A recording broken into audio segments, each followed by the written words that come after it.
Chapter 1389. The school leaders have told me about Yi Qian's situation, so they know how special she is. We were thinking of letting her report to class tomorrow, but we didn't consider whether the other students would have any opinions. That's good too. She can use her strength to resist the attacks of criticism. After the other students see it, they won't talk about it anymore. This was the effect Xia Jinyuan wanted. He didn't want Yi Qian to be criticized at the beginning of her 4-year military academy career. It was better for her to stand out and use her strength to stifle all the criticism.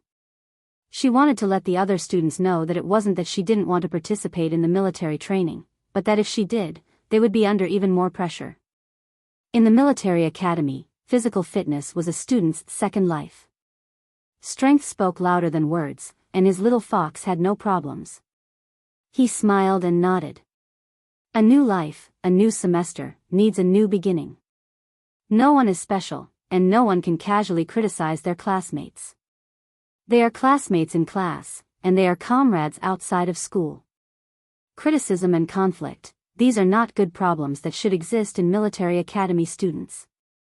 The seemingly elegant Xia Jinyuan was definitely ruthless in his management of the military. Otherwise, the members of the Snowfield Brigade wouldn't have accepted him as their commander so quickly. The General Affairs Director agreed with him. The topic shifted from Yi Jian to Xia Jinyuan. He pointed at Xia Jinyuan's unchanged military rank and said, "It's time for you to be promoted. Why are you still a major? At the very least, you should be a lieutenant colonel." "My military rank won't be promoted, but my salary will be," Xia Jinyuan replied humorously in a different way. "I'm pragmatic, and I'm more interested in a salary increase. I just want to save enough money to marry a wife." This answer was very Xia Jinyuan. The Director of General Affairs laughed even louder. "Oh, I've taught so many students, but you left the deepest impression on me. Last time, the Lieutenant General joked that Xia Jinyuan made me so angry that I had to be hospitalized many times in the 4 years he was in school. I said, if not 5 times, it was at least 3 times. I was mainly angry that I couldn't even teach a student a lesson." The General Affairs Director was both emotional and gratified at the mention of the interesting things that happened in the past. Time really flies. In the blink of an eye, all of you are walking towards your posts and becoming outstanding soldiers who are useful to the country. There are many influential people in your batch. Xia Jinyuan smiled. His cohort had many influential figures, but when it came to Little Fox's cohort, his thin lips curled up a little. Counting the influential figures, there was no need to wait until today. This was the era of the Little Fox. That was how he was so confident in himself. Looking at the time, it had already been half an hour since the new head instructor had left. He was certain that the Little Fox was using its strength to resist all criticism. "You guys, come over and take a look at her movements, speed control, and breathing adjustment. This is called a standard teaching template." The new student, Yi Qian, went up to the stage and completed 2 tests. The chief instructor's eyes were all on her. This girl was amazing. She raised both her feet and placed them on the round bar 30 centimeters above the ground. Her hands were on the ground as she quickly completed 50 push-ups. This kind of push-ups was much more difficult than placing both feet flat on the ground. Every time she raised her feet, she had to maintain a certain angle at the waist. When the new students first completed this exercise, the new students who were not flexible enough all cried out in pain. Their faces were flushed, and the veins on their foreheads were protruding. Moreover, the push-ups on the round bar were 1 start, 2 stop, and 3 release, instead of 1 start and 2 stop. It was even more difficult to complete them continuously. Chapter 1390. 50 push-ups like this might be difficult for a new student, but for Yi Qian, another 50 wouldn't be a problem. Before it was time, Yi Qian continued. The other boys who were called over by the chief instructor were stunned when they saw the girl's slender body moving up and down. The boys who were in the same class as Yi Qian had even more unnatural expressions. Their physical fitness was pretty good. When they first started training, they didn't even pant when doing push-ups like this. "Aren't you guys embarrassed?" Aren't you embarrassed? A guy can't even compare to a girl. Look at how tall she is, and how skinny she is. Then look at you guys. Aren't you embarrassed? The chief instructor criticized the other classes for not meeting the physical fitness standards. Why aren't you training? You're still saying you're here to study, not to work as laborers. Yi Qian, the top scorer of the National College entrance exam. She's here to study, just like you guys. She's also a high school student like you guys. If she can transform into a military student, how can you guys still have the face to find excuses for yourselves? Yi Jian, who belonged to the category of other people's children, became a model student for the teacher to educate other students on the first day of school. She didn't leave any objections to others and directly blocked several boys in her class with her strength, making them speechless. The top scorer of the National College entrance exam had good grades, good physical fitness, and was a girl. What about them? Their grades were good, but were they as good as Yi Qian's? They still had the face to say they were here to study, not to work as laborers. After Xia Jinyuan left, Yi Qian used 1.5 hours to complete all the tests in the morning. He adjusted his training uniform with a belt around his waist and stood in front of the chief instructor. Reporting, freshman Yi Qian's tests have been completed. Please give your instructions. The boys behind Yi Qian stood behind him in an orderly manner. Their expressions were even more serious than when they were training. They were shocked. These boys had good physical fitness, but to complete so many tests in 1.5 hours without resting in the middle, it was completely impossible. They didn't know how Yi Qian did it. He also vaguely understood that freshman Yi Qian was not special. Instead, he really had the qualifications to not participate in the rookie military training. Don't fall behind even if you lose skin and flesh. Don't cry even if you bleed. If you boys want to cry in the future, think of Yi Qian. Think about it. She's the same as you. How did she do it? What else do you have to say now? He had nothing to say. A few boys from the other classes obediently watched Yi Qian complete one test after another. Only then did the chief instructor show mercy and allow the boys who were blushing to leave. The boys in Yi Qian's class behaved themselves. They stood behind her with their heads held high and their chests puffed out as they waited for the chief instructor's instructions. There was no need to say anything more. She was definitely qualified. Very satisfied, the head instructor smiled and said, "Not bad. Go back and complete your afternoon test. We'll gather at 6:00 tonight to complete the cross-country test." Yes. Yi Qian, who had already transformed into a soldier, replied swiftly. He unconditionally obeyed orders and completed the orders of his superiors. Grandpa Zhen, Uncle Chen, Captain Xia, and all the soldiers in the military were all like this. She was no exception. The boys in the class wiped their palms with sweat. On their way back, they stole glances at Yi Qian from time to time. They wanted to say a few words but were hesitant.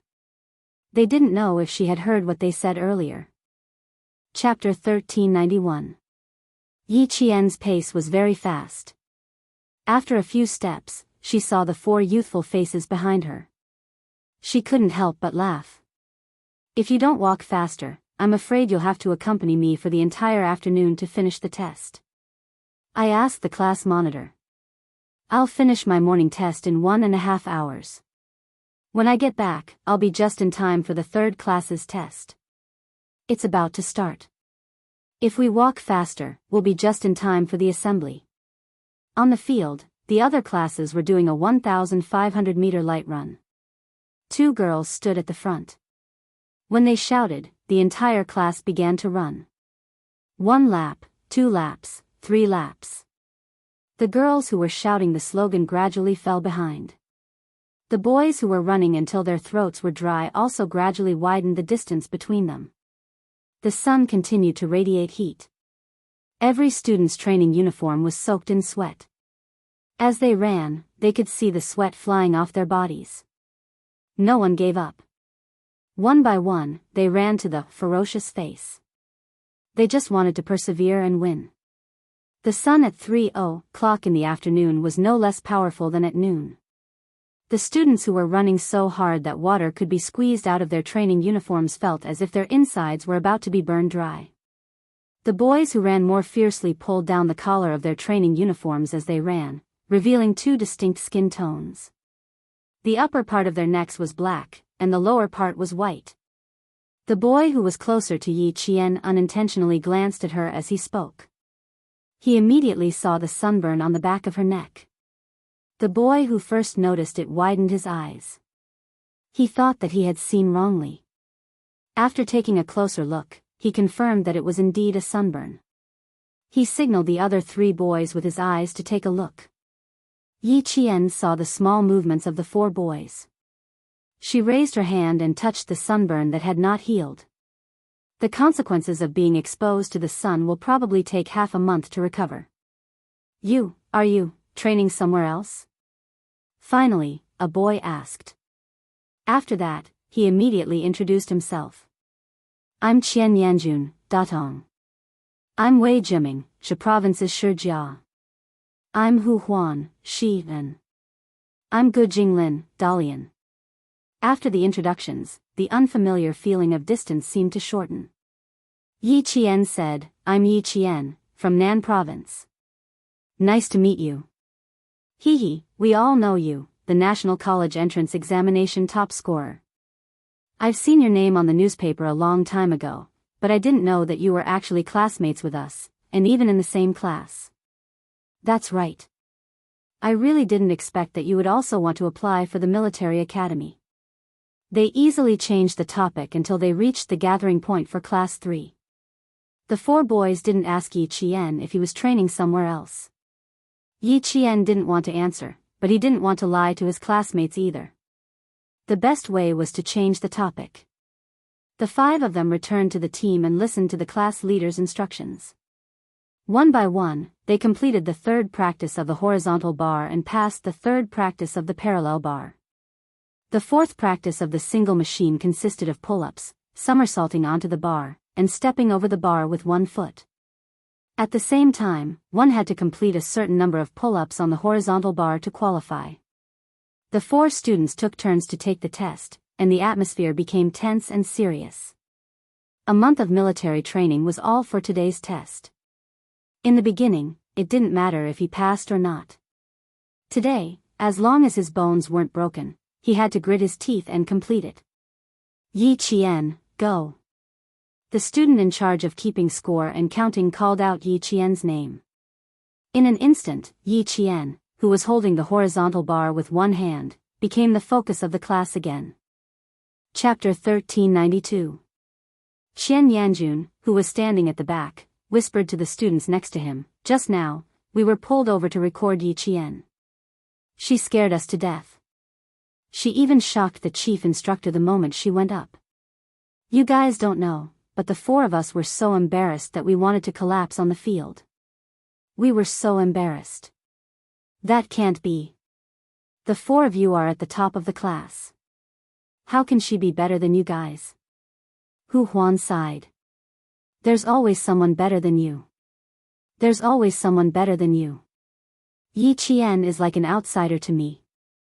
One after another, the students still didn't believe them. Are you guys trying to scare me? Why would we scare you? Before I saw Yi Qian, I also thought that my stamina was pretty good. But after seeing her, I can't compare. She can easily complete 72 push-ups on the round bars. Her shoulders are level, and her waist and feet are at a 15-degree angle. The chief instructor said that she's the standard teaching model. Seeing the students' disbelief, Qian Yanjun added, what I said doesn't count. You'll know if I'm telling the truth when you see it for yourself. Yi Qian, who was in front, completed a pull-up on the horizontal bar. Then, she flipped and flipped onto the bar. She supported the bar with both hands and stepped on the bar with one leg. In a flash, she completed the downward bar. Then, she immediately walked to the parallel bars and began the third parallel bar exercise.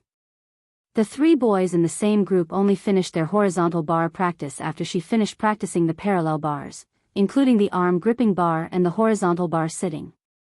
Speed, time, and the standard of a person's movements could all be seen. The freshman Yi Qian didn't participate in military training with the rest of the class. However, the test of the single and parallel bars in front of them gave the students a glimpse of her extraordinary strength. Oh my God, she's amazing. She's faster than the boys in her group by 3 minutes. She didn't even stop to change the bars. She just kept going. Does she often do the single and parallel bars? A girl who usually does the single and parallel bars? Why does it feel so strange? I don't know what she does. I only know that she's first in both the single and parallel bars. Wei Jiming, who had already seen it, clicked his tongue and said with difficulty, she's not only good at the single and parallel bars. She's good at everything else. There's so much pressure. Is there going to be an all-round female soldier in our class? The 1,500-meter lightweight test, the fully equipped test, the 800-meter test, the sit-up test. From 3 in the afternoon to 6 in the evening, after 3 hours of testing, all the freshmen were so tired that their legs were trembling while standing. Sir, I feel like vomiting. Sir, Lu Yang has suffered heatstroke. Reporting. The students who had persevered until the end due to their physical discomfort no longer forced themselves to continue. From time to time, the sound of reporting could be heard on the field. Even though the 2 girls from Yi Qian's class 3 had completed all the tests, they were so tired that they did not even have the strength to sit down on their own. They had to be supported by 2 boys as they slowly bent over and sat down on the hot field to rest. The students who were not feeling well were given a temporary break. The students who could still persevere were gathered and stood at attention. In the past, they were students who did not care about the outside world and only knew how to bury their heads in their studies. Now, standing in the sunset, their chins were dripping with sweat that reflected a golden light. Their backs were straight as they completed their transformation from students to soldiers. Yi Qian, who was standing at the front, made the seniors and class leaders cast sidelong glances at him countless times. Every time they looked at him, they felt their hearts skip a beat. With a junior sister who could defeat all the seniors, the pressure on them increased exponentially. Chapter 1393. The 4th-year senior class monitor was under a lot of psychological pressure, but the students of class 3 were even more stressed. He was already a 4th-year student, but they still had to spend 4 years with Yi Qian. The students of class 3 were under a lot of psychological pressure, especially when they saw the way the class monitor looked at Yi Qian from time to time. His eyes were filled with shock as though he was looking at a monster. One by one, they adjusted their breathing and thought about Yi Qian's performance in all the tests. The psychological pressure continued to multiply. The students of class 3 were stressed, but the freshmen of class 1 and class 2 who cheered and encouraged them were also stressed. Just now, all the students had cast their gazes at Yi Qian. They watched as she unloaded her equipment and walked past them. The girls' gazes followed her every step. When she returned to class 3, the students of class 1 and class 2 widened their eyes. Third class. Third class. Who's in the 3rd class? They had never seen class 3 have such a powerful person in the past, nor had they seen anyone in class 3 with such physical strength. They had never seen such a person in class 3. There had never been such a girl during the singing competition. There had never been such a girl when they walked together. Even when they were resting, they had never seen such a female lead. She's from class 3. I wonder what her name is. It's a little scary.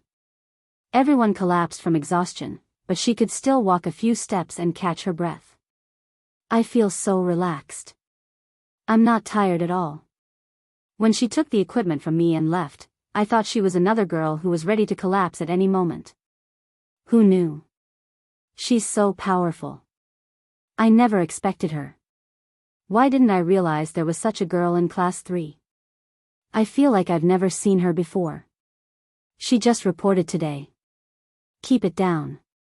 The class monitor is looking over, the students of class 2 whispered. It was fine to talk during break time, but they could not be too presumptuous. I feel so pressured. Suddenly, such a powerful person came. The pressure multiplied. The difference is too great. Instantly, the students of Class 1 and Class 2 had a slight change in expression. They felt a little pressured, but the ones who felt the most pressure were definitely the students of Class 3. They had to spend 4 years with her as her classmate. They were the ones who felt the real pressure. For some reason, they suddenly felt that they were not in the same class as that girl. They felt a little lucky. My classmates are too strong. How stressful. The class monitors of Class 1 and 2 told their classmates to rest on the spot while they trotted to Class 3. They wanted to see how good the girl who defeated the seniors in seconds was. The third class had finished lining up. One of the girls who had persisted had just finished resting when she suddenly vomited. Her face instantly turned pale and even her body swayed. The class leader immediately had the 2 boys beside her support her and hurriedly sent her to the infirmary. I'm afraid she's also suffering from heatstroke. It was already 5:20 in the afternoon. The city, known as the furnace, was so hot that there was no wind at all. It was as if it was wrapped in silk. It was stuffy, making people feel extremely uncomfortable. The class monitor of Class 3, who had reorganized his appearance, had all the freshmen stand at attention for 2 minutes. He pointed at the equipment that all the students had changed into and shouted with a cold expression, "Everyone, put your equipment back on. Time, 3 minutes. Quick." The class leaders of Class 1 and Class 2, who were walking over, stopped and waited for Class 3 to finish reorganizing. Chapter 1394. The 1500m fully equipped race referred to a combat vest, a backpack, a helmet, a simulator gun, a simulator magazine, and other equipment. Yi Qian bent down and looked to her right. Hu Huan was standing on her right. She could tell what his problem was. The equipment was not placed in the proper order. "You're not in the proper order," Yi Qian reminded him in a low voice as she bent down. Hu Huan smiled bitterly. "I knew it after the class leader said it. I think I sprained my shoulder. It hurts a little." As he spoke, he quickly put on his equipment. His sprained shoulder was quite serious. Yi Qian could hear him gasping. He was bumped into by a classmate when he was running. He did not stabilize himself and fell sideways. When he ran back to take off his equipment, he realized that it was difficult for him to even lift his arm. Now that he had to change his equipment, it was quite strenuous. 1, 2, 3, stop, the class leader shouted. "Platoon leader, check if there's anyone in your team who hasn't put on their equipment. Hurry." Reporting, no one in Team 1. Reporting, no one in Team 2. All the students in Team 5 put on their equipment again. They could not help but feel a little nervous when they saw the class leader's stern and dark expression. "Do you know why I asked you to put on your equipment again? Do you?" The class leaders of the freshman military training were all strong seniors. They had a strong aura when they put on a cold face. The biting cold military aura shook the hearts of the freshmen in Class 3. "Order. When you were collecting your equipment, I reminded you to set the order. How many of you memorized it?" No one dared to say anything. Other than Yi Qian, no one dared to breathe too loudly. They listened obediently. "Go in 3 minutes. Take off your equipment. If someone is wrong, take the initiative to be punished. Begin." Immediately, the students in Class 3 quickly took off their equipment. Yi Qian was naturally the fastest. Hu Huan gritted his teeth and completed his task. He heard Yi Qian gently remind him, "Don't raise your hand too high with your injured shoulder. Also, hold the simulator gun properly. Don't let it slip from your hand." Guns were the weapons that soldiers used to protect their lives and attack on the battlefield. They were inseparable from their guns and the guns were inseparable from their people. They had to remember this at all times. When he heard this, he immediately tightened his grip on the simulator gun and asked softly, "You seem to know a lot. How can you tell?" All the equipment still needed to be returned. Yi Qian put them away one by one. Even the order in which they should be placed was natural. It's a habit. Once it's a habit, it'll be fine.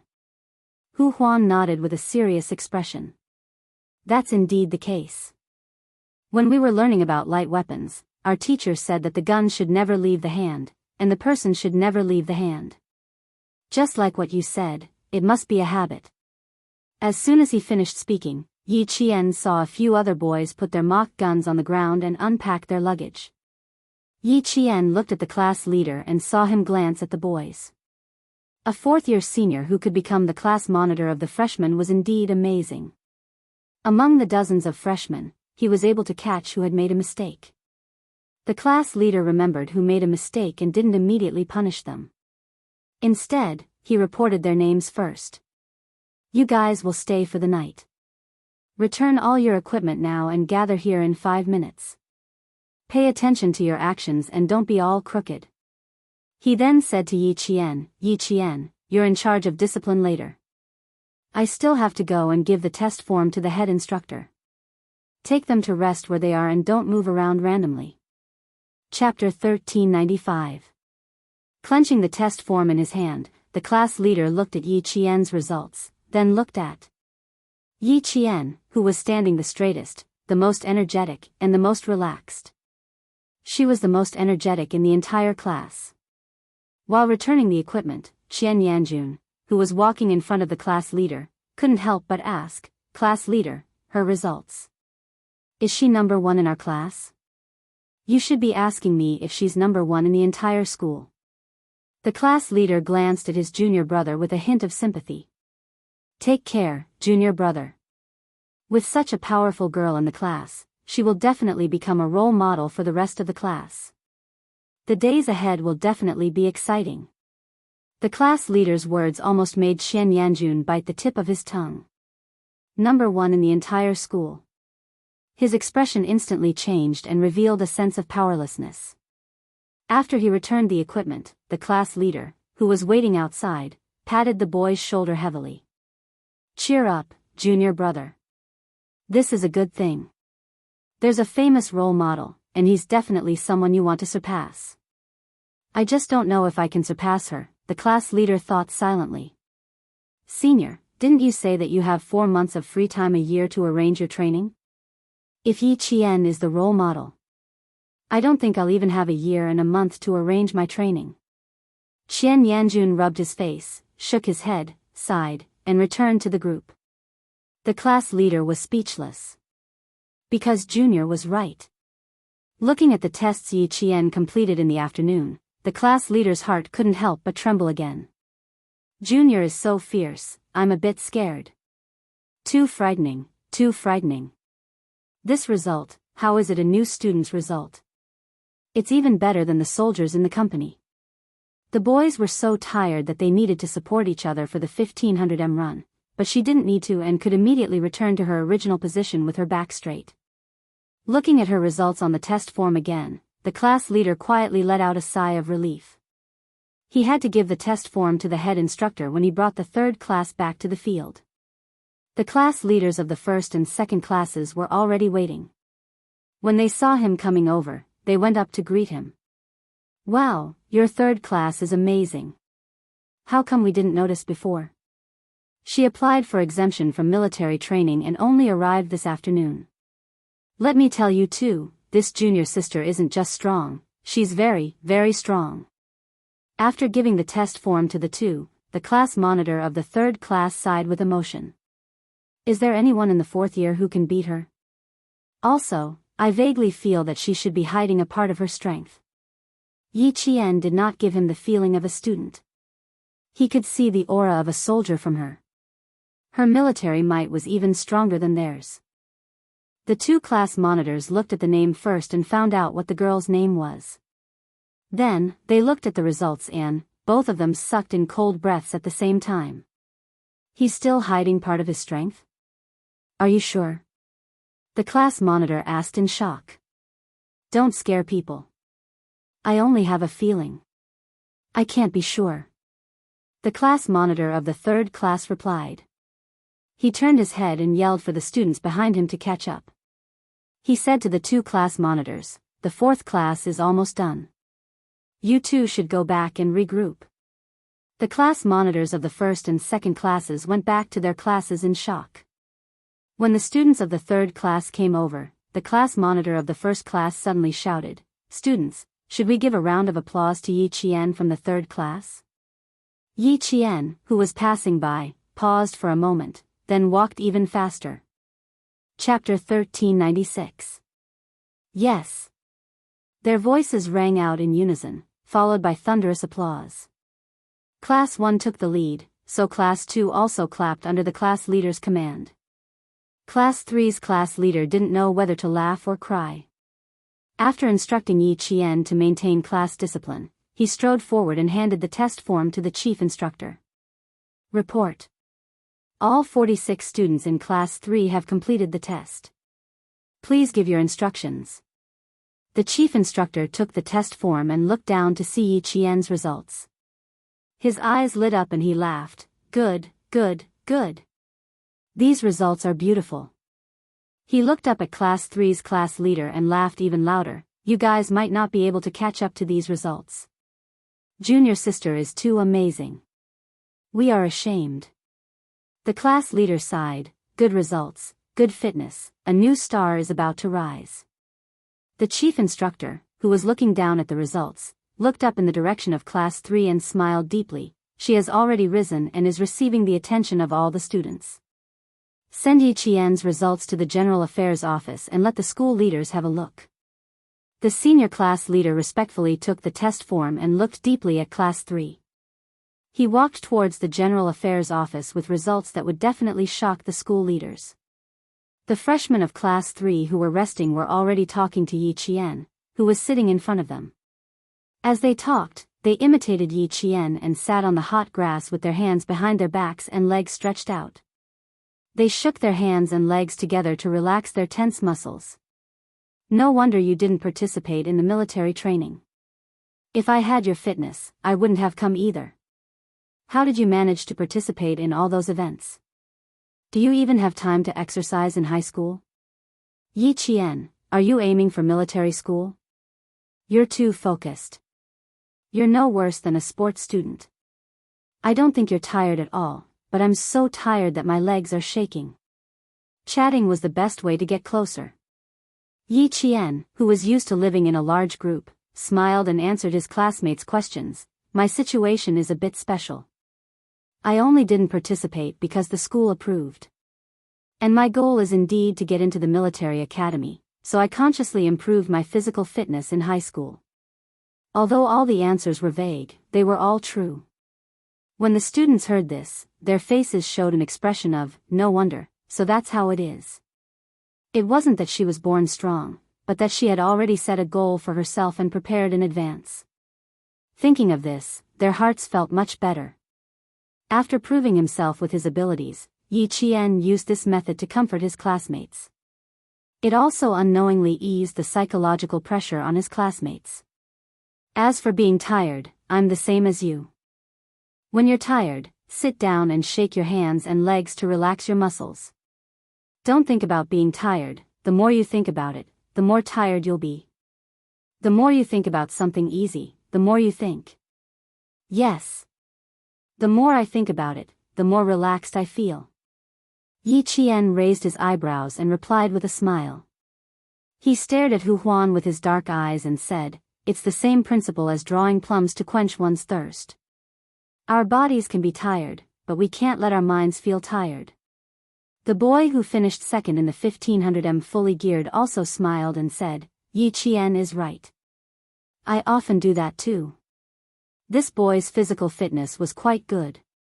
When he opened his mouth, he immediately drew the attention of many of his classmates.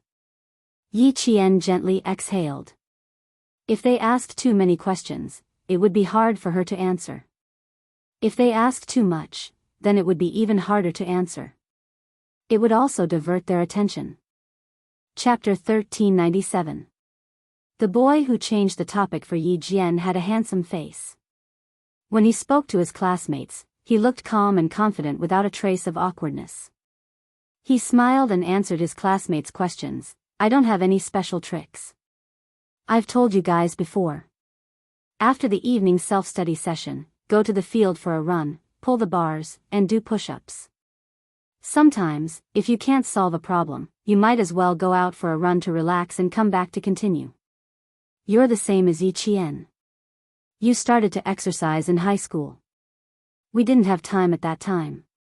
We studied until 11 or 12 o'clock at night. Sometimes we did the questions until 1 or 2 o'clock in the morning. Now that I think about it, those days were so dark. The boy smiled. Me too. I didn't expect that I would often stay up at 1 or 2 o'clock at night after going out for a run and then coming back to do the questions. His voice was steady. It could be seen that he was a steady student. Occasionally, he would look at Yi Qian with a smile in his eyes and then continue to chat with his classmates. As the students chatted more and more happily, Yi Qian's shyness faded away. The applause from Class 1 and Class 2 made her blush all of a sudden. She was a little too high profile, which made her feel a little awkward. Receiving the boy's friendly smile again, Yi Qian couldn't help but stare. Why did she feel that? This boy knew her.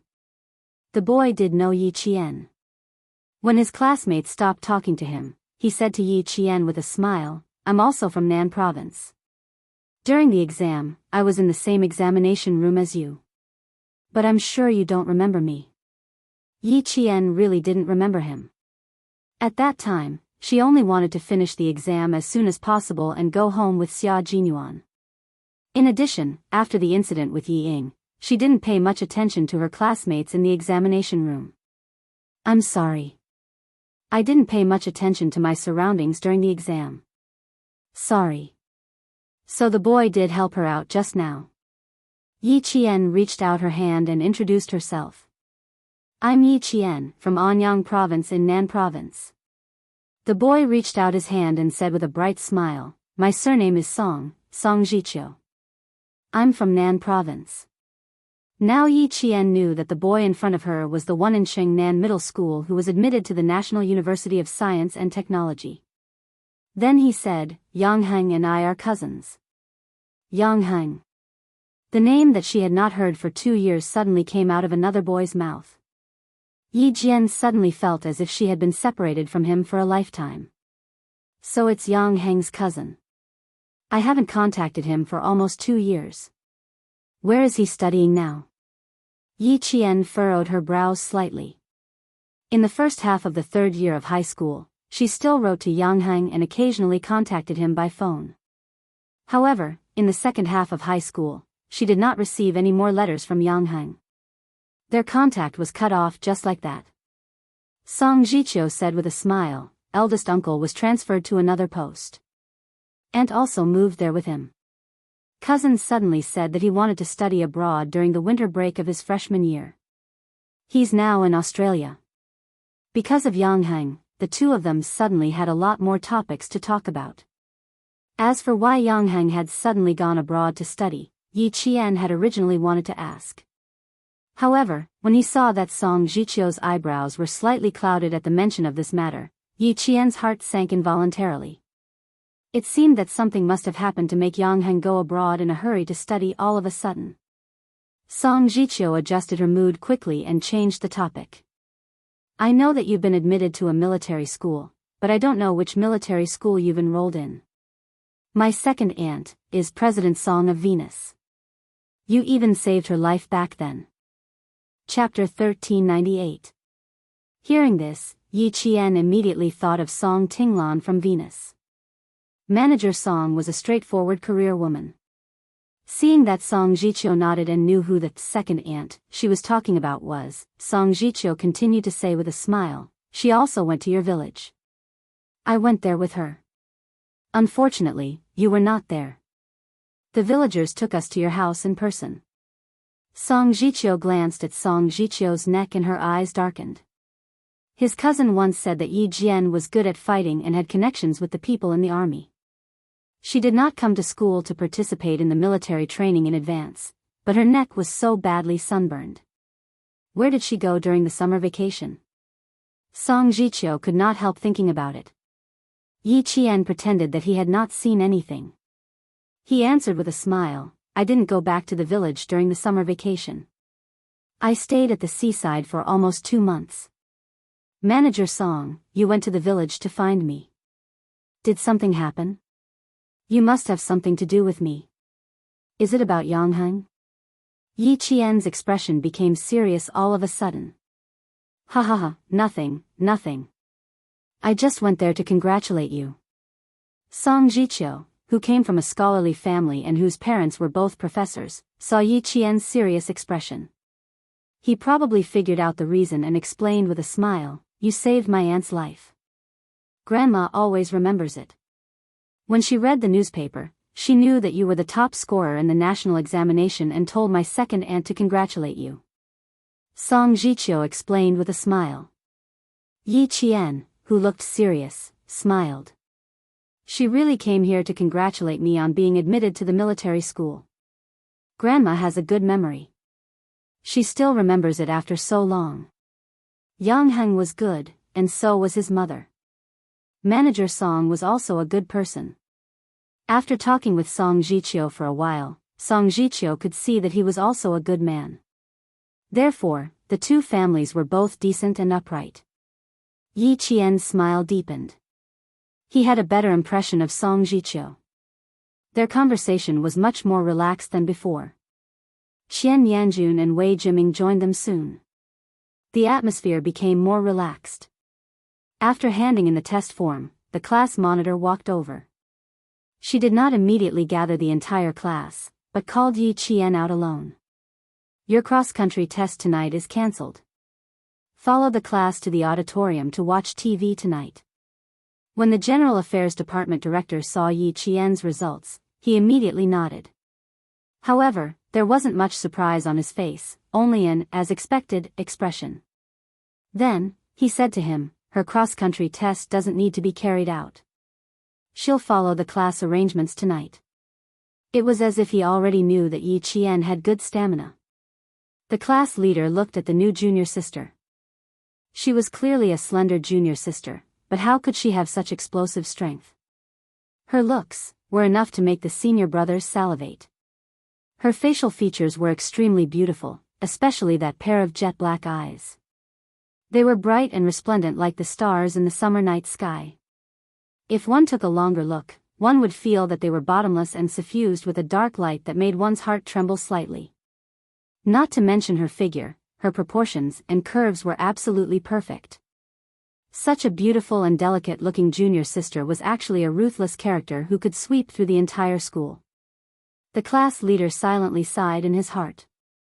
The new generation excels the old, he had no choice but to accept it. The bugle horn was blown. All the freshmen of the year finally ended their 1 month of all-day military training. As the class monitors said, dismissed, the freshmen who did not dare to celebrate loudly clenched their fists and kept whispering, yes, yes. As a reserve unit for the future army, the management of the military academy was extremely strict. Even during break time, the freshmen were not allowed to shout loudly. Chapter 1399. After a month of military training, all the freshmen had gotten used to the military academy's rules. Even though they were all very happy that the all-day military training was finally over, they were all crazy alone. They didn't even put their arms around each other's shoulders. The fourth-year seniors and class leaders looked at them and laughed. Little guys, the good days were still ahead. Let's not talk about it now, let's let them be happy first. Yi Qian was also smiling slightly. Captain Xia had once said that the first year of university was the hardest. If they could get through the first year, they would be able to get through the next 4 years. If they couldn't, they could only choose to drop out.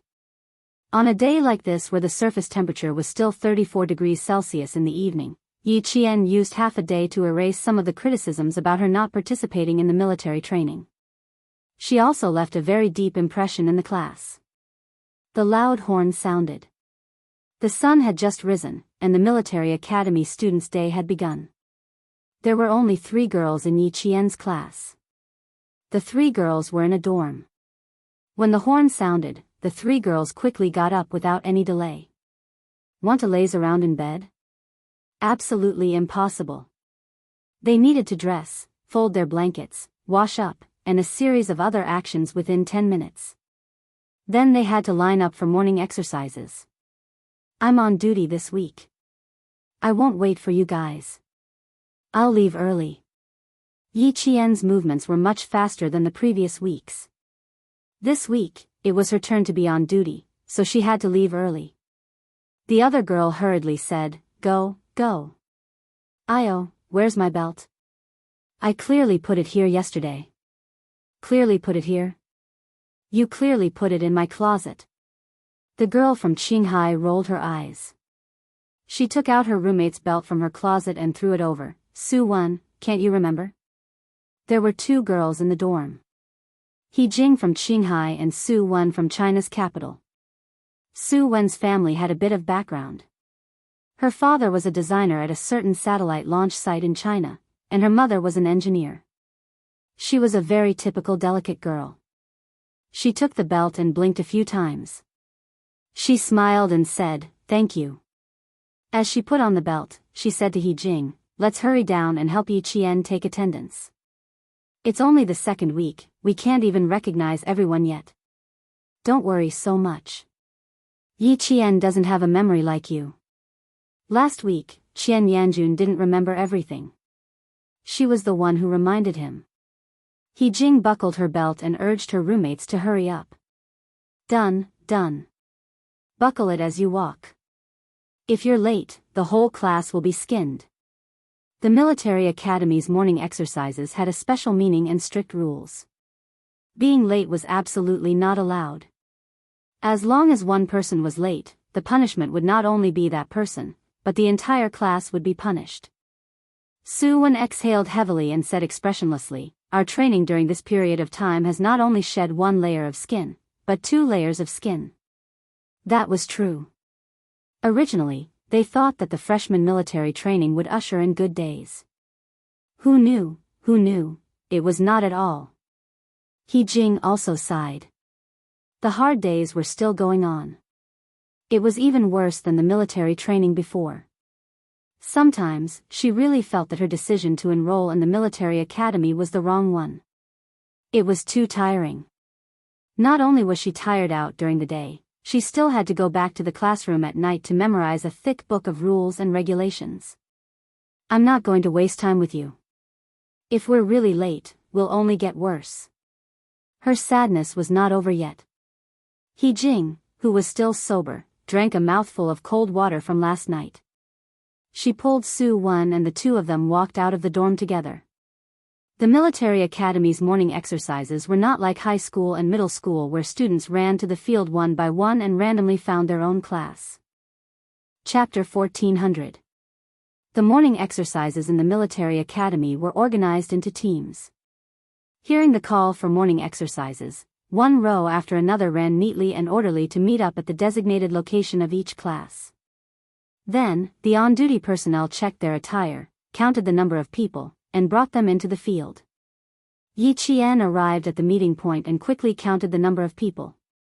As team after team came over, the entire third class was assembled in 3 minutes. There were 46 people who were supposed to be present, and 46 people were present. Line up to the right. Yi Qian, who was standing at the very front, ordered loudly. Following the soft sound of shoes on the ground, she walked to the right of the first row after the entire class was assembled and began to lead the team into the field. The sun had already risen. Even though it was only morning, the heat waves were already blowing in their faces.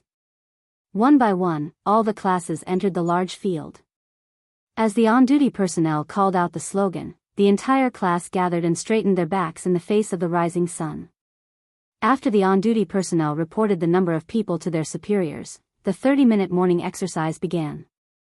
1, 2. 1, 2. 1, 2, 3. The neat, monotonous commands rose and fell on the large field.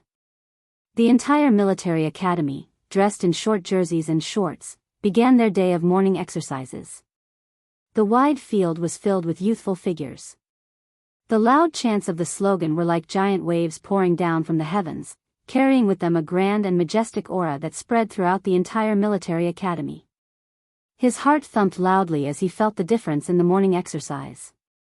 Those orderly steps seemed to carry with them the power to destroy everything. Ka-thump, ka-thump, ka-thump. The strictness of the military academy students, the might of the military academy students, and the strength of the military academy students could be seen from this morning exercise. After the 30-minute morning exercise, it was time for breakfast. The sophomores, juniors, and seniors returned to class after breakfast, but the freshmen could not. They still had morning training. Just as the seniors who had trained them had said, the hard days had just begun. The sun on the field flashed white everywhere it touched. The heat was so great that it burned their faces and arms. Everyone stood motionless under the scorching sun, maintaining their military posture. The instructor in charge of the training walked past each student, then constantly corrected the students' irregular movements. Did you eat too much breakfast? You should retract your lower abdomen. Spread your feet 60 degrees apart. Here, it's at least 70 degrees. Did you not remember the mantra for standing in military posture? Recite it again. You, and you, it's all the same. Yes. The few students whose names were called tensed up and straightened their backs as they recited the instructions for standing in a military posture. The tips of your feet are about 60 degrees apart, the heels of your feet are close together, your calves are straight, your abdomen is slightly tucked in, your chest is straight, your shoulders are slightly open, and your arms are naturally hanging down. Your head must be straight, your neck must be straight, your mouth must be closed, and your eyes must be looking forward. It's not tidy, recite it again. Yes. Without a single word of rebuttal, he immediately recited. The instructor walked to the front and stood beside the role model, Yi Jian. He shouted coldly, "There is a role model in front. Those who don't know how to stand, can't stand straight, or feel tired, raise your eyes and take a good look at the role model in your class. As long as you stand like her, you don't have to come tomorrow." Yi Jian, the role model, stood facing the whole class. Under the sunlight, she still maintained her original military posture after an hour. The students at the front could see sweat dripping into her eyes. She didn't move. She just blinked her eyes gently. Chapter 14:01. Time passed bit by bit.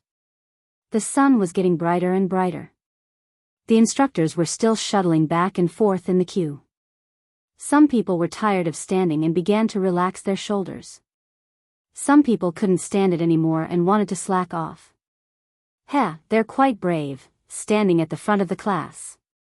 Originally, Yi Qian was the only one standing in front. After an hour, there were 4 people standing beside Yi Qian. More and more sweat flowed down their faces like rain. Their summer wear shorts and shirts were drenched from their collars to their chests, armpits, back, waists. Only the corner of their short sleeves was not drenched. Their sweat soaked their clothes and stuck to their skin. The sun was scorching, making their skin prickle and itch. It made them want to reach out and scratch it. Everyone wanted to scratch it, but no one dared to. They endured the physical and mental torture. Facing the cold gaze of the instructor, they kept their backs straight and looked straight ahead. Straighten your legs. If you're a man, straighten your back. The instructor's voice came from the back. It was cold, icy, and piercing into the students' ears. Look straight ahead, don't look sideways. Don't blink when the wind blows. Stand like a pine tree. Shape like steel. 3 straight, 3 flat, 3 straight, 2 straight, 2 straight, 1 straight. Remember all of this. They weren't the only ones who needed to learn military posture. Everyone who entered the army and the military academy had to learn it. When standing in military posture, no matter when, even if it was just a simple action of sitting down, it would reveal the might and masculinity of a soldier. Your every word and action would also reveal the temperament of a soldier who was as lofty as a mountain and as tall as a pine tree. At this moment, everyone's eyes were red. Yi Qian was no exception. Tears flowed into their eyes and stung them. No one dared to raise their hands to rub their eyes. Even if they were to tear up, they had to endure it. 90 minutes later, standing at the feet of every student with red eyes, there was a puddle of water on the ground. It was a puddle of water left behind by the sweat that flowed down the leg of their pants and splashed onto the wet ground. The pants started to get wet from the belt, especially where the middle finger was. Most of the sweat that flowed down the arm gathered to the middle finger. The seam of the pants was completely wet. Reporting. My head. Someone didn't even finish his sentence before he fell forward and fainted from heatstroke. This was the first student to faint from heatstroke. It was much better than the previous 2 days. The previous 2 days, the students fainted one after another. It was as if they had really fallen on the battlefield and didn't wake up again. The students who were standing, of course. After all, there were students who fainted from heatstroke during the freshmen's military. By the military posture. By the new. However, standing in a military posture now was different from the freshmen's military training. The freshmen had to stand in a military posture, but it wasn't as strict. If you moved occasionally, the senior in class monitor would glance at you and it would be fine. They would only remind you if you moved too much. Unlike now, the only thing missing was a cross wrapped around his back. Bye. To that. Bye. Class. Bye. Class. A student from class 3 fainted from heatstroke. The instructor helped the student who fainted from heatstroke up with one hand and turned on the walkie-talkie to contact the doctor. It's not serious. Chapter 1402. Fainting was not considered serious. The students' hearts trembled as they pursed their lips and continued to endure. No one took a second look because the instructor would help this student who had fainted from heatstroke. The ambulance parked at the front of the field arrived in less than 3 minutes. 2 male soldiers came down and skillfully carried the fainted student into the ambulance. The door closed and the ambulance drove away, leaving only a row of exhaust fumes. No one knew how long they had been standing there. The instructor suddenly took out an alarm clock and set the time before placing it on the field. There are still 43 minutes until the 2-hour mark. You can rest after standing there for 2 hours. They had clearly been standing there for 1.5 hours. But the instructor said there were still 43 minutes left. So much time. It was very quiet around class 3. The students' breathing had been adjusted well, and the alarm clock placed on the field went tick-tock, tick-tock, tick-tock. It went on, destroying everyone's spirit on a deeper level. None of the students didn't want it to end as soon as possible. The more they thought about it, the slower time seemed to pass. The slower time passed, the more unbearable it was. More and more sweat flowed down their bodies, and they became more and more nervous. Finally, another student shook his body, and another one fainted. It was as if there was a butterfly effect. In less than 10 minutes, 5 people had fainted. When the instructor saw this, the corners of his mouth tightened slightly. Their mental fortitude was still a little weak. They knew the time and how much time they had left. They felt that they might not be able to last that long. Their bodies might not be able to take it. Time kept telling them that they were not going to make it. Soon, they lost their willpower and collapsed. 20 minutes later, 7 people fainted and 2 returned. Tick-tock, tick-tock, tick-tock. Time was still passing slowly. The standing students felt their limbs were so stiff that they did not feel like their own limbs. They listened to the sound of time and endured the most difficult time. There are still 18 minutes left. The instructor reminded them, intentionally or otherwise. He was constantly training the students' willpower. Why did they have to stand in military posture? It was to train the military academy students. As reserve military officers, if their willpower was not strong enough, how could they lead troops into battle? How could they win battles? Who else can't straighten their head or straighten their back? Another 20 minutes. The instructor started shuttling back and forth in the group again. His eyes were like X-rays as he scanned the students. He didn't dare to relax for even a second when he saw that they weren't sweating. Look ahead, there's a role model. Think about why she can do it, but why can't you? It's not that you can't do it, it's that you're afraid of hardship and tiredness. You think too highly of yourselves. Being squeamish in the army will be fatal. The most important thing for all of you to do now is to get rid of your fatal squeamishness. Don't let it become your burden. Not only did he have to teach the students how to stand properly, but he also had to remind them from time to time how to overcome their fears. As the role model, Yi Qian led the entire class to stand under the sun, motionless in their initial positions. They listened to the ticking of the clock and felt the time pass by bit by bit. Don't think that time is unbearable, and don't think that you can't hold on. You don't need to think about anything. Just look straight ahead and stand straight. That's all. Ding ling ling, ding ling ling. The alarm clock that only made a ticking sound suddenly let out an ear-piercing sound, telling all the students that they had been standing in a military posture for 2 whole hours. Chapter 1403.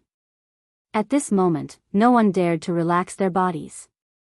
It was just the alarm clock that rang at the set time. It was not the time for the instructor to dismiss them. The students' performance made the instructor, who looked serious, finally show a slight smile. He blew the whistle to signal the end of the class. Everyone, move around. If you don't have enough water, there's a water tanker in front. After standing for 2 hours, they were seriously dehydrated. How could 1 pot of hot water be enough? They needed at least 2 pots of water. Although the class was dismissed, the limbs of the students were so stiff that even their muscles and joints seemed to have hardened. A simple action of bending over to pick up the kettle made them look like 80 or 90 years old people. They could not bend over for a long time. Yi Qian moved his limbs and slightly bounced on the ground for more than 10 times to move the muscles of his legs. Then, he bent over to pick up the kettle. Do me a favor. Do me a favor. A student called Yi Qian with a bitter face. I can't bend over. My legs are like saws. Once I move, I feel pain inside. Then, another student also needed Yi Qian's help. And here, Yi Qian. Help, help. After a week of getting along, the students in the class had gotten used to Yi Qian's strong physical strength. Song Jiqiu picked up the kettle for the 2 boys and joked, do you still need to carry you back? Just grit your teeth and sit down. You'll be fine after shaking your legs. His physical strength was good, so it was easy for him to do it for a few days. During the break, the instructor was not as serious as during the training. He would help the students pick up the kettle and even massage their legs. Upon hearing this, he raised his voice and said, he's right. It's just a military posture. Do you know how the national flag class does it?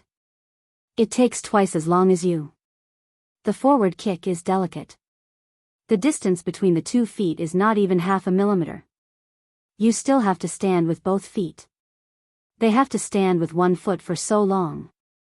Why did the soldiers look tall and mighty when they stood there? It was not because they wore military uniforms, but because they practiced day after day and year after year. You're all learning from Yi Qian and training with him. His military posture is the same as that of a veteran. You guys have to shout for help when you pick up a kettle. If you really go to the battlefield in the future, don't tell me you'll have to ask someone for bullets. Nowadays, the teacher mentioned Yi Qian the most. The students were already used to it, so they didn't show any signs of dissatisfaction. There was nothing they could do about it. She was indeed amazing, so they had no choice but to admit defeat. Su Wen, who had drunk half a bottle in one go, winked at Yi Qian and asked, do you feel any pressure? It's all right. I'm doing my best. Yi Qian blinked and said softly, there are only 3 girls in our class. We can't lose. After Su Wen heard this, he patted Yi Qian heavily on the shoulder and said earnestly, it's all thanks to you, Yi Qian. He Jing and I will support you in spirit. In terms of actions. I can't support you. He Jing, who had just returned from refilling the kettle, heard this. She sat down with difficulty and said, I have a goal, unlike you. She then said softly to Yi Qian, I'm a little hunchbacked. I want to practice by myself at night. Is there any way to improve quickly? He Jing was a girl who was very strict with herself. Her brother also graduated from the National University of Science and Technology. According to her, the reason why she applied for the National University of Science and Technology was because of a bet with someone.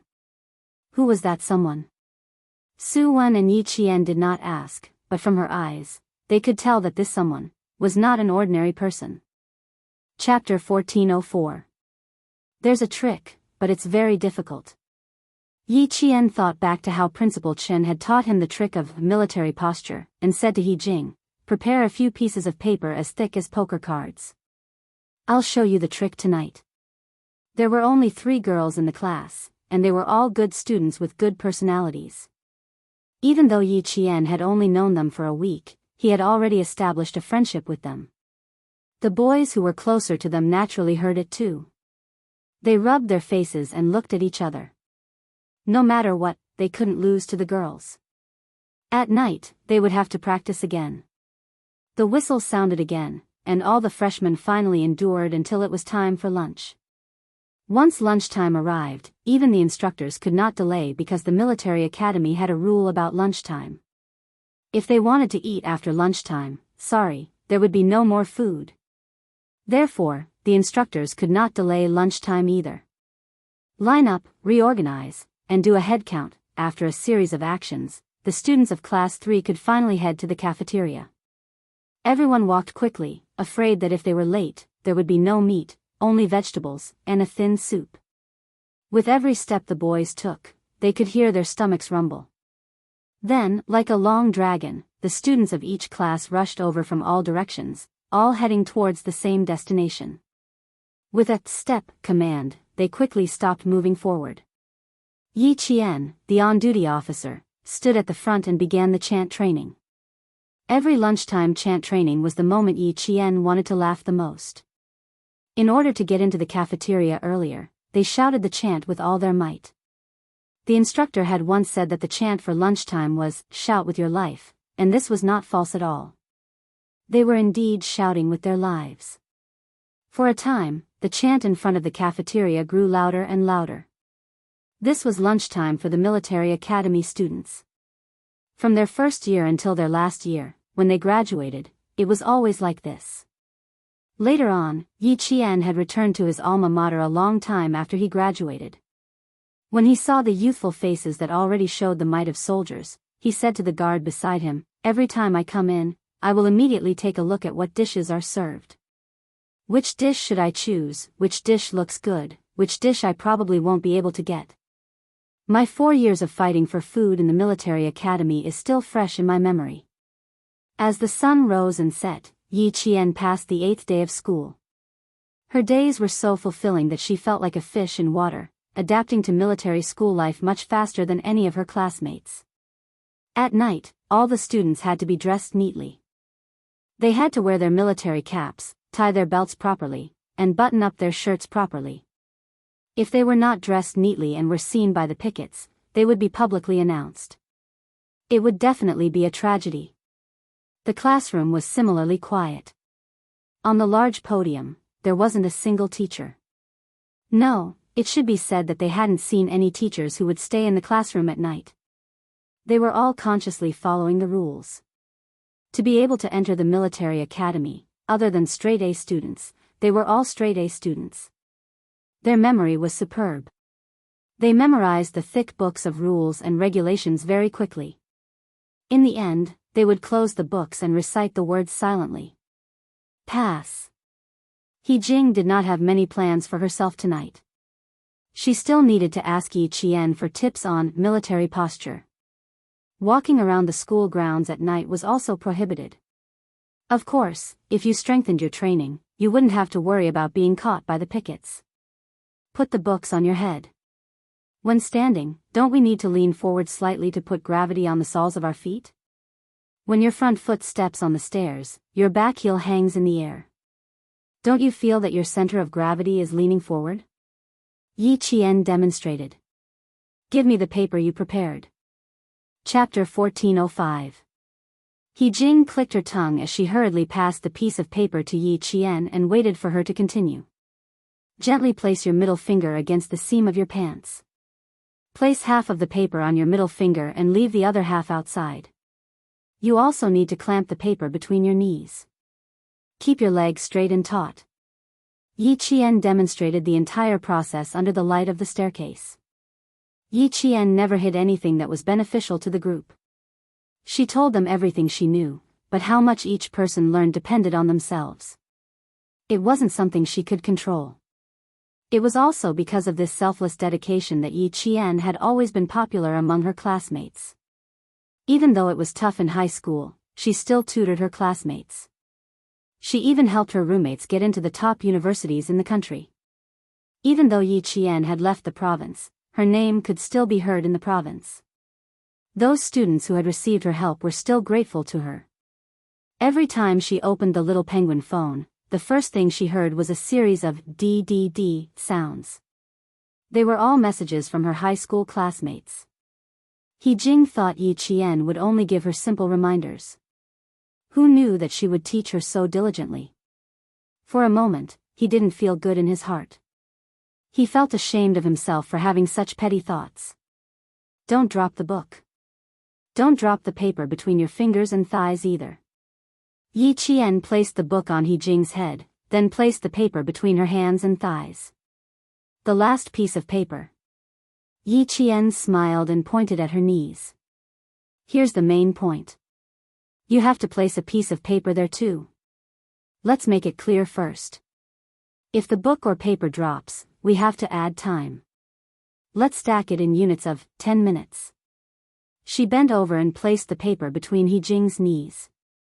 At the same time, she heard He Jing and the faint gasps from the floor above. This is too cruel. He Jing felt her knees hurt. Yi Qian, don't tell me that this is how you practice. This is how I practice. My uncle is a retired soldier. He likes to make me stand in military posture.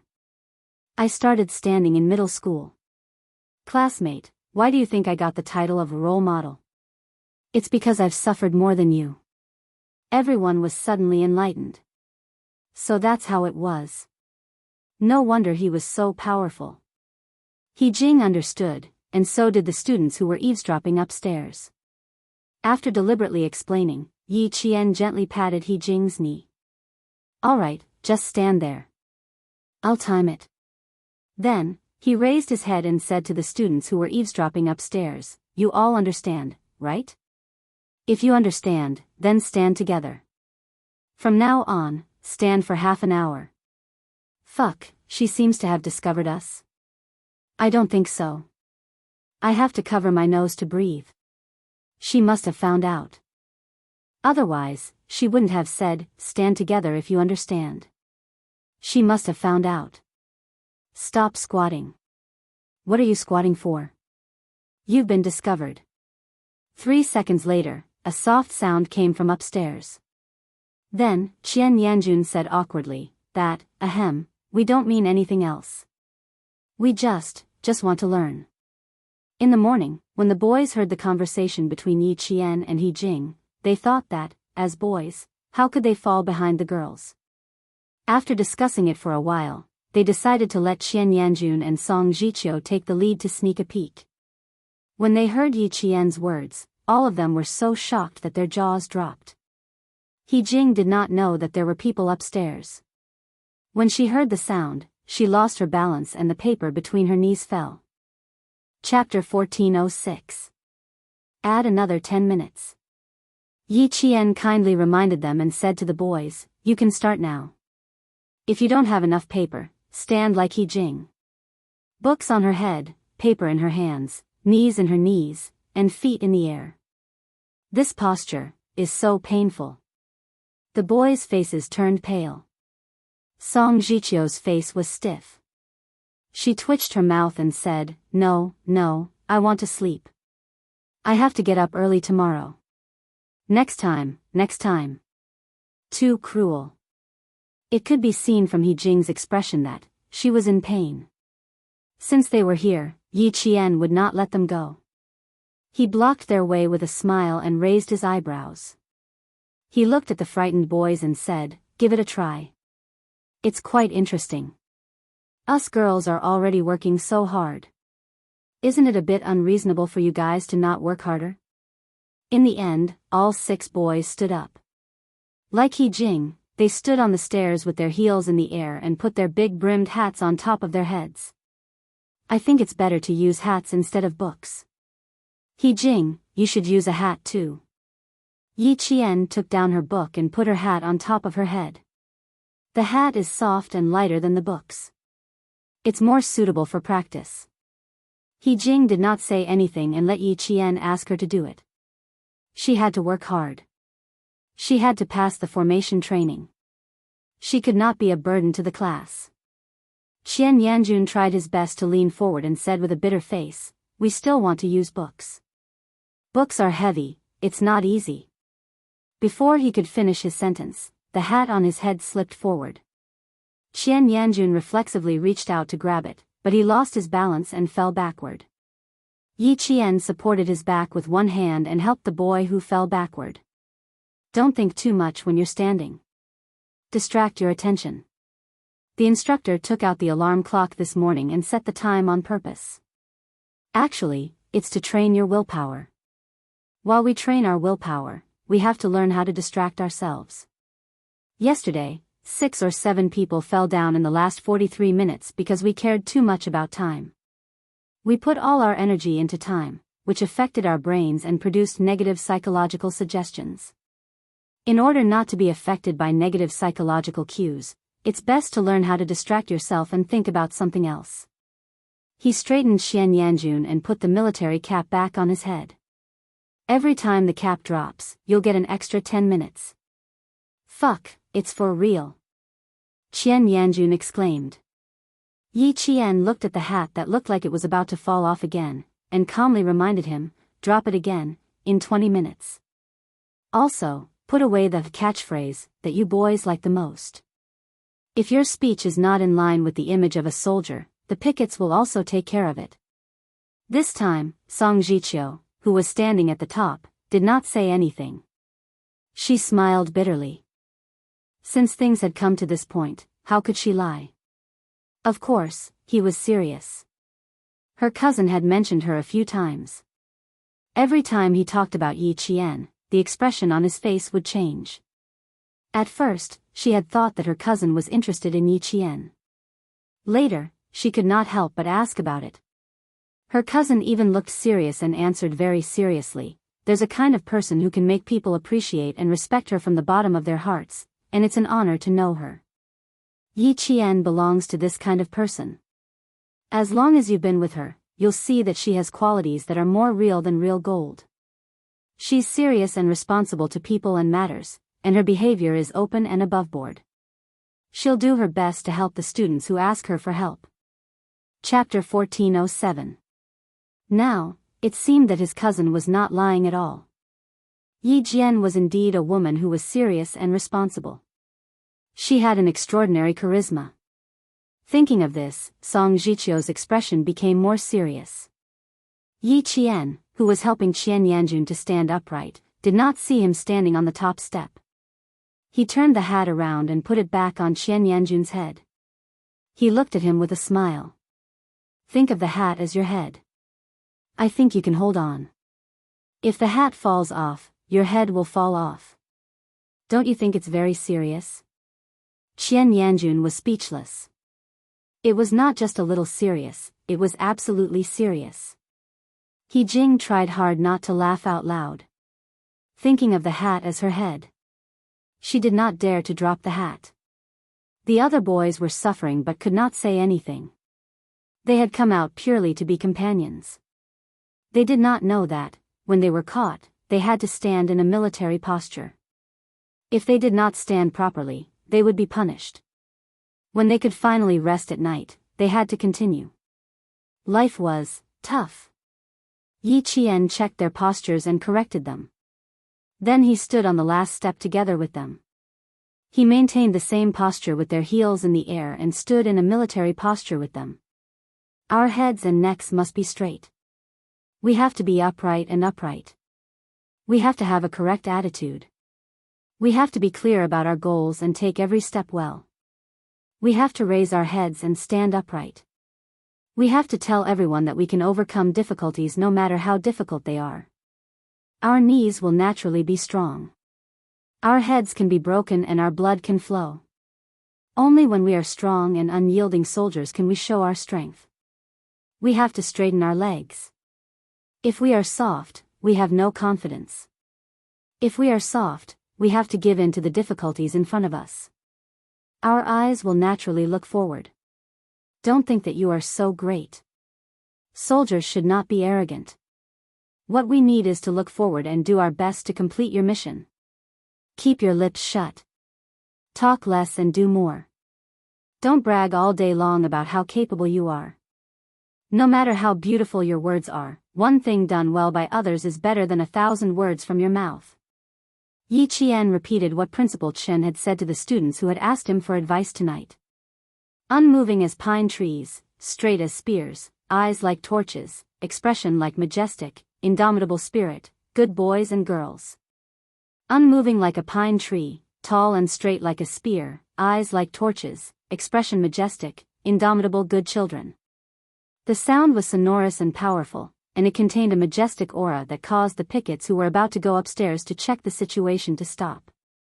It turned out that the students did not intend to stay in the teaching building, but were using the break time to practice standing in military posture. The flashlight flashed, and the leader of the pickets led his teammates up the stairs step by step. Yi Qian had already heard the sound of footsteps. At this time, only the pickets came over with flashlights. He raised his voice and said, "Put your IDs in your jacket pockets. He Jing, don't move. You have a piece of paper in your hands. I'll get it for you. Boys, pay attention to the balance of the hat. If it falls, an extra 10 minutes will be added." The snow-white light shone on everyone's backs, and the picketers were startled. "Comrade, what are you doing?" In school, the picketers didn't call the students classmates. Yi Qian was the first to take out his ID. He smiled and explained, "We're practicing military posture.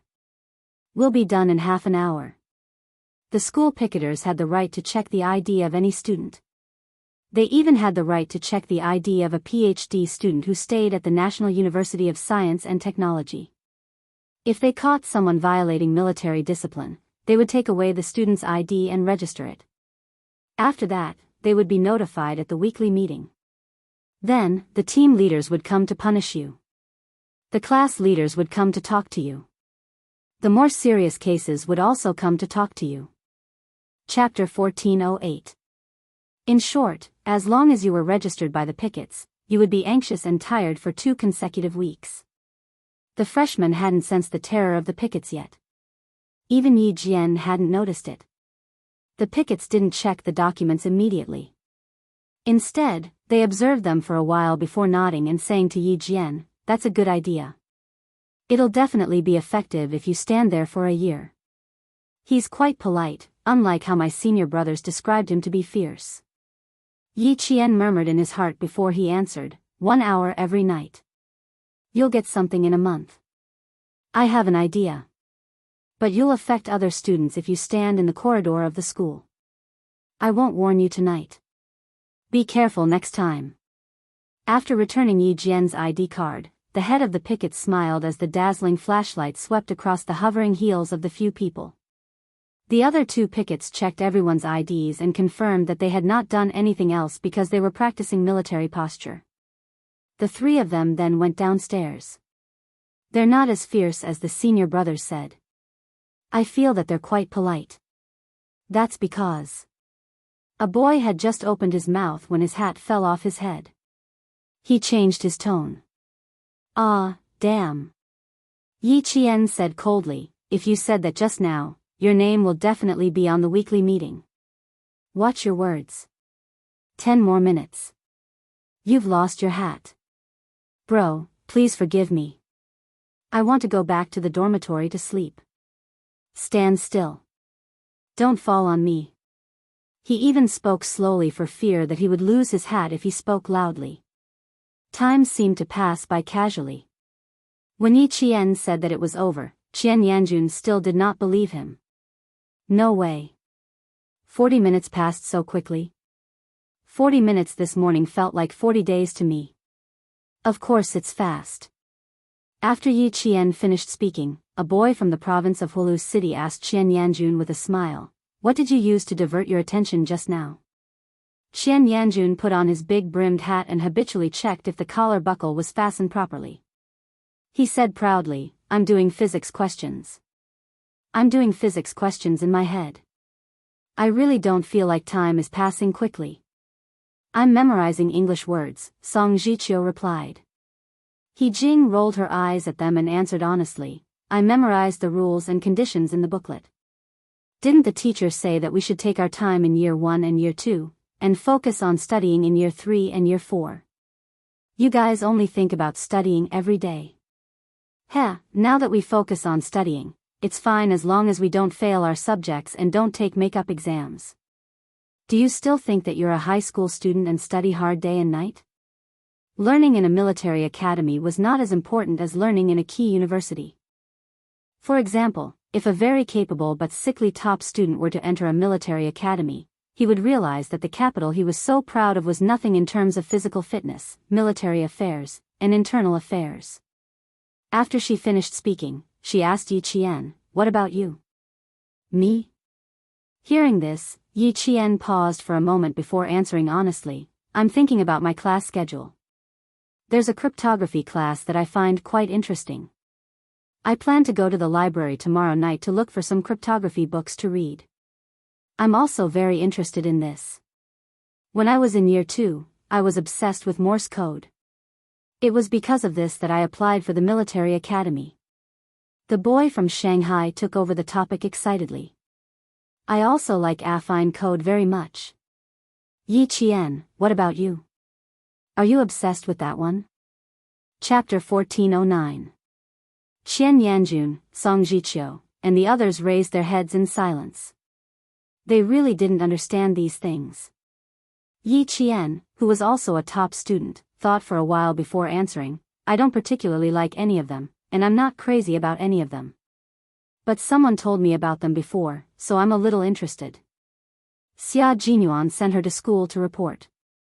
Along the way, he talked about most of the classes, especially cryptography, such as the tripartite cipher, ADFGVX cipher, Boole cipher, and Sifang cipher.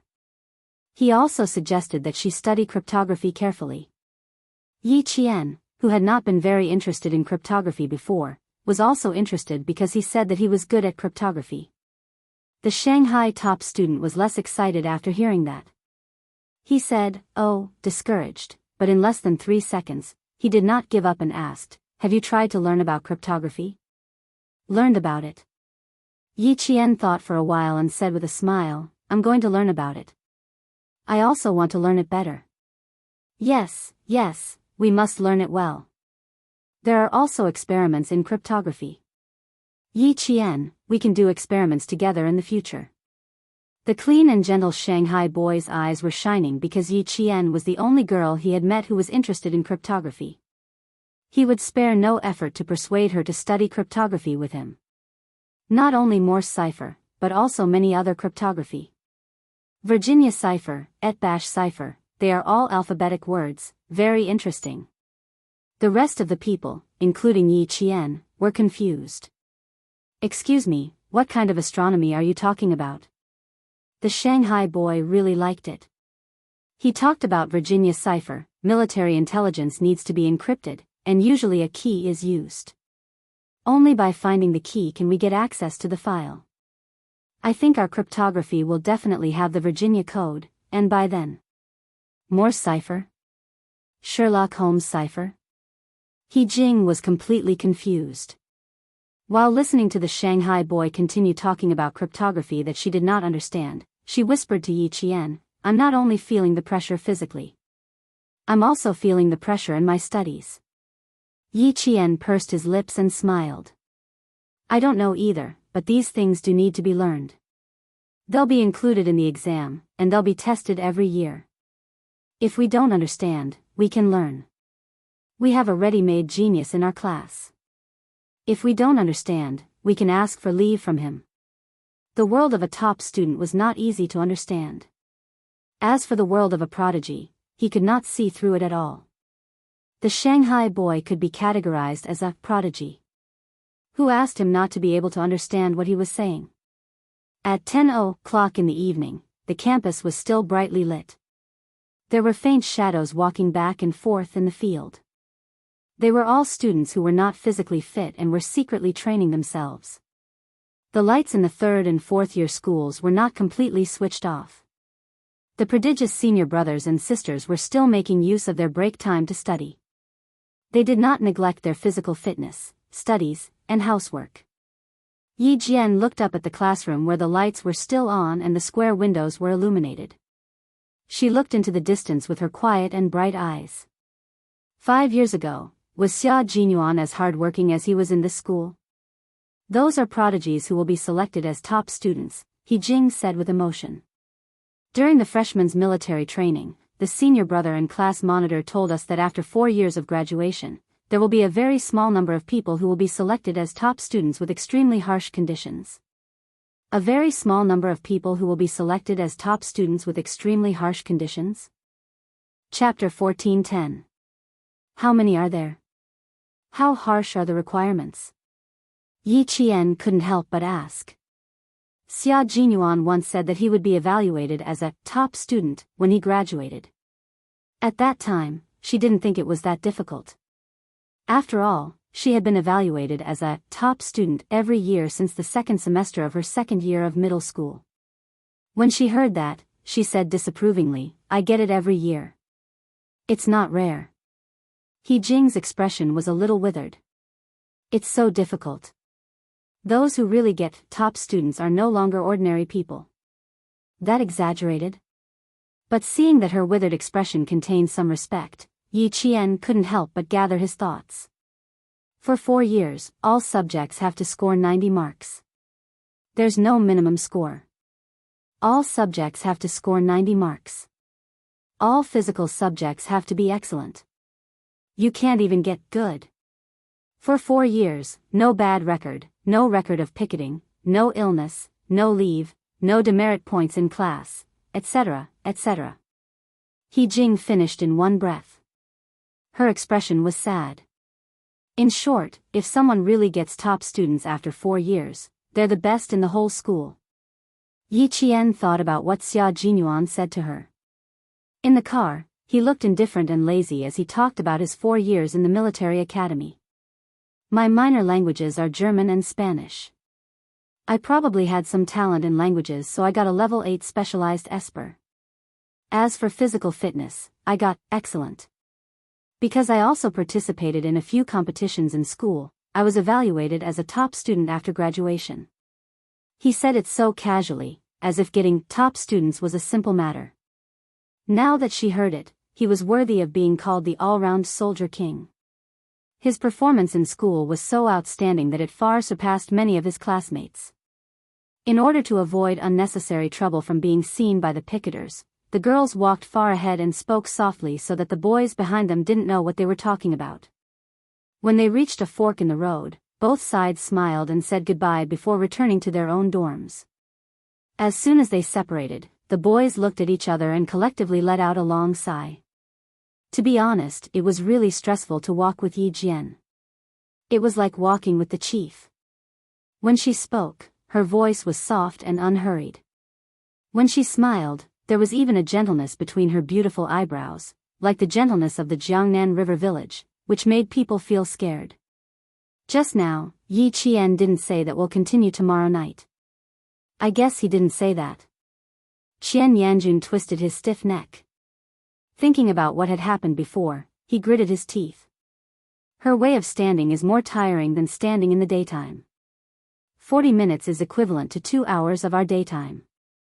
But we can't deny that it is indeed. Song Jichio's neck was also stretched. She's tired she couldn't move for 40 minutes. If we want to improve progress, we can use her way. It's useless if we only improve quickly. The whole class has to improve quickly to have an effect. Ofs. While they were talking about Yi Jian, He Jing was also talking about them. Wu Bingqing's physical fitness is good, and his studies are good too. He seems to be quite knowledgeable about cryptography. I'm afraid there will be a top student in our class. As he spoke, he looked Yi Jian up and down and said with a smile, "You're not bad either. You also have a lot of potential. Then we'll all be first lieutenants, and you'll be a captain." Excellent students would be directly rewarded. After graduation, they would be awarded the rank of captain instead of first lieutenant. Yi Qian was a little excited after hearing that. Chapter 14:11. Xia Jinyuan graduated 5 years ago, but he still held the rank of major. That was strange. Why hadn't there been any changes? Yi Qian thought to herself. She smiled and said, "Commendations are tempting. The rank of captain, just thinking about it makes me excited." Who said it wasn't? When I heard it, I was filled with pride. As they spoke, they arrived at the dormitory. The lights in the dormitory were about to be turned off at 10:30. He Jing saw that it was getting late and quickened her steps. Su Wen had already fallen asleep on the bed. She was exhausted. She wanted to practice standing with them, but she didn't have the energy to do so. At 10:20, the bedtime signal sounded. The two of them quickly got ready for bed. Their clothes, belts, military caps, short sleeves and shorts were all placed in the designated places so that it would be convenient for them to grab them the next day. They didn't have to look for delays everywhere. The bedtime signal sounded again. The white lights in each dormitory went out almost at the same time. All the dormitory buildings were plunged into darkness. The night insects played a symphony of nature. After a while, the students who were tired from the day fell asleep. Yi Qian laid on the bed but couldn't fall asleep. She thought about what Xia Jinyuan had said to her. She thought about his life in the military academy and his hard work. If she wanted to be as outstanding as him, even if she got into the military academy, she couldn't relax. She had to continue working hard. She had to learn from him. She had to get close to him. Through her own efforts, she had to become an indomitable soldier like him. Yi Qian closed her eyes and thought deeply. That elegant and handsome face appeared in her mind. The corners of her mouth lifted slightly and she gradually fell asleep. The next day, during the drill class, Class 3 all obediently took off their military caps under the smiling eyes of the instructor. Then the instructor continued to smile and said, "In order to make you all stand at attention as soon as possible, I've decided to take the advice of the boys." Hearing this, Yi Jian had a bad feeling in her heart. It couldn't be. Did they tell the instructor? Soon, her premonition came true. As the leader of the procession, Yi Jian was the first to take the brand new poker cards from the instructor's hands. The instructor chuckled softly and said, "Your uncle must be a very outstanding soldier." "Thank you." Yi Qian also lowered her voice. She really did not expect that the boy would tell the teacher. Great, now there was going to be a lot of trouble. Wasn't there going to be a lot of trouble? In a while, someone's big brimmed hat would fall off. Overtime. After a while, someone dropped a poker card. Overtime. Drop the hat, drop the cards, overtime, overtime. After the first day of class, it caused even more public outrage. Everyone said that they wanted to find out which brat had suggested such a trick to the instructor. Yi Qian and He Jing fell silent. Fortunately, the instructor had mentioned a few boys and not girls. The few boys who had asked the instructor for help tried their best to join in the fight against the common enemy. Faced with the anger of more than 30 students in the class, they did not dare to reveal that they were the boys that the instructor had mentioned. Even after graduation, they still couldn't find out who the boys were, and it became one of the unsolved cases of the third class. Soon, the third class also found a psychological balance. The rest of the teachers of the first year felt that this method was very good and immediately used it in their classes. In the end, the school leaders were alerted and praised the spirit of the third class and this batch of freshmen for their hardworking spirit. In the end, they called on all the teachers and students of the school to learn from the freshmen. Very good, the students of the third class who had started first felt even better. Chapter 14:12. The second-year seniors were fine, but the third-year and fourth-year seniors were having a hard time. Ruthless, ruthless, too ruthless. Which class came up with this idea? I must find out who it is. The boys in Class 3 felt that they had gotten themselves into big trouble, so they worked even harder when they were standing. They were afraid that the teacher would yell out their names and criticize them. What's wrong? You can't even stand properly? It's just a hat, not a piece of equipment. Can't hold a poker card? You have to hold it even if you can't. What, didn't you suggest this? Do you want me to call on the whole class to follow suit? What? Why can't you do it yourself? If the instructor really said that, the boys in Class 3 would become the public enemy of the whole school. In order not to expose their identities, the boys finished standing during the day and continued to eat at night. They were afraid. Yi Qian laughed. The whole field was filled with fighting spirit. It was very contagious. No one knew who came up with this idea, except for the few pickets. However, they only remembered that they had seen it. As for who it was, they could not remember. Under the scorching sun, the training on the field was carried out. Every student was wearing their summer uniform and was exposed to the sun. Everyone had probably gotten used to it after being exposed to the sun for a long time. In the end, no one fainted from heatstroke. After a week, all the freshmen could really stand in a proper military posture. However, in the words of the instructor, they only had the form, but not the bone. If they wanted to stand in a proper military posture, they would need at least half a year before they could form the bone. Bones represented the majesty and coldness of a soldier just by standing there casually. In the third class, Yi Jian was the only one who could stand in a military posture. This was not what the teacher said, but what all the students agreed. They all agreed that Yi Jian was the girl who deserved to be number one. When the school wanted to choose a freshman representative to be the flag bearer for the National Day celebration, Class 3 voted for Yi Qian. Even Class 1 and Class 2 voted for Yi Qian. Yi Qian, who was not used to walking in public, struggled for a while. Standing in the General Affairs Director's office, Yi Qian was still wondering if he could change the person in charge. The General Affairs Director recognized Yi Qian. When he saw the young lady standing in front of him with a military aura, he silently nodded in his heart. He pulled open the drawer of his desk and said with a pleasant expression, "Come, come, come, Yi Qian. Take a look at the grace of our previous flag bearers and flag raisers.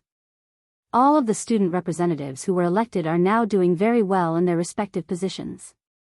The thick photo album opened, and from the black and white photos to the old color photos, not only did they see the valiant and heroic appearance of the school flag bearers, but they also witnessed the military uniform reform of our country. When she flipped the photo to the 9th grade, a slightly youthful face with an unforgettable side profile entered her eyes. The side profile of the flag bearer in the photo was too familiar. It was so familiar that if this person stood in front of her, she would be able to recognize him with her eyes closed. Xia Jinyuan. The Xia Jinyuan she was familiar with. The elegant and dangerous Xia Jinyuan who had a soft spot for her. This is the most outstanding student. From the time he entered the school to the time he graduated, he had been the flag bearer for every year. In the past, just like you, he did not like to walk in front. The General Affairs Director laughed. He even poured a glass of cold water for Yi Qian and set it aside. After thinking for half a day, he finally thought it through. After that, he had to attend the opening ceremony every year. If he didn't, the school would feel that something was missing. He has a good image and temperament. He can take on big responsibilities. Chapter 14:13. Yi Qian couldn't help but smile.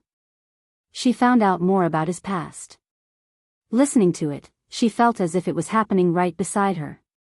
He had left too many traces in this school, and she could even find out about his past from the teachers. Inexplicably, Yi Qian felt much happier. He had always been her goal. Now, she was following the path he had walked, chasing after him step by step, moving forward. And he was not far away, quietly waiting for her arrival. Yi Qian closed the photo album and became the representative of the freshmen, taking on the role of the flag guard. At this time, the freshmen had entered the marching formation training. The formation training consisted of marching, running, and marching.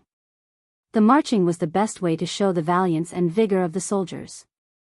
It had a very strong effect that could shake people's hearts. When Yi Qian returned, the third class was resting. Everyone was sitting under the sun, laughing so hard that their shoulders were shaking. The two girls, Su Wen and He Jing, were sitting far away, looking awkward and uncomfortable. It was as if they had encountered something embarrassing and were very uncomfortable.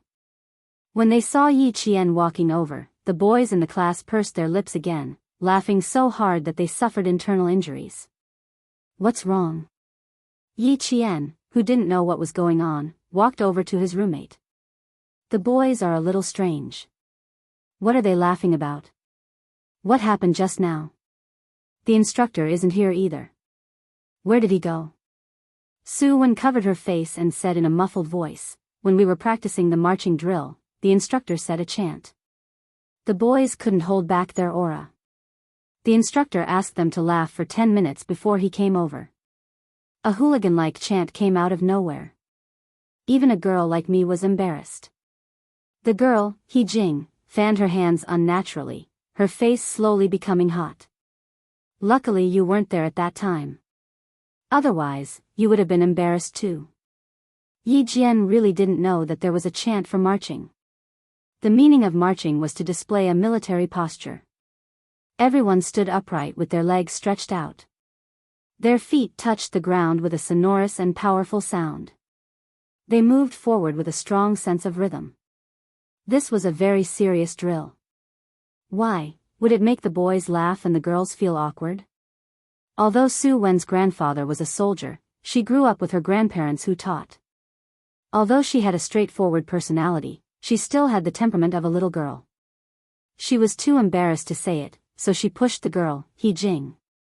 Say it, say it. I really can't open my mouth." Some of the boys stood up and did the marching drill. Then, the boys who were sitting laughed until they beat the grass. They couldn't laugh loudly and felt uncomfortable holding it in, so they could only use their physical strength to vent. Yi Jian's eyes darkened slightly. These boys were probably going to be punished. The formation training ground had to be solemn and formal in order to show the might of the soldiers. For the instructor to leave for a while laughing and pounding the ground at this time was probably intentional. "It's just a chant. You don't have to be embarrassed." "What's the chant?" "It only tells you the trick to memorize the movements so that you can learn the key as soon as possible." Yi Jian smiled and enlightened the two girls. "You have to differentiate between formation training and physical training. During physical training, you have to shout loudly and be high-spirited. But we can't do the formation training." He had to be serious. "You've all seen the square formation of the National Day ceremony. It's neat and orderly. Their slogans are filled with murderous intent. Who's laughing? Who would laugh? No one would laugh. Only the mighty and majestic aura of our army can be felt when we walk out." The boys were still laughing, while the girls walked out of the awkward situation under the guidance of Yi Qian. Even their sitting postures were much more upright. Chapter 14:14. Su Wen's expression gradually became solemn, then she nodded and said seriously, "You're right. When I was 4 years old, I went to my dad's army. At that time, I happened to see the soldiers training in formation. I still remember it vividly. I was just walking over when suddenly there was an earth-shattering chant. I was so scared that I cried. 4 years old, I'm almost 20 years old now." The instructor had indeed been observing. When he saw that the two girls' expressions gradually relaxed due to Yi Qian's arrival, he put down the binoculars. Class 3's Yi Qian was indeed a good seedling. Our country's marching regulations were personally set by General Shao. In the 50s, the great leader proposed that the army should be unified in command, system, organization, and discipline. At that time, the head of the military training department, General Shao, immediately organized the relevant personnel to write 3 regulations: discipline, internal affairs, and formation. With the implementation of the 3 regulations, it provided a strong support for the construction of our army. In the 50s, it began to be used. Yi Qian talked about China's marching, the origin and development of China's formation. Later on, the military commission researched and used the infantry movement that Commander Liu personally set. Using the German marching as a template, it made changes based on the Soviet Union. It strengthened the arm swing and at the same time adjusted the stride length to achieve the coordination of the 4 limbs. It was the marching and formation of our army. Don't underestimate our marching and formation training.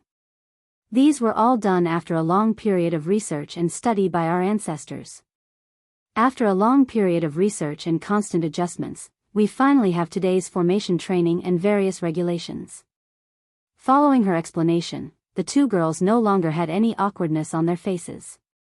Even the boys who were closer to the 3 of them didn't secretly laugh. The incantation was just a way for everyone to quickly grasp the key points. How could you just listen to its literal meaning?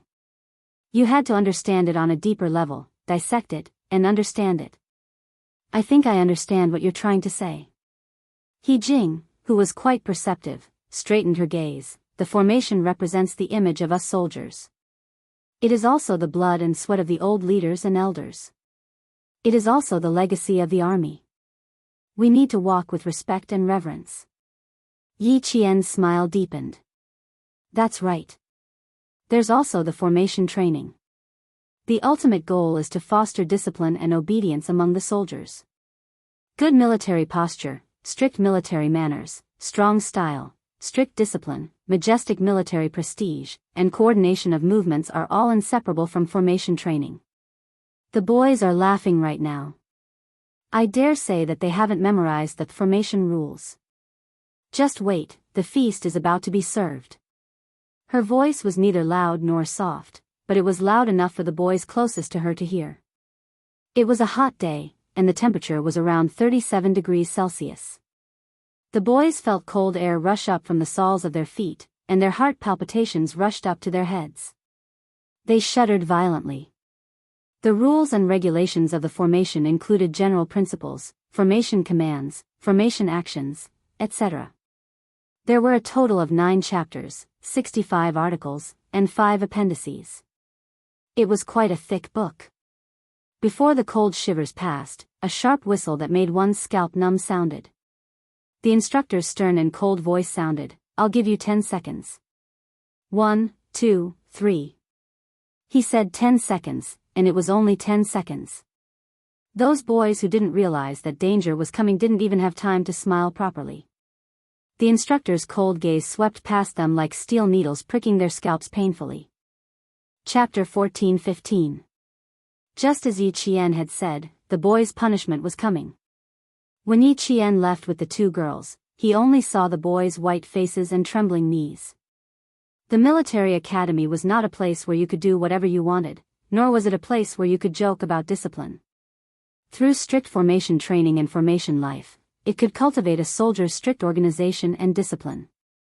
It could cultivate a strict and decisive fighting style. It could cultivate a determined and fearless soldier's temperament. You still dare to laugh at such a significant training? Heh, do you think you're having it too easy? The boys' punishment continued for a week. After those boys with impulsive temperaments were taught a lesson, they underwent another transformation. By the end of September, the freshmen finally looked like soldiers in their straight military uniforms. Their self-restraint improved, their appearance improved. Dressed in their military uniforms, they all held their heads high and began to march in an orderly manner according to the instructor's command. Yi Qian, who had become the flag guard, stood on the flag-raising platform like a pine tree. His gaze was cold as he looked at every class that walked in the square. 1, 2, 3, march in unison. The orderly troops walked in a very rhythmic manner on the platform. With a salute, the future reserve officer of our army walked in front of the platform with a solemn expression under the scorching sun. His eyes were like sharp arrows as he walked in front of the platform with an imposing military aura. In the entire National University of Science and Technology, other than the military parade field, it was so quiet that not a single person could be seen. At the main entrance of the school, a sentry stopped a couple and said very seriously, "Our school is not receiving any parents right now. Please leave our school quickly. Please cooperate." "No, comrade, we really have an urgent matter. The child's grandmother is dying and wants to see the child. Comrade, can you please inform her? Her name is Yi Qian. She's a new student. If it's really not possible, can you inform the homeroom teacher?" Sun Dongqing's voice was full of emotion. Her expression seemed to be quite anxious. The sentry maintained a cold expression and did not allow any room for discussion. "Please leave our school immediately. Please cooperate." If they still did not cooperate, they could ask the soldiers to come out. "Comrade, why are you so inhumane? The child's grandmother is about to die. Why can't you be more reasonable? If a soldier can go home to attend a funeral, I don't believe that a cadet can't go home to attend a funeral." The sentry in front of the school gate was not armed with a gun. Sun Dongqing stood up and grabbed the sentry's wrist. "Do you have to make things difficult for people like this? You didn't let us in, and you didn't even inform the students. What kind of soldiers are you? Don't you have any manners?" The sentinel warned her 3 times in a row to loosen her grip, but to no avail. He then made his move, and in the blink of an eye, he easily pinned Sun Dongqing's hand behind her back. Yi Jifan was shocked and quickly said, I'm sorry, comrade. My wife was a little impatient. She didn't mean any harm. She definitely didn't mean any harm. Please take her away from our school immediately." The sentinel didn't probe further. He let go of Sun Dongqing, whose face was distorted from the pain, and waved his hand. A few more soldiers on duty walked out. Their expressions were so cold that Sun Dongqing shrank back to her husband's side. What could they do? They couldn't get in. If they wanted to find Yi Qian, they had to go through the sentinel. Yi Jifan had no choice but to put down his pride and ask politely, "Then I'd like to ask, how can we contact the students inside? Tomorrow is National Day. I heard that cadets can leave school this afternoon. I don't know if that's true or not." Chapter 14:16. The gentle Yi Jifan had the authority of a government official, and he spoke boldly. The guard's attitude was not as cold as before. He replied, "Our school is holding a celebration right now, and we won't be receiving any parents. As for the holiday arrangements, each class and each school is different, so we can't answer your question. Also, sir, if you don't leave now, the soldiers on duty will come and deal with you." In the car, Yi Ying stared at the majestic gate of the National University of Science and Technology. The thick bricks, the cold colors, the majestic national emblem, and the sentry on duty. Yi Qian received all these and entered the military school known as the Military Hua University, but she had nothing at all. Her fingernails dug into her palms, and she didn't let go even when she felt the pain. She had to think of a way. She had to think of a way to defeat Yi Qian. She had to think of a way to defeat her. But what could she do? Now, in order for her to enter the military, her parents had to bring her here to apologize to Yi Qian, and ask her to forgive her mother for being disrespectful to Uncle General. That old thing, even after he died, he was still causing trouble for her family. How hateful. What should we do? They won't let us in at all. How can we find her? Sun Dongqing hurriedly chased after Yi Jifan, who had turned back to the car. She was really anxious. For the sake of her daughter's future, how could she not be anxious? There's still no news from the Qin family, and there's no progress on your side. Old Yi Qian is the only path we can take. Yi Jifan, whose face had darkened, glanced at her coldly. What's the use of being anxious now? We can't even see her. He had purposely picked a national holiday, but he still couldn't find her. Why is it like this, damn girl? How did it come to this? In the past, I could hit and scold her whenever I wanted, but now I can't even find her. The difference was too big, and Sun Dongqing still couldn't accept it. I'm afraid you won't even know where she is in the future. Yi Jifan was a little irritated as he smoked a cigarette. He took a deep breath and looked at the gate of the National University of Science and Technology. His eyes were a little dark and unclear. He did not expect that things would come to this. Why did he still have to depend on Yi Qian? Yi Ying didn't come out. She just watched. The unwillingness in her eyes turned into a gloomy darkness, making her look exceptionally cold. I'll ask them later. The sentinel said that they're holding a celebration. It's probably related to National Day. Yi Zhifan finished the cigarette and adjusted his mood before saying, if you really see her later, give me. A sentry walked straight towards him. Yi Qian is currently participating in a celebration. After registering, you will enter the school together with the soldiers on duty. Please abide by the school's regulations when you enter the school grounds. You are not allowed to walk around or take photos. In short, he said a lot, and Sun Dongqing's expression changed again and again. She endured it and tried her best to keep her mouth shut. Yi Zhifan thought that things would be difficult, but who knew that there would be such a big twist? After listening carefully, he said, we will definitely not cause any trouble for the school. We will definitely abide by the school's regulations. As long as she could get in, she would definitely cooperate. Otherwise, she would be chased out by Yi Qian on the spot. With her personality, she would definitely do it. After going through some procedures, Yi Zhifan finally brought Sun Dongqing and Yi Ying into the school grounds. The moment the family of three stepped onto the campus, they couldn't help but hold their breaths.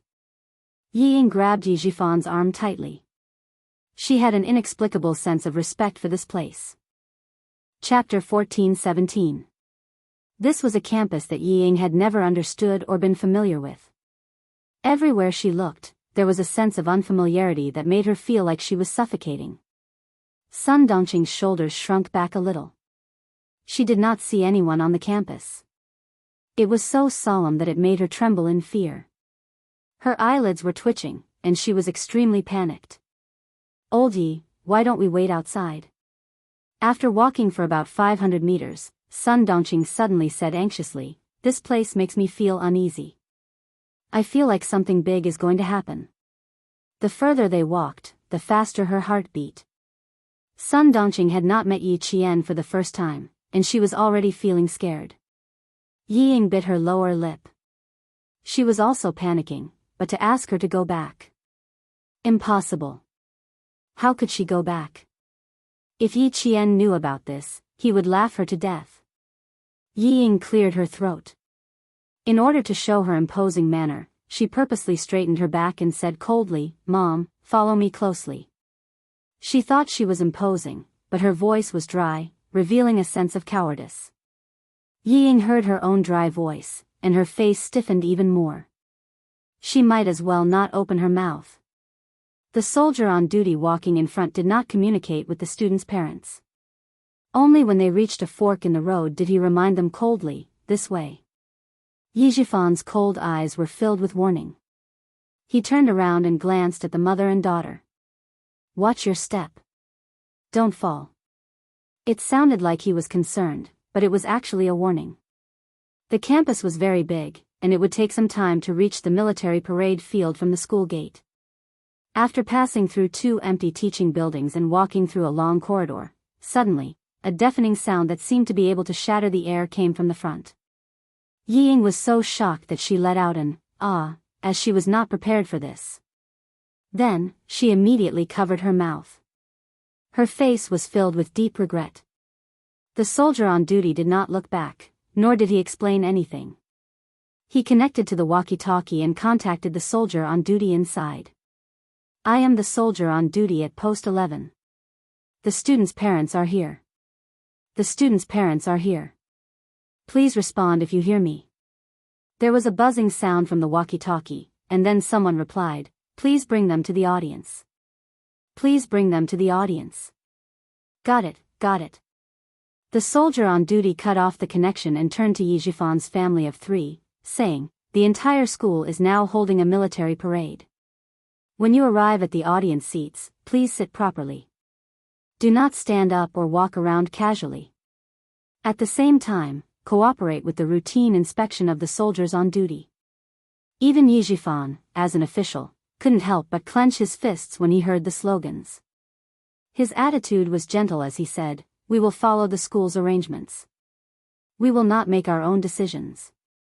Although he was a provincial-level cadre, once he entered the military academy and entered the army, it would be the same. It was only right for him to lower his attitude. When Sun Dongqing and Ying saw that even the backbone of the family did not put on airs, they naturally did not dare to put on airs. They even fearfully followed the soldiers in. They walked valiantly in unison, with a cold and imposing manner. When they were in formation, their orderly and mighty steps, their sonorous and powerful voices filled the vast field with the figures of future reserve officers of our army. Although it was not as grand as the National Day Parade, it was enough to shake people's hearts. Yi Ying was already dumbfounded. This was the military academy that Yi Qian had entered. This was the place where Yi Qian would live for 4 years. This was Yi Qian's life. Chapter 14:18. Holy, dignified, mighty, piercingly cold. It made her feel fear and reverence, and it made her more and more panicked. How did this happen? How did this happen? She was clearly the most outstanding one, and Yi Qian was clearly the worst. She should be the one with a bright future. How did she end up like this?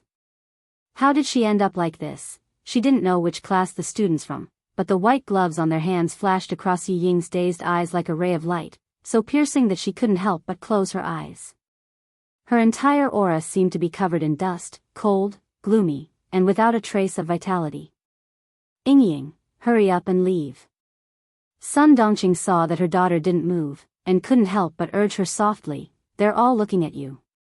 Hurry up and leave." Ying opened her eyes, and her eyeballs moved slightly. She asked in a weak voice, "Mom, how am I worse than her? I'm clearly better than her. How did I end up like this? What nonsense are you talking about?" Sun Dongqing, who always thought that her precious daughter was the best, said coldly, "How are you worse? You're better than that wretched girl. What's so good about this place? See, all the officials are standing at the top.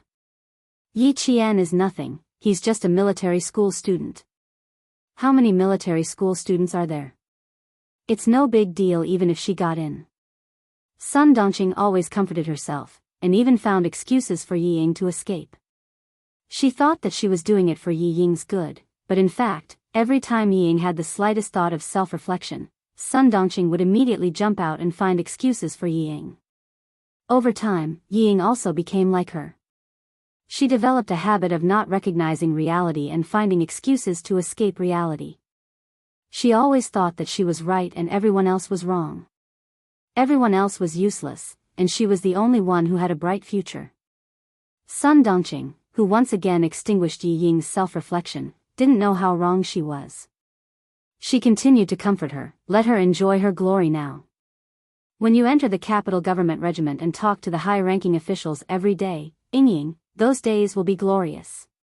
She might even find a high-ranking official's son, or find a young high-ranking official to be her boyfriend. Look, how great is that? How promising. So what if that wretched girl has the support of that old thing? Who would help her for so long? Sun Dongqing, who had forgotten about the pain after her wounds healed, returned to her old ways and dared to belittle Yi Qian again. Ying, you have to remember this for my mother. You will always be stronger than that wretched girl. No matter what, you still have your parents' support, but she has nothing. That's right, no matter what, she still had her parents' support. So what if Yi Qian was doing well now? She was just a normal cadet from a military academy. She was just standing here basking in the sun. Who would notice her? Every time there was a slogan, the mother and daughter, who couldn't help but shake their shoulders, whispered to each other. Their eyes drifted to the parade field and then quickly retracted, with caution and fear that they themselves didn't realize. Yi Jifan's attention was all on the parade field. He didn't turn around to look, nor did he hear what the mother and daughter were saying. If he had heard, he probably wouldn't have needed Yi Qian to come out. He would have directly pulled the mother and daughter, who only knew how to comfort themselves and couldn't recognize reality, away. There were only teachers in their military uniforms in the audience. When Yijifan sat down, he couldn't help but tug at his shirt to show respect to the square formation that was walking over. Chapter 14:19. The bright red national flag fluttered in the wind on the parade stage. The flag bearers stood at attention beside the flagpole, while two flag bearers stood guard with spears in their hands. After instructing his wife and daughter to sit on either side of him, Yijifan looked around. He looked at the high-spirited young silhouettes and then looked at his daughter beside him. He had never felt that his family was worse than others.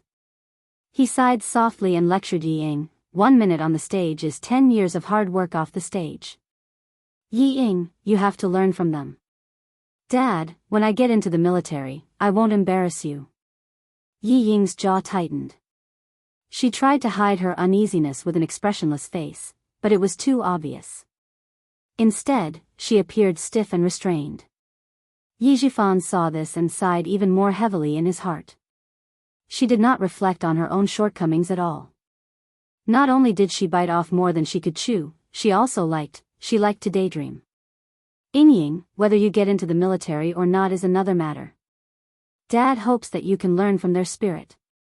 No matter how bad she was still his daughter. He had to educate her and not give up just like that. Yijifan patiently lectured, you used to love saying that Yi Qian was inferior to you in every aspect. Look at them now. Look at the figures below. Look at the aura they exude. Looking at them is like looking at Yi Qian. Ying, don't you realize the difference between you and Yi Qian? Don't you realize that you can't compare to Yi Qian? Yi Ying's face suddenly turned pale. She subconsciously clenched her fists. Dad can tell you very clearly now. You are indeed inferior to Yi Qian. You used to be outstanding, but that is all in the past. People have to look forward. You are still stuck in the same place. You think you are better than Yi Qian. In fact, Yi Qian has long surpassed you. Lecturing on the spot was more impactful than lecturing on the facts. Facing the rows of military academy students standing straight like pine trees, Yi Ying felt her breathing getting heavier with each breath. It was as if her whole body was entangled in a spider web. The more she struggled, the less she could break free. Sun Dongqing was furious. She still had to take care of the people around her. She gritted her teeth and defended her daughter. Yijifan, how can you be a father? Look at how scared Ying is. Don't compare Yi Qian to Ying. In my heart, she's nothing. You don't even deserve to carry Ying's shoes. Every time he wanted to preach, Sun Dongqing would always be the first to jump out to refute him. Yijifan was burning with anger. He lowered his voice and shouted, if you have the guts, get Yi Qian here later. Do you dare to let her carry Ying's shoes? Sun Dongqing was speechless. How would she dare? He didn't even dare to say it to his face. Yijifan sneered, do you see that, Yi Ying? This is what your mother is capable of. The ability to rely on his mouth. If you learn all of your mother's skills, 10 Yi Qian can't even compare to 1 Yi Ying. These words were so harsh that the last bit of color drained from Yi Ying's face. After a while, she said softly, Dad, Mom, stop arguing. We're here to look for Yi Qian today, not to argue. 10 Yi Yings couldn't even compare to 1 Yi Qian. Was she that bad? She didn't believe it. She couldn't accept it. She couldn't accept it. How could she, Yi Ying, be worse than Yi Qian? How could she be worse than her? She stared straight ahead. When her gaze inadvertently swept across the flag-raising stage, Yi Ying suddenly stood up. She saw a familiar figure. A figure that she wanted to curse even in her dreams. A figure that tormented her day and night. A figure that wanted to eat her flesh and gnaw on her bones. Chapter 14:20. Yi Ying, sit down. She stood up abruptly. Yijifan, whose expression had darkened, reached out quickly and grabbed her wrist. Do you still want to embarrass yourself? Sit down. Fortunately, they were sitting in the back row. The teachers in front were all watching the parade seriously and did not pay attention to the back. Otherwise, Yi Ying would have received countless disapproving looks when she stood up so abruptly. The soldier on duty saw that the parent who stood up quickly sat down again. He took 2 steps forward and returned to his original position. His gaze lingered on Yi Ying for a few seconds before leaving. Yi Ying, who was forcefully pulled back by Yi Jifan, fell back into her seat. Her whole body trembled uncontrollably. Even her teeth were chattering. "Dad, I saw Yi Qian. I saw Yi Qian. I saw Yi Qian." She was wearing a straight military uniform, holding a gun and standing at the highest point. It was as if she was looking down on her and mocking her. She was standing so high and holding a gun. She was even holding a gun. Mom said that there were so many military academy students. Who would recognize her? Wrong, wrong, all wrong. Who didn't see her? Everyone saw her. She was standing so high, everyone would see her. All the teachers and students in the school would see her. What was she doing here? Was she here to see how impressive she was? Was she here to see how she made a name for herself in school? Was she here to be looked down on and mocked? Yi Ying's unwillingness turned into anger. She was so angry that her whole body trembled even more. Sun Dongqing noticed Yi Ying's strange behavior. She grabbed her daughter's trembling shoulders and scared her into asking, "Ying, what's wrong? Did you get a heat stroke? Why are you trembling?" "Mom, I saw Yi Qian. She was standing so high up." "Mom, I saw Yi Qian."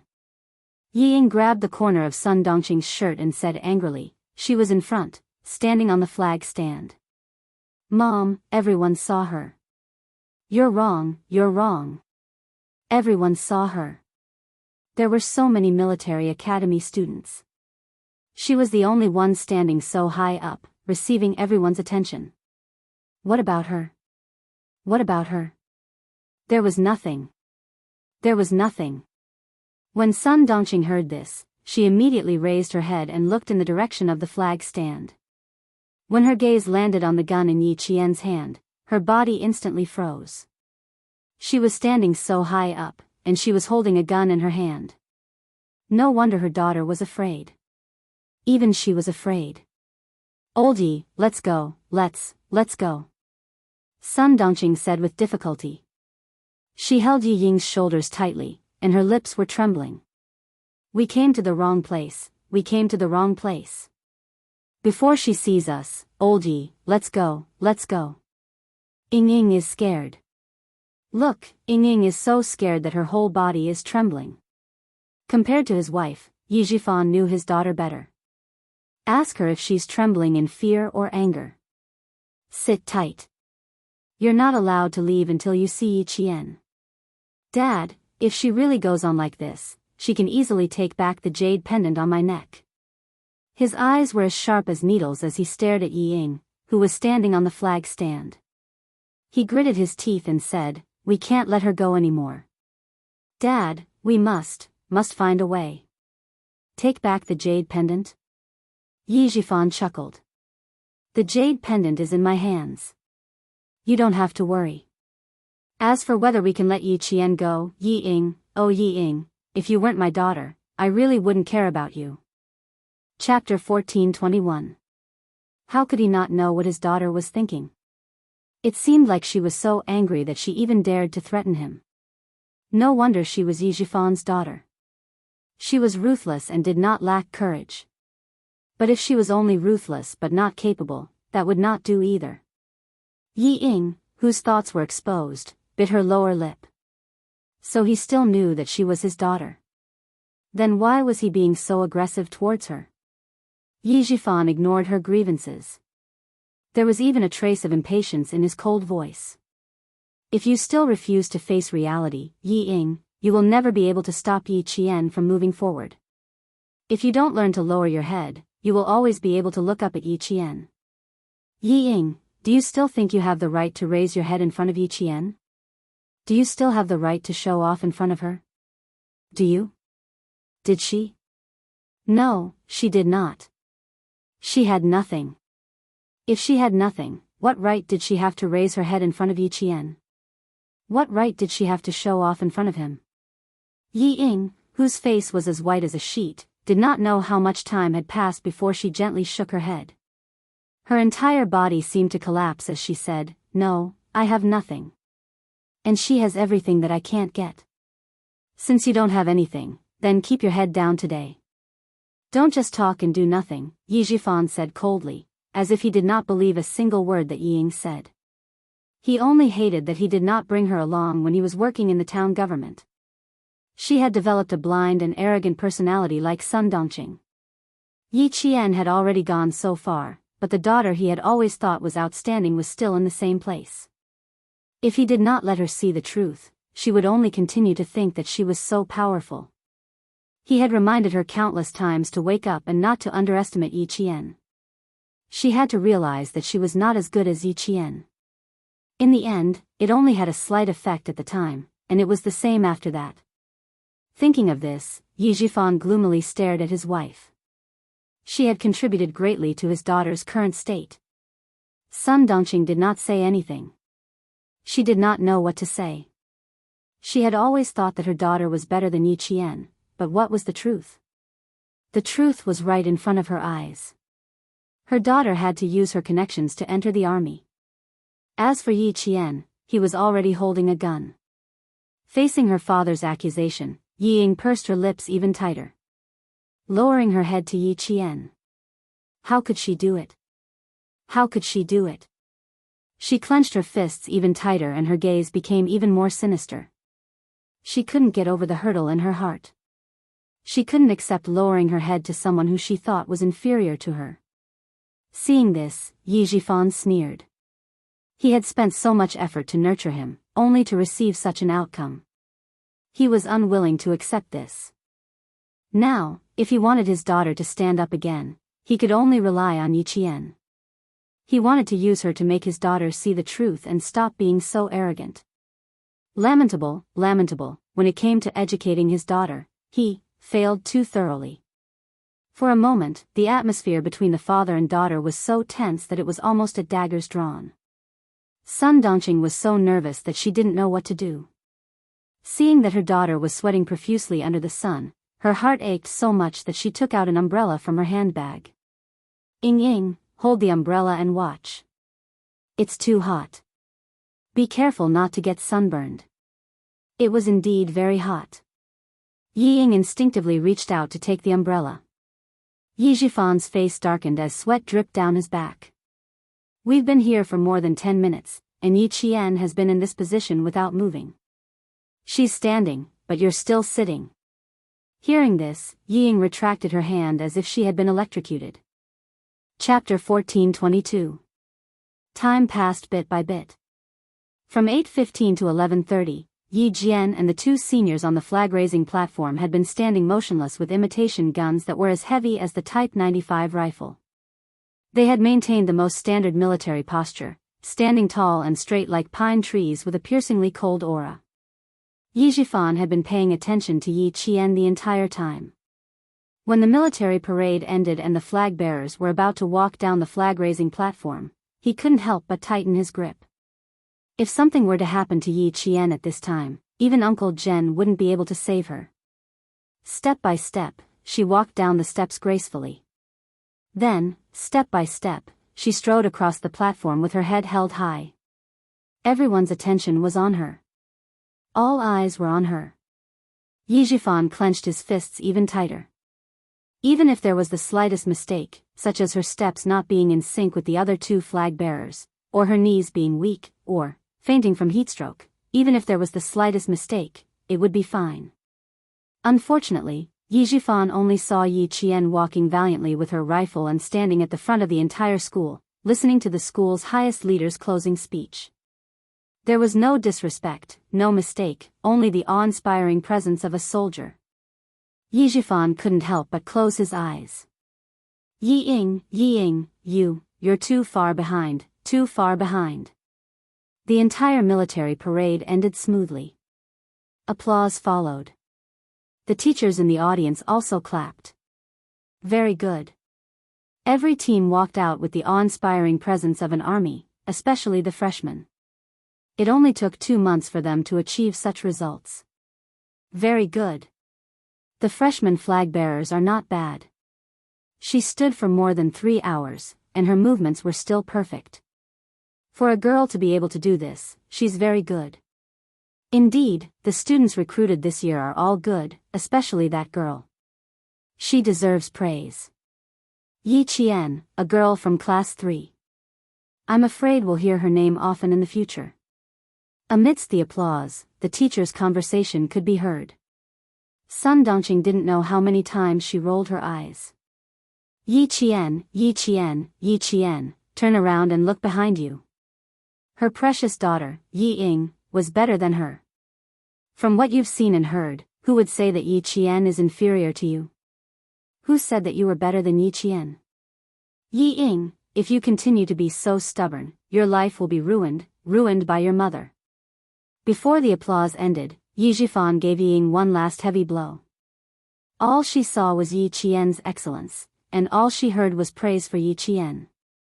She thought that she was better than Yi Jian, but that was just her own opinion. No one would really think that she was better than Yi Jian, and that she was really better than Yi Jian. Everything was just her own opinion. Tears gushed out like a broken dam. She couldn't accept this. She couldn't accept that Yi Qian had surpassed her. She couldn't accept that she had been surpassed just like that. Dad, I will apologize to Yi Qian and learn from her. Only when I'm strong can I defeat her and take revenge on her for the pain she once inflicted on me. Under the scorching sun, Yi Ying's eyes were filled with tears, but there was a sinister gloom in the depths of her eyes. I will definitely repay her for all the humiliation I've suffered. Yi Ying wouldn't admit defeat, and neither would Yi Qian.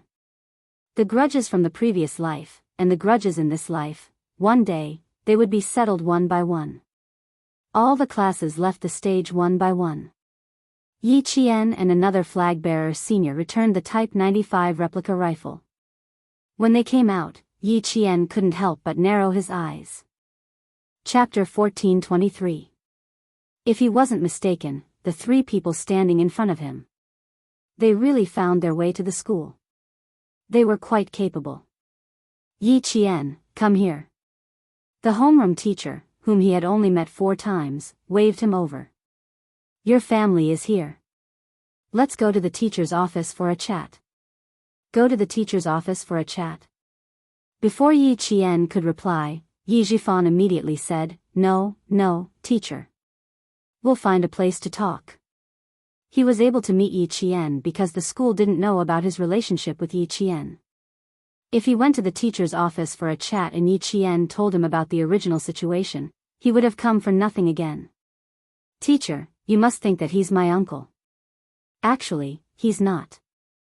This Mr. Yi tampered with my entrance exams many times. It was written on my resume that I took a year off from high school. It was all because of this Mr. Yi. Yi Qian didn't want to drag it out. He didn't want to be involved with Yi Zhifan's family for the next 4 years. During the college entrance exams, he tried to tamper with my registration again and again, trying to stop me from getting into university. Teacher, I really don't have anything to talk about with this Mr. Yi. Not giving her a chance to speak.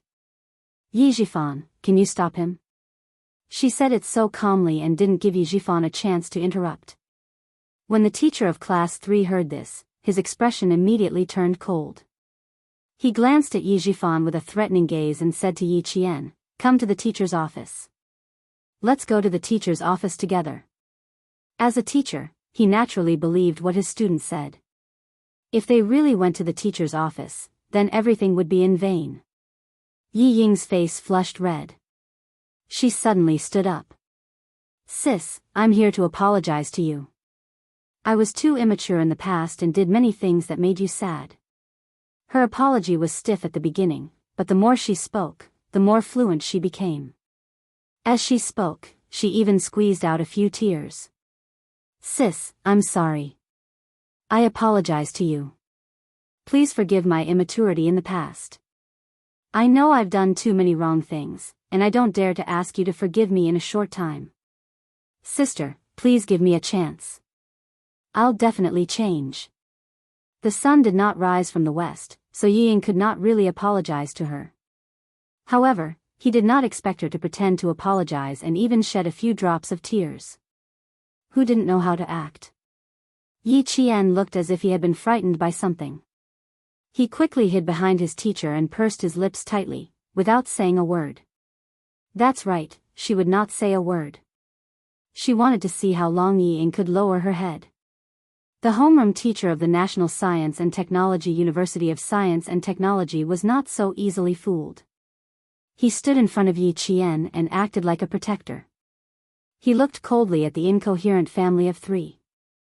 Just now, you said that Yi Qian's grandmother was seriously ill and needed Yi Qian to go home. Now, all of a sudden, he stood up and apologized. Sir, what kind of place do you think our school is? Teacher, you can call my family and find out more about my situation. Yi Qian said in a low voice. His voice was so heavy that it seemed to be weighed down by a rock. He was full of helplessness. I don't have a grandmother either. When I was young, I almost died at the hands of this so-called grandmother. Teacher, I don't want to see them. Yi Ying lowered her head and closed her eyes tightly. She took a deep breath and clenched her fists. Her voice choked again. Sis, I'm here to apologize sincerely. Please forgive me. Can you not reject me? I regret it. I really regret it. I regret it. I regret underestimating you. I regret trusting myself too much. Chapter 14:24. In the face of Yi Ying's apology, Yi Qian only had one feeling: she had ulterior motives.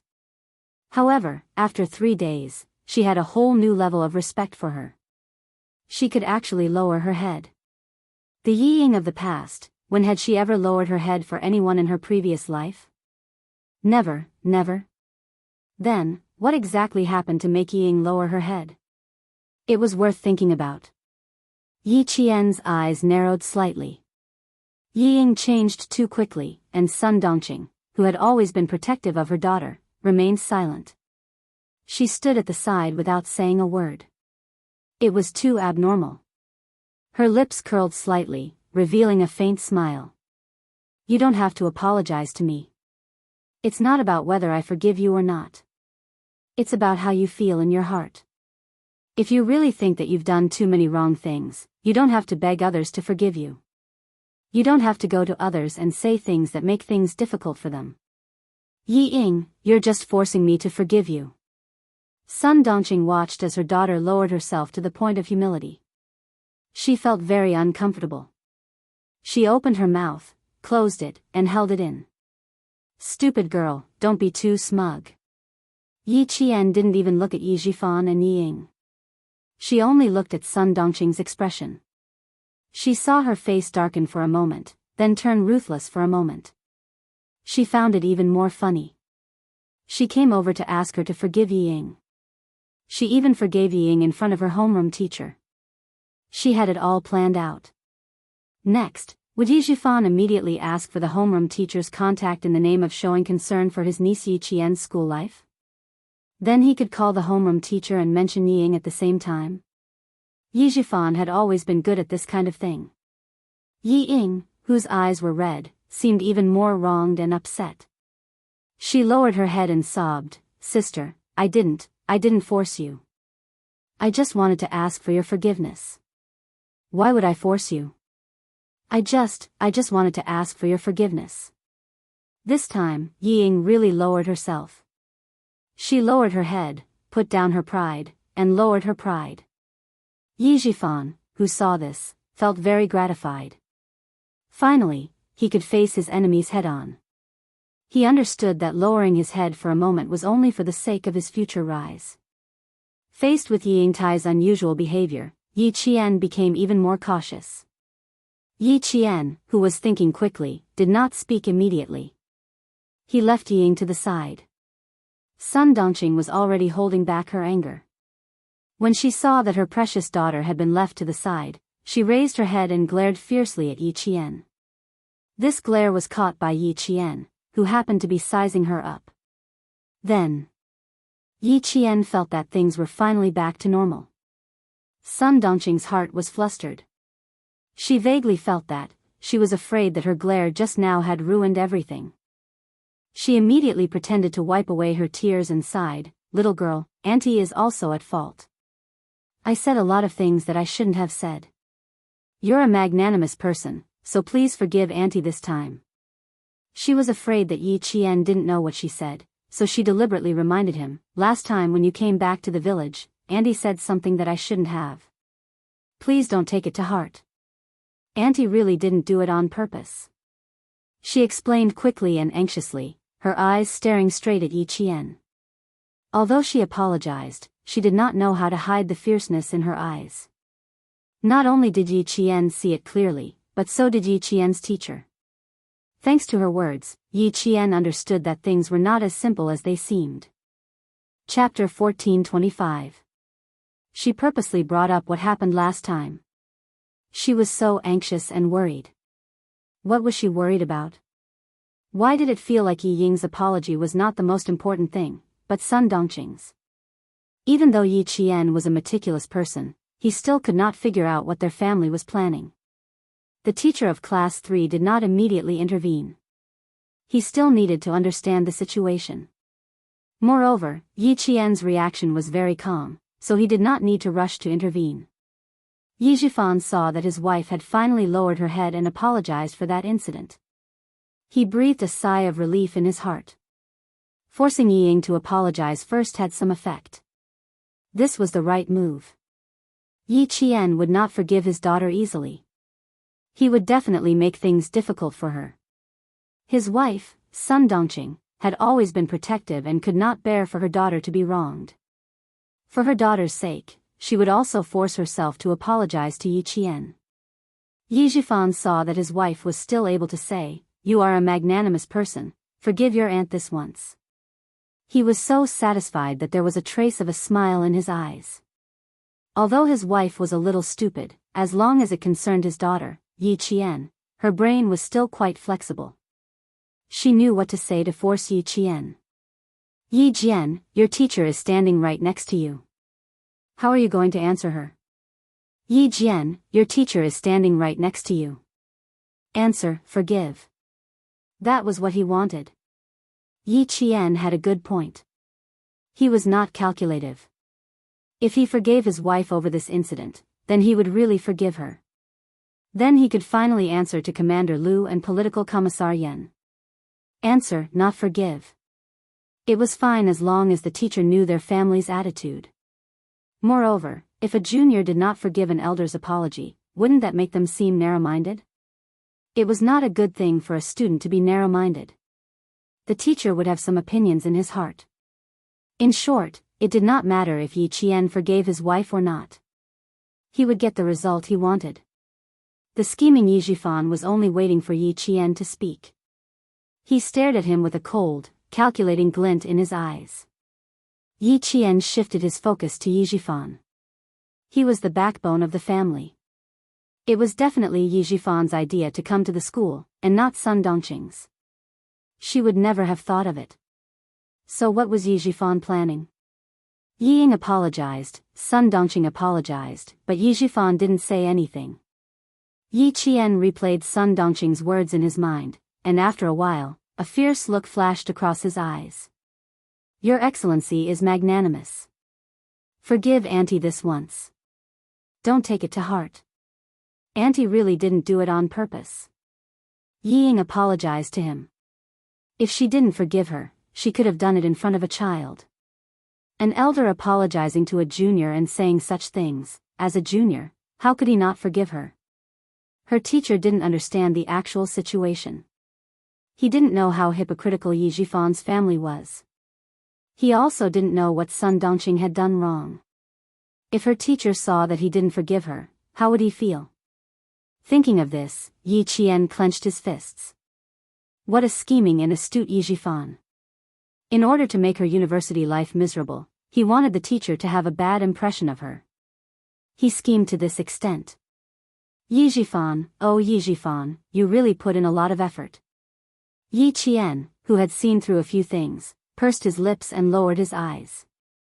His long and thick eyelashes covered the mockery in his eyes. Chapter 14:26. Yi Ying's apology was fake, but Sun Dongqing's apology was real. The truth and the lies mixed together, and in the end, she became a petty person who refused to forgive her elders. However, Yi Jifan, are you so confident that you can ruin her image in the eyes of the teachers? Yi Qian's eyes became even colder. No wonder Yi Ying was so confident, arrogant, and conceited. Yi Jifan played a part in it. Yi Jifan misunderstood. From his perspective, Yi Qian's expression was one of unwillingness to back down. Yi Qian's tightly pursed lips revealed a hint of stubbornness. Seeing this, Yi Qian's eyes smiled. He gave Yi Ying a look, indicating that his daughter should continue to lower herself so that Yi Qian's narrow-mindedness could be seen. A few seconds later, Yi Ying's eyes filled with tears. Her lips trembled as she asked softly, "Sister, what can I do to gain your forgiveness? Can you tell me? I really, really regret it. Please, give me a chance." All she wanted now was a chance. A chance to gain Yi Qian's forgiveness. A chance to enter Yi Qian's life and enter the sights of the military officers. As long as Yi Qian forgave her, she would have a chance to surpass Yi Qian. "Jian girl, look, your sister already knows her mistake. Just forgive her. Your aunt also knows her mistake. Forgive her this once. After all, we're family. We'll see each other all the time. There's no need to make our relationship too tense." Yi Jifan sighed deeply. His voice was filled with helplessness and melancholy. "Uncle doesn't feel good about it. Our family has caused a ruckus in this place. We've become a joke in our village." Yi Qian, whose eyes were filled with mockery, looked up indifferently. He first glanced at Yi Jifan, who was pretending to be sad, and then at Sun Dongqing. Seeing her face darken for a moment, then turn ruthless for a moment, he found it increasingly funny. He came over to ask her to forgive Yi Ying. Moreover, he wanted her to forgive Yi Ying in front of her homeroom teacher. This was a good plan. If she didn't forgive Yi Ying and Sun Dongqing, she would be considered petty and narrow-minded. How could he forgive Yi Ying and Sun Dongqing? She, Yi Qian, was not that great. So, Yi Jifan also knew that he was setting a trap for him. Next, would Yi Jifan immediately ask for the form teacher's contact information in the name of caring about his niece, Yi Jian's school life? In the future, if he had nothing to do, he could call the form teacher and say bad things about himself, and also mention Yi Ying's good points. Yi Jifan would definitely mention Yi Ying and do everything possible to ruin his image in front of the teacher. How could Yi Jifan let go of the opportunity to elevate Yi Ying and belittle her? Yi Jifan had always been good at this kind of thing. Since he had to bring up the past, he might as well bring it up properly. Yi Qian's lips curved as he looked at Yi Jifan, who was pretending to be sad, and said calmly, "I'm still young. I'm as immature as your daughter. Mr. Yi, why don't you ask your wife to tell me what happened that day again? Let my school judge whether or not we can forgive your family of 3. How about that?" She actually wanted to spread the news to the whole school. Sun Dongqing's and Yi Ying's expressions changed drastically. They didn't even have time to hide the panic that surged out from their faces. Sun Dongqing, who couldn't control her emotions, cried out involuntarily, "Old Yi."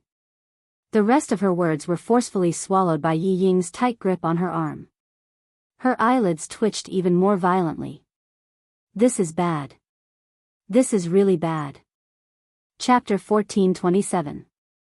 Who would have thought that the wretched girl would do something like this, leaving them with no way out?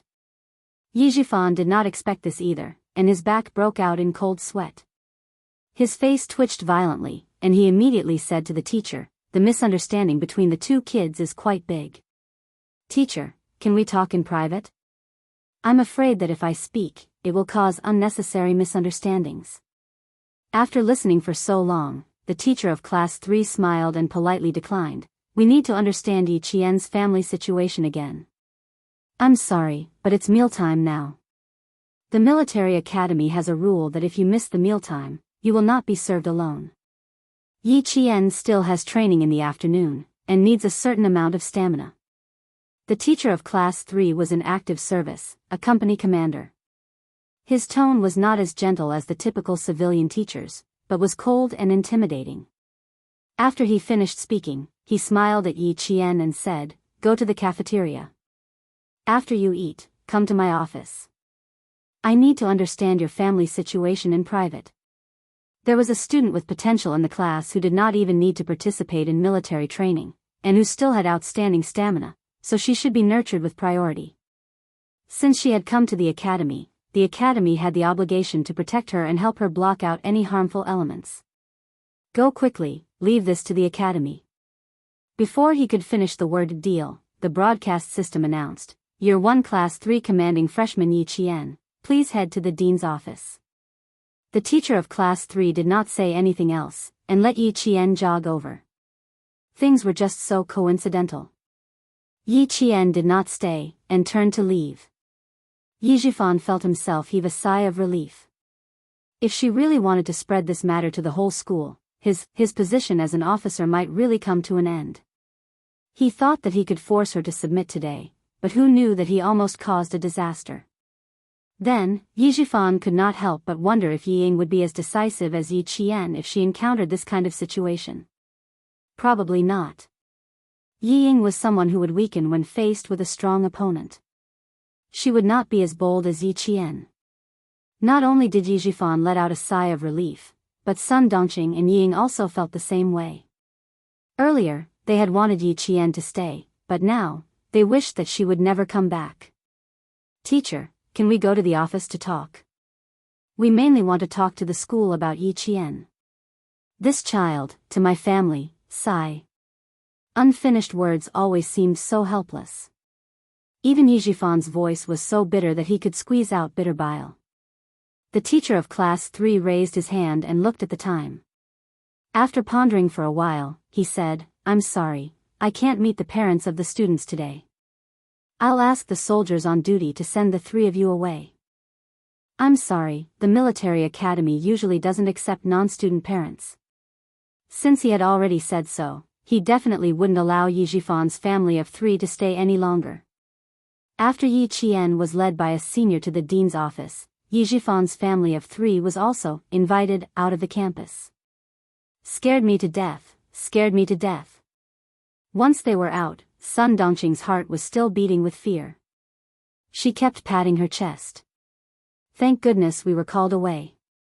Otherwise, she really would have spread the news to the whole school. Yi Ying raised her head and looked at the high school gate, which was as tall as a city wall. For a moment, she was stunned. "Get in the car first." Yi Zhifan's face was terrifyingly dark. He had underestimated Yi Qian again and again. He had clearly planned everything out, but in the end, she always foiled his plans and forced him into a corner. He could not delay any longer. He had to force Sun Yaozu to make his move as soon as possible. The 7-day National Day holiday, he had to find a way to deal with it himself. Chapter 1428. Dad, Yi Qian's wings have already hardened. After some time in the car, Yi Ying finally spoke. "She's not someone I can deal with right now. If you don't want to see her grow stronger, you need to do something." Yi Zhifan gripped the steering wheel tightly and looked at his daughter. His eyes were cold and ruthless. He heartlessly rejected his daughter's suggestion. "If you don't want to see her grow stronger, Yi Ying, you need to work hard. Whether or not I'll do anything to Yi Qian is the adult's business. It has nothing to do with you. Also, you did the right thing today. Dad is very pleased." Murder and arson. How could he let his daughter, who was still in her prime and had a bright future, know about these illegal things? He wouldn't even get involved himself. He would only borrow someone else's hand to see if he could solve the problem in his heart. Was he pleased? Yi Ying lowered her head and looked at her palms. Her delicate palms were scarred and stained with blood. Apologizing to Yi Jian had exhausted all of her courage and shattered all of her pride. However, the other party didn't care about her apology at all. He didn't even look her in the eye. Her pride and self-esteem were ruthlessly stepped on. If she used her pride and self-esteem to make her father feel pleased, Yi Ying's slender fingers tightened slightly. She expressionlessly tugged at the corner of her mouth. Dad, as long as you're happy. As long as you're happy. Who asked her to rely on you now? The car gradually sped up. When the green light turned green, Yi Jifan, with his jaw tense, stepped on the accelerator and left the University of Science and Technology of China with his unwilling wife and daughter. Inside the University of Science and Technology of China, Yi Qian heard the sound of "come in." Yi Qian pushed open the anti-theft door of the office. She looked up slightly and saw the handsome face she was most familiar with. She saw him in casual clothes the day before the holidays. Could it be that he specially rushed over to spend National Day with her? Impossible. How could he have so much time to spend with her? Most likely, he was here for official business. The dean was a 55-year-old lieutenant general with the rank of deputy major. This meant that he was a dean with real power, unlike the teachers of Class 3 who were only active soldiers in the military academy. In the military academy, there were 3 types of teachers: active duty, civilian, and employed. Teachers are active military personnel. They start from the position of deputy company commander and can reach the position of deputy division commander. Their military rank can be as high as senior colonel. On the other hand, civil service teachers started from level 12. The hired teachers would be regarded as teachers of local colleges and universities. They would not have military ranks and would only be able to participate in various professional and technical titles and obtain professional and technical positions. Yi Qian saluted the dean. Year 1, Class 3, Yi Qian, reporting. The girl who came in was wearing a female soldier's uniform. She had long sleeves, a jacket, a standard female soldier's military skirt, a belt around her waist, and a large brimmed hat on her head. She was valiant and full of the tenacity of a female soldier. Due to the scorching sun outside and the fact that she was walking in a hurry, there was still sweat dripping down her face. However, her eyes were extremely calm, without the slightest hint of panic. At a glance, one could tell that she was a female soldier who could withstand the wind and waves. When the dean saw Yi Qian's military aura, the smile on his stern face deepened. Yi Qian, who was highly regarded by the military and had already served China, was a female soldier who had made a lot of mistakes. Not bad. You're still so energetic after standing for more than 3 hours. The dean was very familiar with Yi Qian. The reason why she was exempted from military training was because the dean was the first person the military contacted. He pointed at the guest sofa and gestured for Yi Qian to sit down. Come, sit down and have a cup of water. Chapter 1429. Yi Qian obeyed and sat down. Like Xia Jinyuan, he sat upright and strong like a pine tree, full of military aura. Because he was wearing a military uniform, his knees were close together and his calves were slightly slanted, giving him the flexibility of a female soldier. Strength and gentleness, he was the green flower of the military. The dean nodded with satisfaction again and turned to Xia Jinyuan. Major Xia, the school will fully cooperate with the military. You should tell Yi Qian the specifics personally. The importance that the military attached to Yi Qian had exceeded his expectations. Every time something happened, Major General Yang from the army would personally call the school and send someone to pick up Yi Qian. This level of importance was no ordinary level of importance. As the dean, he was naturally happy that his own student was valued by the military. With a smile in his eyes, the dean said to Yi Qian, "Don't feel burdened, the school will also fully support you." "Yes, sir." Yi Qian did not take the initiative to ask. After answering the dean concisely, his gaze fell on Xia Jinyuan. The two of them looked completely professional, without a trace of intimacy between a couple. Xia Jinyuan, who was here for business, took Yi Qian half an hour later to the parking lot of the University of Science and Technology of China. Let's get in the car. I'll tell you in detail the mission from 7 p.m. to October 4th. He opened the door of a black business car and said, "Get in." Yi Qian, who had just attended the school's National Day celebration, did not even have time to change out of his sweaty casual clothes. He just carried his hastily packed luggage and got into the car with Xia Jinyuan. In the car, there was already someone waiting in the driver's seat. When he saw Yi Qian get in, he slowly said in a low and cold voice, "Yi Qian, long time no see." It was G3. Long time no see. Yi Qian bent over and got into the car. Then Xia Jinyuan bent over and got into the car like a cheetah. He closed the door and ordered G3 to start the car. All his comrades in the snowfield brigade were very good at driving. Because they were in a hurry, they drove very fast.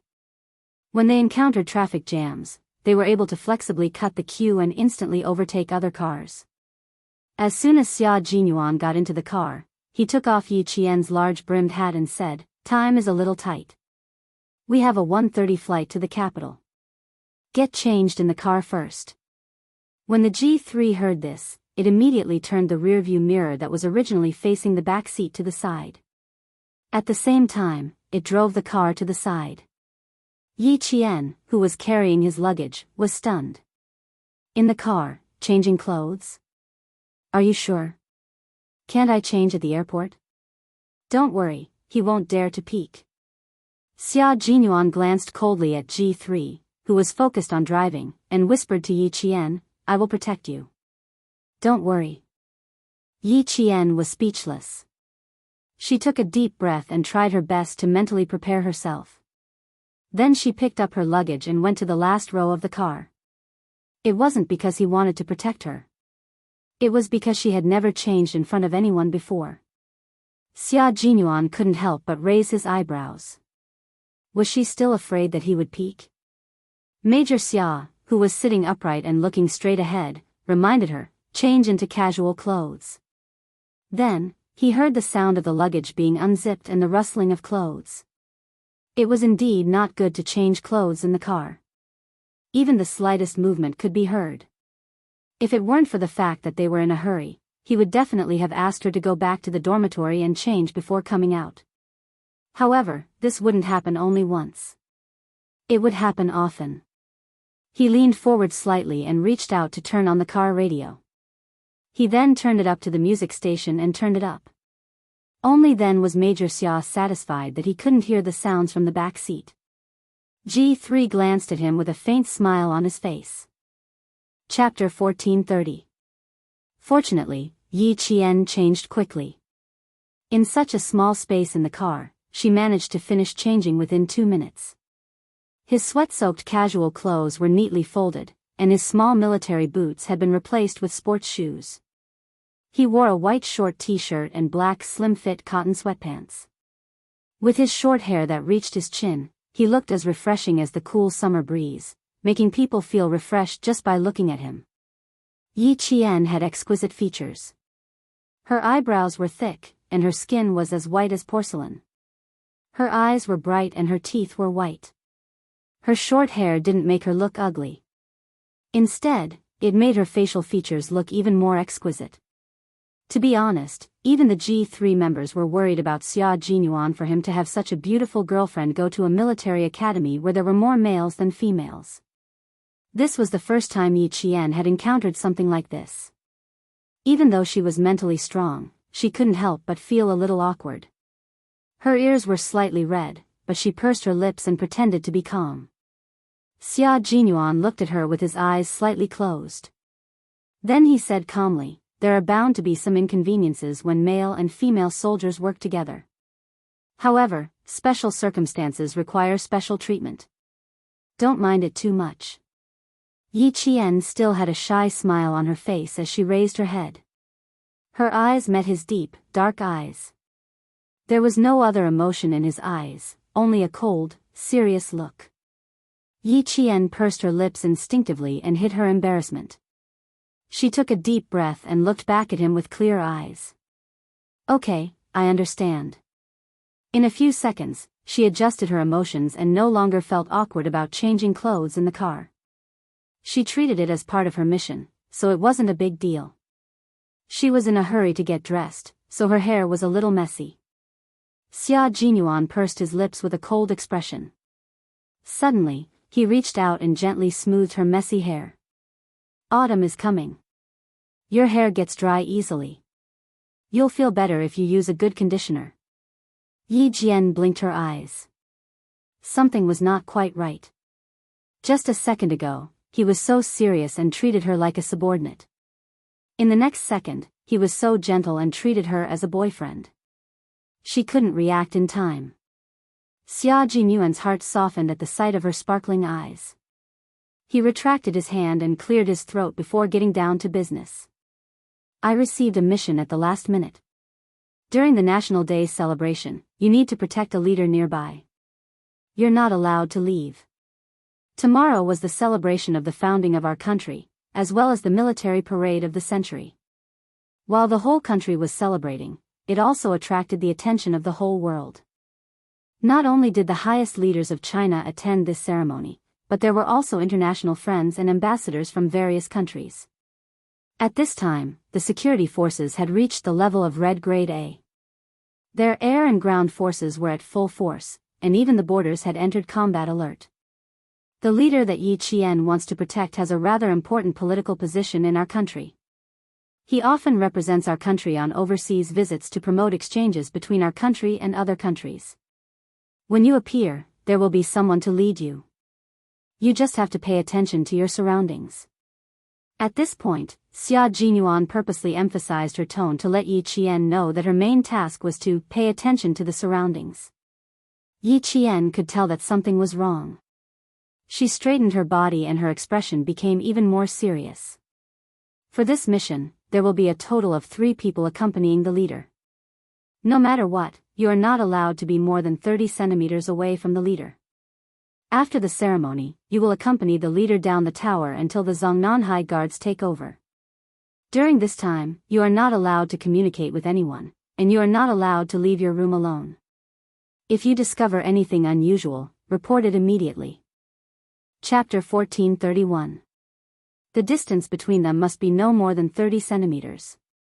This meant that if anything went wrong, her brain and body would be able to react quickly and protect her leader from any life-threatening danger. Yi Qian understood the meaning behind Xia Jinyuan's words. Her expression became calmer, and Xia Jinyuan knew that she understood what he meant. The car sped towards the airport. Xia Jinyuan explained to Yi Qian what she needed to do over the next few days, as well as her specific mission. Due to the importance of this mission, she would be severely punished if she was not careful. He maintained a solemn expression throughout the entire process. Yi Qian, this mission is more important than anything else. If anything goes wrong, you might even be expelled from the military. Originally, a female soldier from the Nongguang military district was supposed to carry out this mission. In the end, the military district decided to send you instead. Yi Qian, do you know why? Yi Qian had already heard what Xia Jinyuan said. Her small face was especially solemn. She shook her head. I don't know. To her, protecting her leader at the celebration was even more stressful than protecting her leader overseas. Overseas, she could deal with any accidents immediately. But domestically, she couldn't even use her gun casually. Now, she only had one thing on her mind: adjust her mentality as soon as possible, set her position, and face a new round of challenges. Her voice was very calm, and her dark eyes did not fluctuate too much. Xia Jinyuan felt that he could no longer see through Yi Qian. He couldn't figure out what she was thinking and whether she had too much psychological burden for this mission. It was normal for her to have psychological burdens. When he received a call from the Major General ordering him to immediately head to the National University of Science and Technology to pick up Yi Qian for the celebration mission, his heart skipped a beat. This was the first time that Little Fox was carrying out a major mission in the country. Furthermore, the Snowfield Brigade would never appear to protect a leader when carrying out a major mission in the country. Every time they carried out a major mission in the country, they would always have a specific purpose. For example, the mission this time was to eradicate an illegal organization. Xia Jinyuan continued in a low voice, "The leader has a very good impression of you. He thinks that it would be better for you to carry out this mission. Plus, you have experience in large-scale combat, so you have an advantage over the female soldiers who only carry out special missions in the Nongguang military district. The leader personally recommended you to the military, and that's why you were assigned this mission." It turned out that Yi Qian was sitting in front of the television like everyone else watching the celebration. Because of her outstanding performance, the leader was still able to remember her after so long. While Xia Jinyuan felt happy, he also felt that Yi Jian would be under a lot of pressure. His expression was cold, and his eyes were calm as he looked at Yi Jian quietly, not missing the slightest change on her face. "This mission is a very good opportunity for you to train." The Major General was very happy when he found out, but he was afraid that you would feel pressured. "He specially sent me and G3 to pick you up and give you some psychological counseling so that you can devote yourself to the mission as soon as possible. Do you have any problems right now?" Before Yi Qian could answer, Xia Jinyuan immediately said, "You don't have to tell me your personal problems. We don't accept personal problems." Yi Qian, who had been listening carefully, suddenly felt happy. Was he worried that she would back out? "No, I don't have any personal problems," Yi Qian replied seriously. She was smiling in her heart, but her expression was very serious. Complete the mission. Chapter 1432. Xia Jinyuan loved Yi Qian's drive. She was like a blade of grass that wouldn't show any signs of fear no matter what. Hearing this, a small smile finally appeared on his cold face. "Very good. If you had dared to say that there was a problem, I would have immediately reported it to the military and re-evaluated your psychological resistance." He and Yi Qian were lovers, but they were also comrades.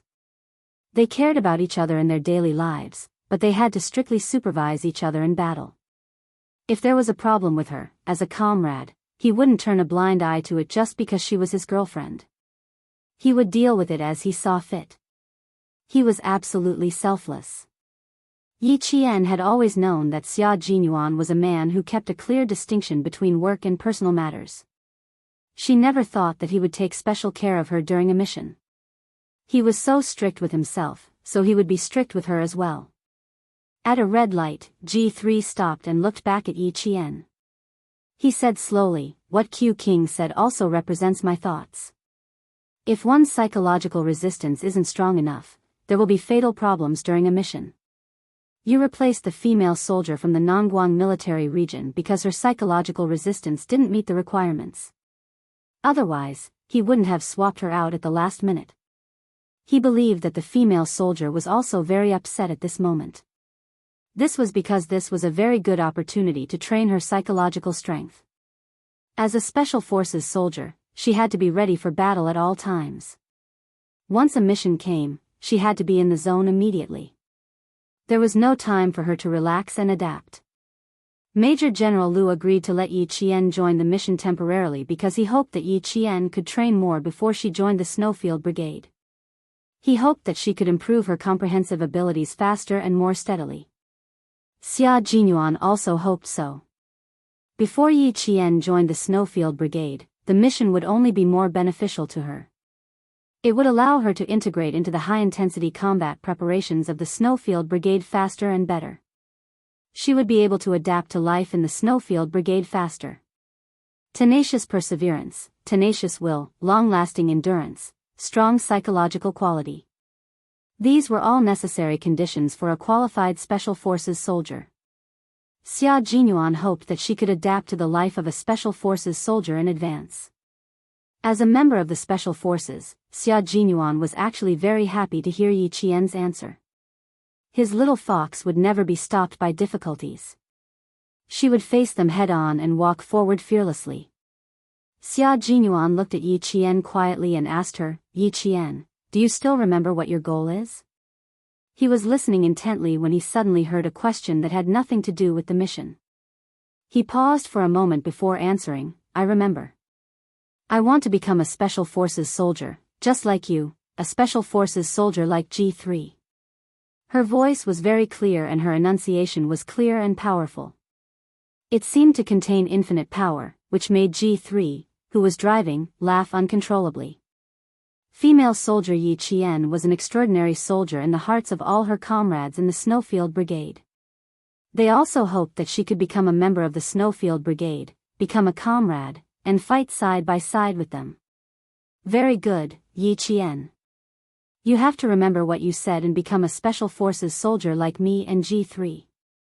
Xia Jinyuan raised his eyebrows and smiled. Yi Qian, we all believe in you. All our comrades in the brigade, as well as Major General Liu, believe that you can definitely become a special forces soldier like us. Then, do you know what kind of special forces soldiers like us are? Chapter 1433. The last sentence made Yi Qian's pupils constrict. Was he trying to tell him everything about himself, G3, and his mysterious comrades? The car radio was turned off, and the well-sealed car was so quiet that only the sound of their breathing could be heard. G3 drove calmly, not at all surprised by this. Before they came, Xia Jinyuan asked if the Major General could tell Yi Qian what kind of special forces they were. The Major General agreed. Why did he agree? They were both well aware of the reason. This time, the leader who arranged for Yi Jian to protect was not an ordinary leader. He was a leader who was in charge of investigating important matters. This leader rarely appeared in public. This time, he suddenly appeared. There was an unusual deep meaning behind this arrangement. At least, they knew that this leader had decided to attend the celebration. The Great Hall did not agree at all, but they agreed in the end. Then, with the addition of the Snowfield Brigade, they immediately arranged for a female soldier, who would not normally receive much attention, to be his personal bodyguard. However, the female soldier did not have a strong psychological resistance. In the end, the leader personally appointed Yi Qian to replace the female soldier's original position and protect the leader who was willing to use himself as bait to lure the snake out of its hole. From this, it could be seen how dangerous it was for Yi Qian to stand beside this leader who used himself as bait to catch all the criminals in one fell swoop. There was even a possibility that he would be sacrificed. Because this was a cult that had connections with foreign countries. Yi Qian sat very upright, his eyes shining like stars. He looked at Xia Jinyuan without blinking. Captain Xia, I'm ready. Tell me, I'll listen to every word you say. God knows how interested she was in Xia Jinyuan's unit. Sometimes, one would wonder what kind of unit they were in and how powerful their comrades were to be able to enter this unit. Would they be able to become a special forces soldier like them or Captain Xia? Now that Xia Jinyuan was going to say it himself, Yi Qian felt a little nervous. Just now, when he knew that he was going to carry out a dangerous mission, he wasn't nervous at all. Now, he was nervous. Xia Jinyuan, who was originally in a serious mood, was stunned when he saw this. After a while, his slender fingers touched his forehead. His laughter was like rippling water. Slowly, he let out a deep laugh. This was the little fox he loved. She was so brave and pure. Our country has two special forces. One is the Snow Region Special Forces that I'm in, and the other is the Storm Amphibious Frogman Assault Team. On the battlefield, these two forces are the trump cards of our country, and they will go all out to turn the tide when necessary. With just 2 sentences, Xia Jinyuan noticed that the light in Little Fox's bright eyes was even brighter than a diamond under the sun. Although it was only 2 sentences, Yi Qian was already overwhelmed with emotions. The Sharp Knife Special Forces were able to turn the tide on the battlefield. This was the Special Forces of the Special Forces, the elite of the elite. These 2 forces are our country's secret forces that cannot be made public, shown in public, or known by others. No one knows of our existence, and no one knows the number of the forces we belong to. No one knows the meaning of our existence. Flowers and glory under the sun have nothing to do with us. No matter how difficult the mission is, no matter how perfect it is, as long as you are still serving in the force, your position and military rank will not change. Chapter 1434. Xia Jinyuan, who was sitting against the car door, was dressed casually. He looked no different from a successful man entering and exiting a high-class office building. He wore a black long-sleeved shirt that made him look even more elegant and steady. The sleeves were slightly rolled up, and there was a hint of arrogance in his noble elegance. Without his military uniform, he perfectly hid the sharpness of a soldier in his bones. Although his aura was still strong, he lacked the bloodthirstiness of a soldier on the battlefield and had a more reserved and profound temperament. His eyes were very deep and dark. When he spoke, his deep black eyes stared unblinkingly at Yi Qian. His low voice sounded like he was narrating a story, slowly and calmly. However, Yi Qian could hear the beauty of the magnificent sea in his calm tone, as well as the unpredictable turbulence in the depths of the sea. As he spoke, Yi Qian's expression became more solemn. Take me for example. 5 years ago, I was a major. 5 years later, I'm still a major. No one knows about your contributions. No one knows about the people you saved. Sometimes, when you're on the battlefield, you even hide your nationality. No one can see your glory when you were alive. After you died, other than the Snowfield Brigade and the leaders of the military, no one else knows about it. Every soldier who joins the Snowfield Brigade will write a suicide note in advance and hand it in to the military for safekeeping.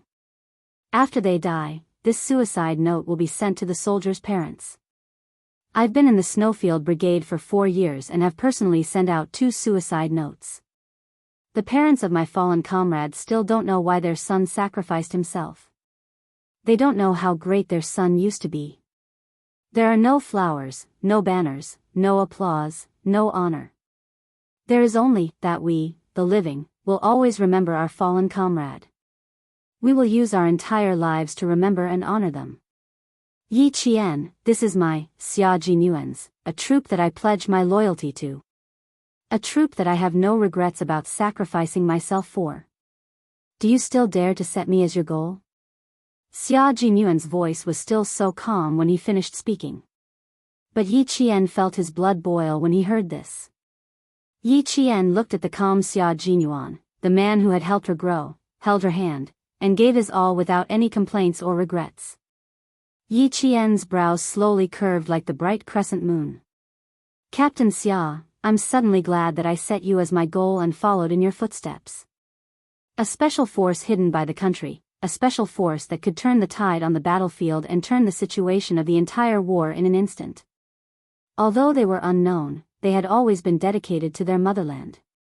He did not ask for anything in return, nor did he ask for flowers or applause, nor did he ask for glory. He only wanted to fight for his military uniform. Such a special force must be a super elite force. Uncle Chen had said that those who were famous and had outstanding military achievements in the special forces could be called elite special forces. And those who were unknown but could sacrifice their lives for the country in exchange for a decisive victory were called super elite special forces.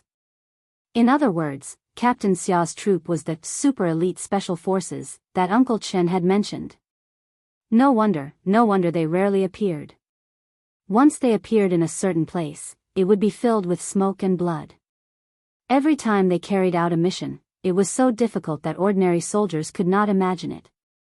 When they went, they were alive, but when they returned, their military uniforms would be stained with blood.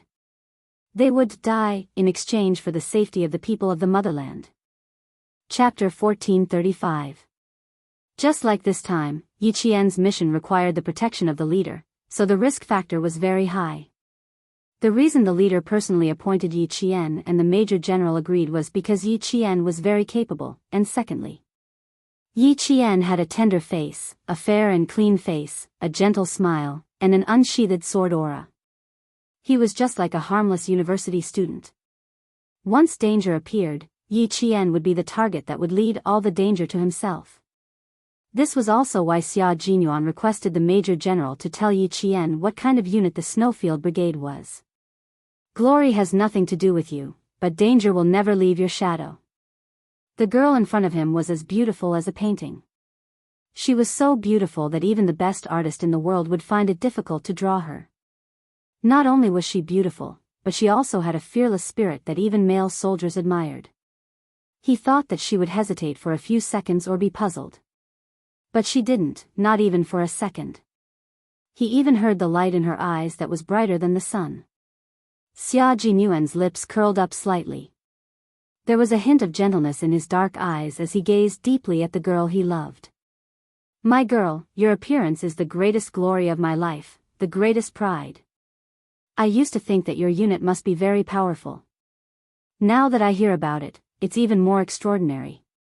It doesn't matter if no one knows about our existence, as long as we know about each other's existence. It doesn't matter if no one knows about our military exploits, as our existence is unknown. As for flowers, applause, banners, glory, it doesn't matter if there are any. I just need to know why I'm wearing a military uniform and why I'm holding a steel gun." Just as Yi Qian finished speaking, her hand was suddenly grabbed by the man who was quietly staring at her. It wasn't a gentle grip, but a firm grip. It was as if he would pull her directly into his arms in the next second. The Major General was hesitant before. "He didn't want me to tell you these things." Xia Jinyuan didn't do anything else. He only held her hand tightly and laughed in a low voice. He was afraid that you would shrink back and be afraid after hearing it. The G3 and I both promised that you wouldn't shrink back after hearing it. Instead, you would be more interested. We also said that if you were really afraid, we would think of a way to make you not afraid. The G3 didn't turn around. He smiled faintly and said, "Actually, the two of us never thought that you would be afraid, nor did we think of a way to make you not afraid." From this, one could tell how much the G3 trusted Yi Qian. Yi Qian's hand was still being held tightly. She wasn't used to holding hands with Xia Jinyuan in front of her acquaintances, so she felt a little awkward. She struggled a little, but she smiled and said, "You guys trust me. What if I really quit? I don't think you can do anything to me. We didn't consider that this kind of problem wouldn't occur." Xia Jinyuan wouldn't let go. She struggled with all her might. He raised his eyebrows and gave Yi Qian a meaningful look, which meant, "If you move again, I will hug you directly." A moment ago, Xia Jinyuan was still the professional Major Xia. Now, he was back to being the shameless Xia Jinyuan. Yi Qian glared at him and mouthed silently, "The G3 is in the car. Can you restrain yourself a little?" "G3, I'm holding hands with my girlfriend. Do you have a problem with that?" Xia Jinyuan didn't like to sneak around, so he openly asked his comrade, "You don't have to speak. Just nod or shake your head." Chapter 1436. Sometimes, G3 really felt that it was a little annoying to have such a shameless captain. He asked him if he had any opinions, but he didn't let him speak and could only nod or shake his head. Wasn't this telling him that he had to nod his head? Okay, comrades should help each other. G3 nodded, and nodded again, indicating that he didn't have any opinions. He quickly glanced back at Xia Jinyuan through the rearview mirror, and his body trembled violently.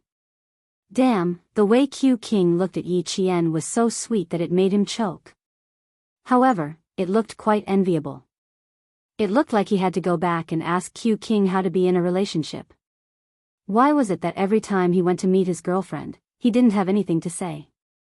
The two of them were either walking together in silence or helping the children in the mountain village with their lessons. Otherwise, she would be teaching in the dilapidated classroom while he chopped firewood in silence. It seemed less like the intimacy between Q King and Yi Qian. Looking, G3 actually figured out that something was wrong. Yi Qian was very reserved and knew to keep a certain distance from Q King in front of his comrades. But Q King didn't give her a chance to keep a distance at all. After discussing business, he immediately seized the time to talk about love. And he was afraid that he would be rash and scare his girlfriend away. Not to mention kissing, he didn't even dare to hold her hand. No, he had to change. He had to take action when it was time. How could he be overcautious? If he took action, he wouldn't regret it. If his girlfriend was scared, he wasn't a beast. What was there to be afraid of? Xia Jinyuan didn't know that he had enlightened G3. He raised his eyebrows and said to Yi Qian, "My comrades are all very honest. They definitely won't lie. If he says he has no opinions, then he definitely has no opinions. Good comrades." They knew what to say at the right time. Yi Qian was no longer the little girl who was a little resistant to relationships in high school. After all, she had lived 2 lives. Although she was not as thick-skinned as Xia Jinyuan, she was not stupid. She could easily see through Xia Jinyuan's little tricks. She looked at him with a faint smile and said, "You told G3 not to open their mouths to express their opinions. If the driver shakes his head left and right, he will look away. Only by nodding can he not affect the front and drive safely." Sometimes, when the girlfriend was too smart, the boyfriend would feel pressured. Xia Jinyuan, whose intentions were exposed, did not feel awkward at all. He held her hand and gently caressed it. The smile on his face deepened. He leaned forward slightly and tilted his head slightly to look at Yi Qian with a gentle and focused gaze. "Because I don't want to see you feel awkward. So, I used my authority as the captain to ask my comrades to remain silent." Yi Qian could not help but blush. His voice was very low, and it was filled with deep indulgence. "Little fox, we haven't seen each other for a month. Have you missed me?" Not only was his gaze gentle, it also seemed to be filled with sticky honey. It took Yi Qian a lot of effort to pull her gaze away from his focused gaze. She then pulled one of her hands out of his and mercilessly covered that elegant and perfect face with her palm. "Sit properly. Don't disturb G3's driving. What a dangerous man." She had looked at this face for a few years, but every time she looked at it seriously, her heart could not help but race. He was also looking at her with such a gentle gaze. Yi Jian could already feel her heart pounding. Thump, thump, thump. Chapter 1437. As for whether she missed him or not, Yi Qian didn't feel the need to answer. She didn't like lying, but if she told the truth, she would be embarrassed. Xia Jinyuan, whose face was covered by her hand, didn't get a reply, but his sexy lips curled up. He looked ahead and chuckled. "I miss you a lot. I don't have time to think about you during the day, but I miss you a lot before I go to bed at night." Yi Qian. Miss you a lot before you go to bed? Why do I feel like his thoughts aren't that simple? She missed him too. But she never thought about him before she went to bed. She didn't have much time to think about him during the day either. She had to stand at attention every day, go through formation training, and interact with her classmates. Her time was so packed that she didn't have much time to think about Xia Jinyuan. However, every time she walked past the school grounds, she couldn't help but wonder if Xia Jinyuan had walked past the same places she walked past. The more she thought about it, the sweetness in her heart grew. Yi Jian maintained a calm face and was not bewitched by his words of love. Major Xia could not help but turn his head to look at his girlfriend. Seeing that his girlfriend was sitting upright with a calm expression and only her ears were still red, he suddenly felt as if 100 pairs of cat claws were scratching his heart, making his heart itch. Needless to say, his little fox definitely missed him. When G3 saw this, his face remained expressionless, but on the inside, he couldn't help but laugh. Everything had its vanquisher. Yi Qian was born to vanquish Q King. Xia Jinyuan, who was overjoyed, knew that Yi Qian was shy, so he didn't continue the intimate actions between lovers. He sat upright and obediently. Time is a little tight. I need to speed. When G3 saw that both of them were sitting upright, he looked at the time and couldn't help but frown. The flight is at 1:30 p.m. It's 12:54 p.m. now. Q King, we need to contact the airport. Check-in had to be done half an hour in advance. This was a very strict requirement and couldn't be delayed by even a minute. However, Xia Jinyuan's situation was special, so the airport had to cooperate fully with them. The military had already contacted the airport and asked them to prepare for the delay in advance. Once there was a need to delay the flight, they would be able to start work immediately. Very soon, the airport received a call. The 3 special personnel would only be able to board the plane at around 1:15 p.m. All the departments would cooperate fully and there would be no mistakes. We've arrived at the airport. We'll arrive at the lobby in 3 minutes. Xia Jinyuan spoke to the relevant personnel in charge of the airport as he walked. Yes, we have entered the elevator and will arrive at the lobby soon. At this time, it was already 1:15. There were still 15 minutes before the departure time. The 3 figures walked out of the elevator, and the person in charge of the airport led the 3 of them to a special passageway. From the time they checked into boarding the plane, it only took a total of 6 minutes. At 1:24 a.m., the passengers on the flight to the capital boarded and sat down one by one. The passengers in the economy class put away their luggage, sat in their seats, buckled their seatbelts, and prepared for the flight. In the business class cabin, several flight attendants separated the first 4 empty seats with curtains so that the passengers in the business class cabin couldn't see who would be sitting in the 4 empty seats. Someone's phone beeped. Then, the person picked up the call and said lazily, "Hello." After a while, she said, "Second brother, I'm sorry. I really don't have time on National Day. I have to go to the capital for a trip." "Lie to you? Why would I lie to you?" "Jixiang," second brother said, "I lied to him." "Say something to him." Chapter 1438. It was the end of September, and the sun was still scorching. The sunlight was so bright that it was blinding. Yizhifan stood in front of the hotel's floor-to-ceiling window. He lowered his eyes and said gloomily, "The capital is under control now." "Brother-in-law, why did you go to the capital? Don't tell me you went there to watch the celebration." "Hey, second brother, no wonder you're a high-ranking official. How could you guess that?" Ever since his identity was restored, Sun Yaozu had been living a comfortable life. His body was full of fat, as if he was afraid that others didn't know that he was rich. A golden chain as thick as a pinky hung around his neck. As he bent down and sat down, the golden chain hung down from his neck, shining with a golden light. He sat down and winked at Yi Zhixiang, indicating for her to take the phone. He had nothing to say to his brother, who was an official. Yi Zhifan naturally didn't believe that Sun Yaozu didn't have the awareness to go to the capital to watch the celebration. Moreover, with his status, did he have the right to watch it live?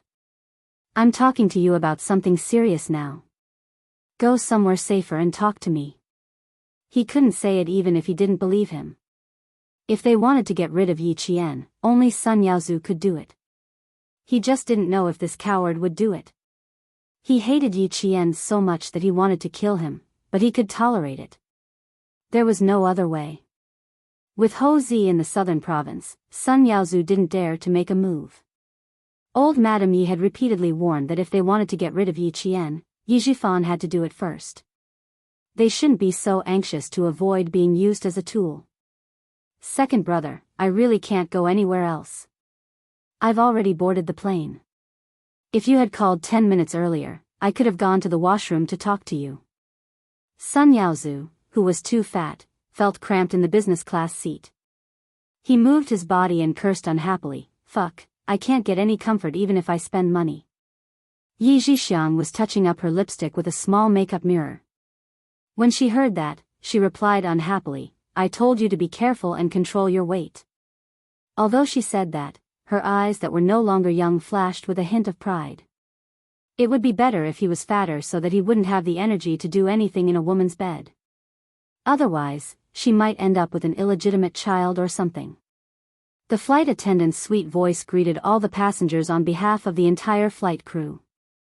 Sun Yaozu rolled his eyes and raised his phone so that Yi Zhifan could hear the broadcast.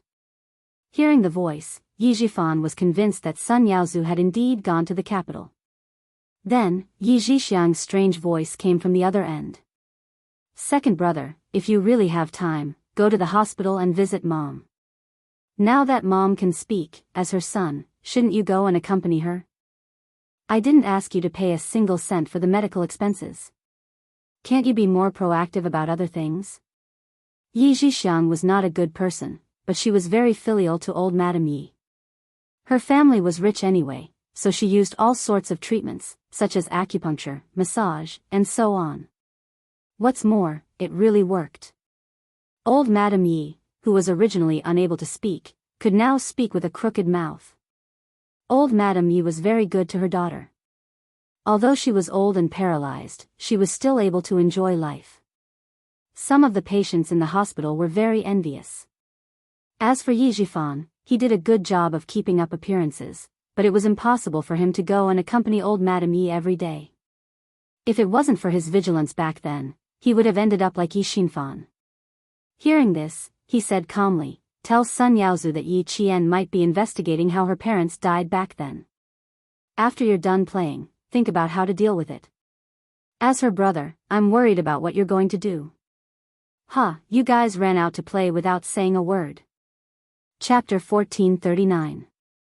Then, he hung up the phone even though he clearly heard Yi Zhixiang anxiously say, "Hey, hey, hey." Yi Zhifan chuckled as he held the warm phone. You want to fight with me? Dream on. He couldn't deal with Yi Qian because he had to take into account the military behind her. However, Sun Yaozu was nothing. He was a fugitive. Someone had erased his identity for him, so he could still let him break the law. Yi Zhixiang felt terrible. She handed the phone over with a pale face and said in a trembling voice, "My brother said, that wretched girl is investigating the past. This." Shut up. Although Sun Yaozu didn't look too good, he still knew where he was and stopped his wife from talking. Don't talk about family matters on the plane. You better have some guts. Don't panic over the slightest thing. As he spoke, his fat body moved closer and his cunning face showed a hint of pride. Didn't Mom say that he should be more scared than we are? Your brother is the most cunning. He wouldn't be so kind as to tip us off and trick you. Yi Zhixiang had inherited old Madame Ye's selfishness, but not her shrewdness. However, she was as obedient as old man Yi. Hearing this, she patted her chest and sighed in relief. You scared me. You scared me. I thought. Receiving her husband's fierce glare, she didn't finish her sentence. A few steady footsteps came from the front, followed by the sound of whispers. The curtain that the stewardess had purposely put up moved slightly. Someone sat down. The plane was about to take off. The sweet voice of the stewardess reminded all passengers to check their seatbelts. Yi Qian fastened his seatbelt and sat down in his seat. He exhaled a breath of hot air. Just as he was about to speak, he suddenly heard a familiar voice from behind the curtain. It was a voice that he hadn't heard in years. His calm face turned cold. What's wrong? Xia Jinyuan couldn't help but ask. G3 also looked at her inquisitively. Her expression changed instantly, and there was a hint of murderous intent in her eyes. She and Xia Jinyuan looked at each other, then turned their heads and looked at the curtain. Yi Qian's expression only changed after one of the men spoke in a gruff voice. I ran into an acquaintance. I didn't expect him to be on the plane. Yi Qian lowered his voice and said coldly, Our relationship is terrible. I'm afraid he can recognize my voice. Xia Jinyuan pursed his lips. There were only a handful of people who had a bad relationship with Yi Qian. It was not Yi Zhifan's voice, but a strange voice that he had never heard before. A few seconds later, Xia Jinyuan's face darkened. Don't let them affect your mood. Take a break. He had already guessed who was sitting behind him. It was someone who had almost killed Yi Qian. Sun Yaozu didn't know that Yi Qian was right in front of him. He said, What the hell is this? It's so tight that my stomach hurts. All right. Stop talking. Everyone has to buckle up. Do you think you're the only one? I told you to control your weight, but you didn't listen. Every time you're on the plane, you keep nagging. It was Yi Zhixiang's voice. Yi Qian, who was resting with his eyes closed, pursed his lips coldly. Although she looked calm without opening her eyes, her hands were clenched tightly. The two people behind her had almost killed her. No matter how calm she was still affected. Chapter 1440. Yi Qian's emotions had only fluctuated for a split second. By the time she closed her eyes, her emotions had already calmed down. She naturally had to settle her debts one by one, but she couldn't stop herself from moving forward just because of her past. Uncle Jen didn't want her to do this. Uncle Chen didn't want her to do this. Xia Jinyuan, as well as the other leaders who had high hopes for her, didn't want her to do this either. In her previous life, she was alone and helpless. In this life, there were people who loved her, people who cared about her, and people who silently supported her. She also had this wonderful time to accompany her. How could she let down this reborn life? Under the influence of Uncle Jen, Yi Qian, who had come with hatred, finally put her own future first. She temporarily put aside those who had harmed her. Before her wings were fully grown, it was best to bide her time. Seeing her closed eyes, Xia Jinyuan's face darkened. He saw her frown, as if she was suffering. Xia Jinyuan reached out and held Yi Qian's hand. If you don't want to see them, let me handle it.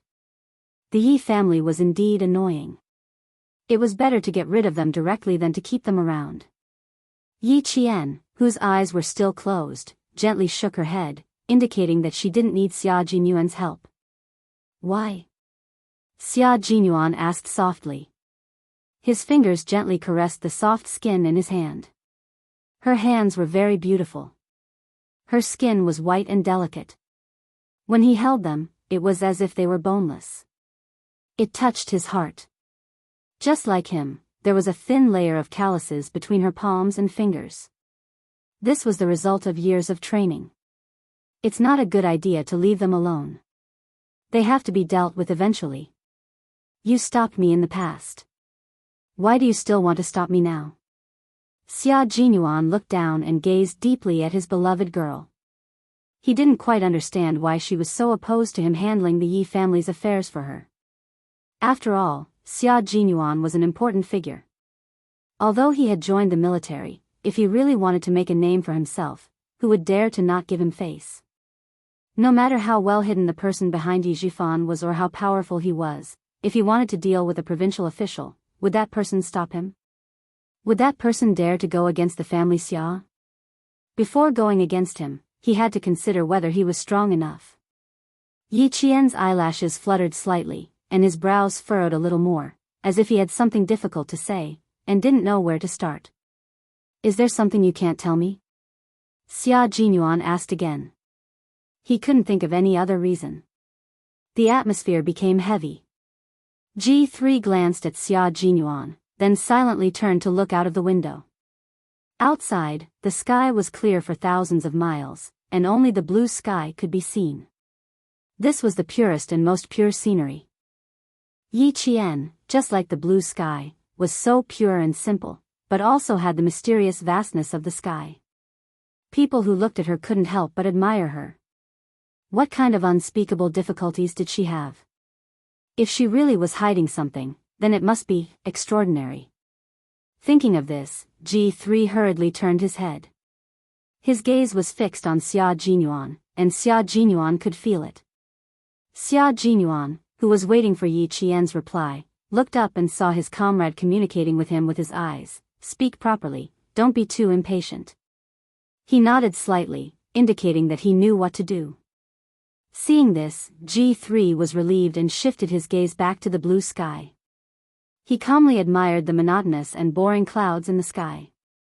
Chapter 1441. Yi Qian did not open her eyes. It was as if she had really fallen asleep. Actually, she did not.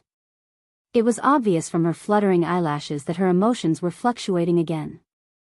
There were too many things that were inconvenient for her to talk about. She wanted to talk about them, but she did not know where to start or where to start. She was the only one who knew about those secrets. She was the only one who knew about them. She only wanted to solve those problems by herself. After a long time, Yi Qian slowly opened her eyes. She tried to smile to tell him that she was fine and that he did not need to worry. Xia Jinyuan felt a pang in his heart. He was very familiar with the look in her eyes. She had once looked at him with the same look in her eyes. There was a deep sadness and struggle in her eyes.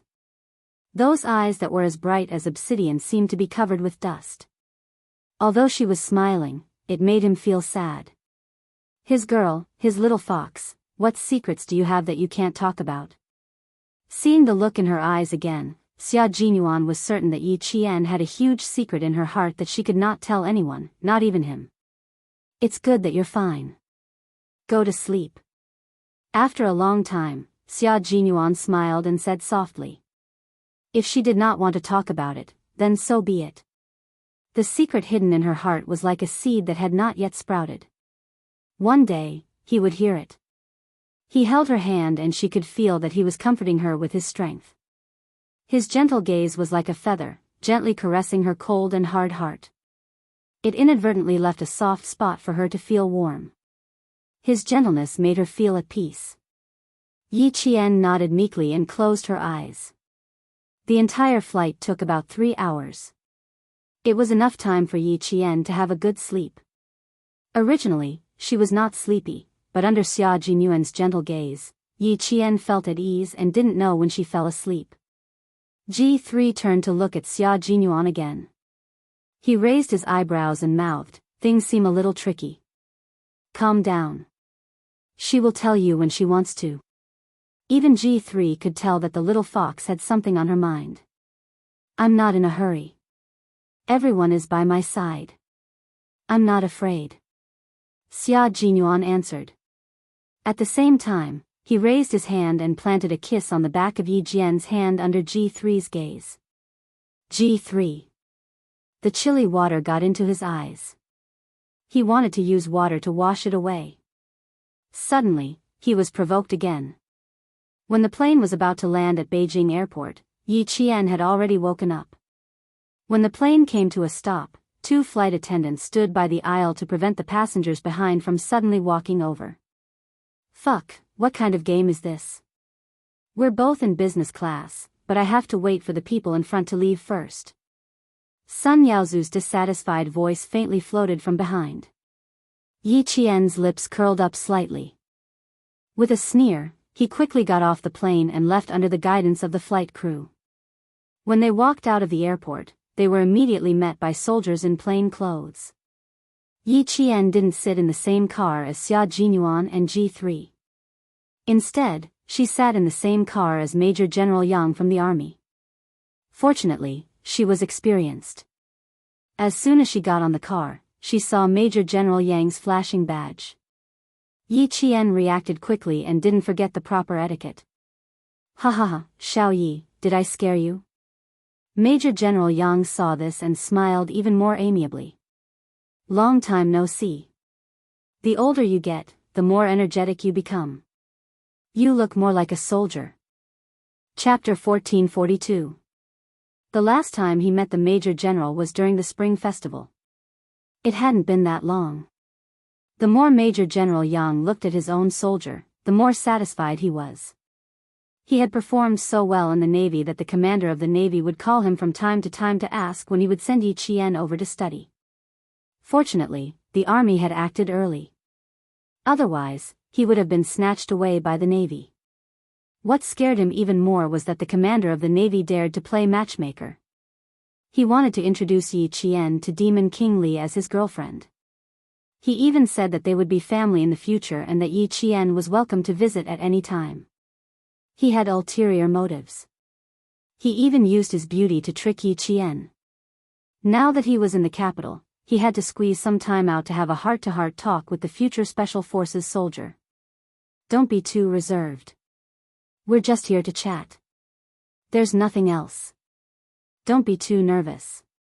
The Major General could see that Yi Qian's expression was a little serious.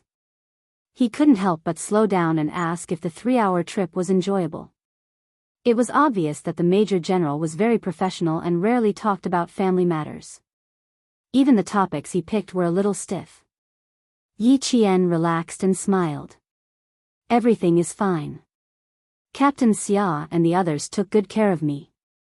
I fell asleep less than 10 minutes after boarding the plane and only woke up when the plane landed.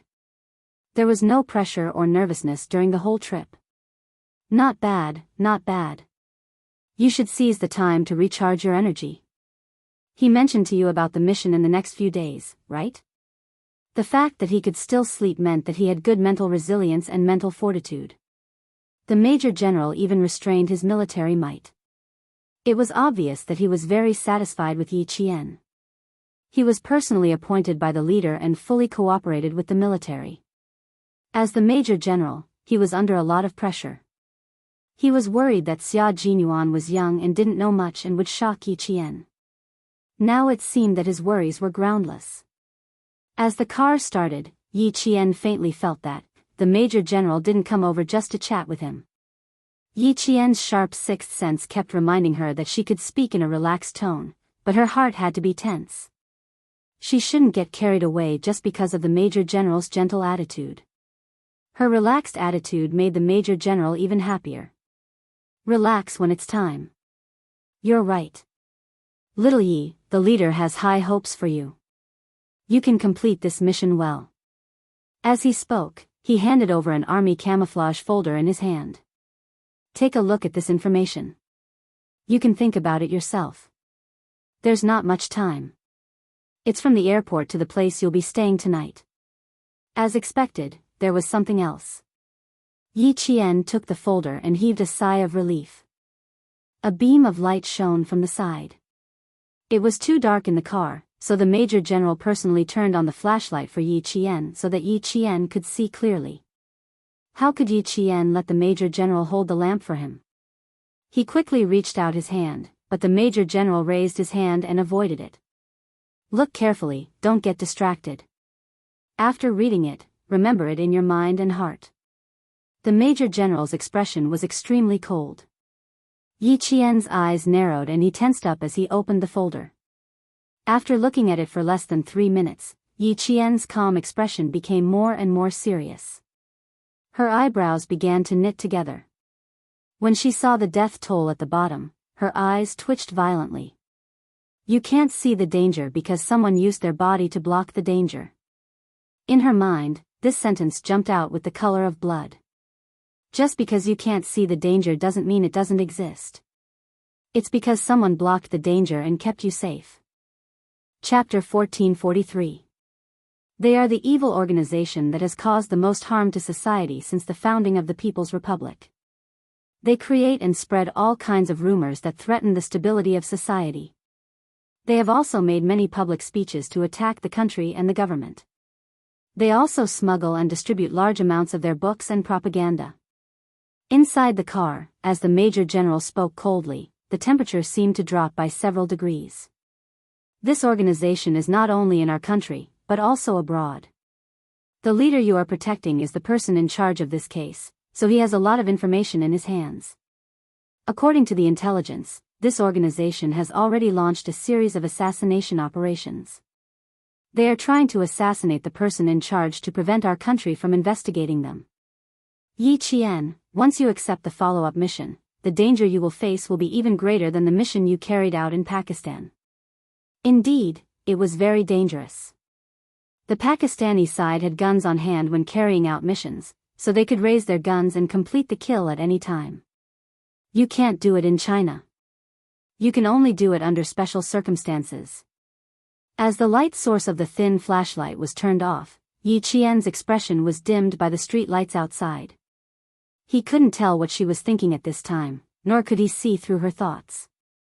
In the past, she had basically carried out missions with Xia Jinyuan, so she only knew about it from him.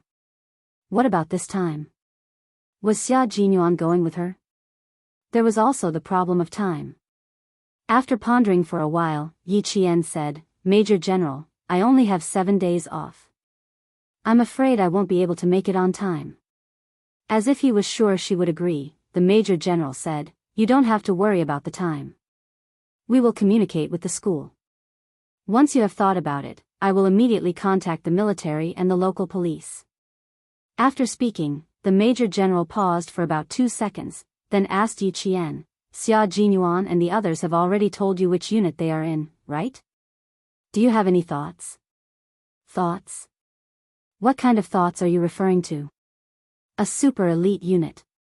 Yi Qian smiled and replied with a yearning look in her eyes, Major General, I'm not afraid of being laughed at, but this is my goal. I think every soldier would be proud to be able to join such a unit. It was a little different from what he had expected. He wanted to ask her if she had any concerns, fears, or hesitations, but he didn't expect to hear a completely different answer. The Major General narrowed his eyes slightly. The golden branches and leaves on his epaulets and the golden star emblem flashed across the neon lights. The Major General turned around and let himself face the young military school student completely. He wanted to see if she really thought so, if she was really so fearless. Yi Qian did not avoid the Major General's gaze and allowed him to size him up. Outside the car, there was only the sound of the engine. Inside the car, there was no sound. Not only did the air seem to have frozen, even the people inside the car seemed to be holding their breaths. The guard was not affected and continued to drive. After a long time, he heard the Major General's laughter. It was light and gratifying, and he was happier than if he had won a battle. Good, good, good. Without any more words, the Major General repeated the word good repeatedly to express his happiness.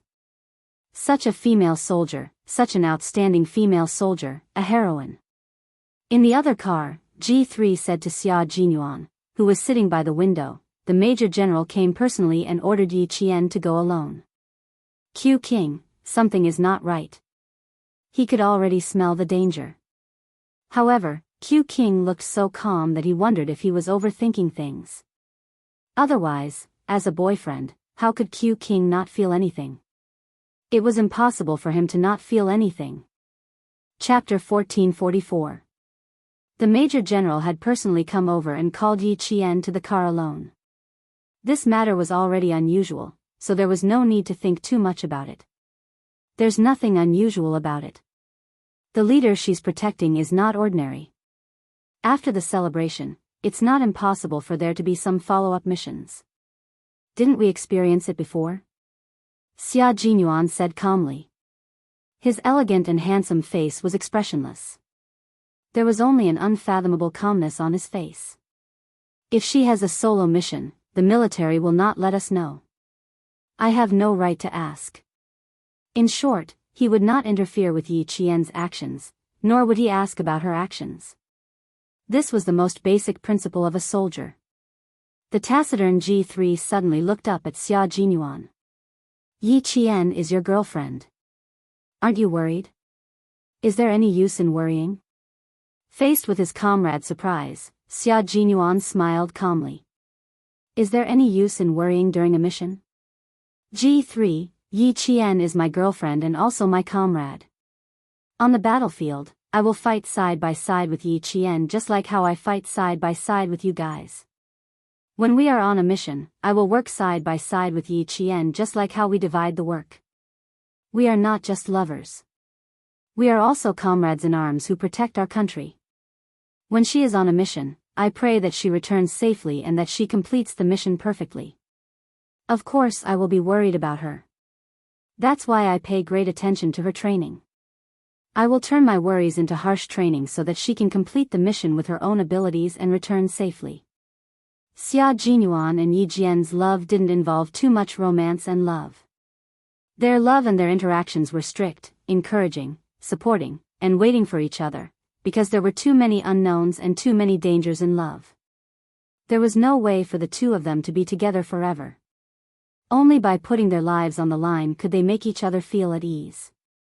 G3 was speechless for a long time after hearing this. After at least 5 minutes, he nodded gently. I understand. It was a different kind of love, a different way of getting along with each other. It was a unique love between Q King and Yi Qian. That night, Xia Jinyuan did not meet up with Yi Qian. At 4 o'clock in the morning the next day, Xia Jinyuan saw Yi Qian, who was dressed in a low-key outfit, pass by him. He was responsible for keeping watch in the dark while she was responsible for personal protection. They each had their own duties and did not disturb each other. Director, this way please. Yi Qian, who had only slept for 3 hours that night, memorized the leader's itinerary. He spent 2 hours checking the places that the Director General would need to pass through during the day, confirming where there were blind spots and where there might be danger. Yi Qian went through all these details in advance. The Director General was not tall and was a little thin, but he walked with vigor. Although there were gray hairs on his temples, his vigor was better than that of a young man. Faced with the female soldiers sent by the military, the Director General felt a little sorry for them when he first saw them, but there was no point in saying more, so he could only accept it. Xiao Yi, walk behind me. You don't have to block everything in front of me. At 4 o'clock in the morning, all the leaders were immersed in their work. The 54-year-old Director General did not want Yi Qian to protect him with his life, so he reminded him from time to time. Yi Qian, who was dressed like a translator, smiled and said, "Don't worry, nothing will happen."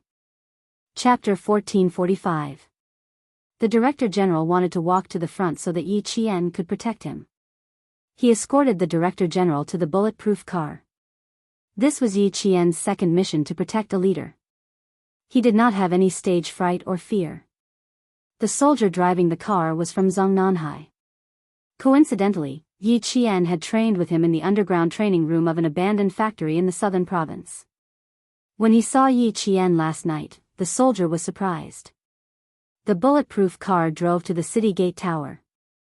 The car was not slow, but it was very stable and did not shake at all. The Director General was wearing a gray Chinese tunic suit. He did not forget to tidy himself up after getting into the car so that he would not be rude to the leader later. Yi Qian was not the only one protecting the leader. There were also soldiers from Zhongnanhai. They were mainly responsible for the journey from the hotel to the city wall.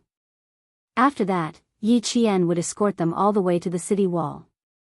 The celebration began at 10 a.m. All the leaders would prepare to enter the city gate tower in advance. In the controlled capital, the main roads at 4 a.m. seemed to be empty. However, in places where no one knew and no one could see, there were elite special forces hidden.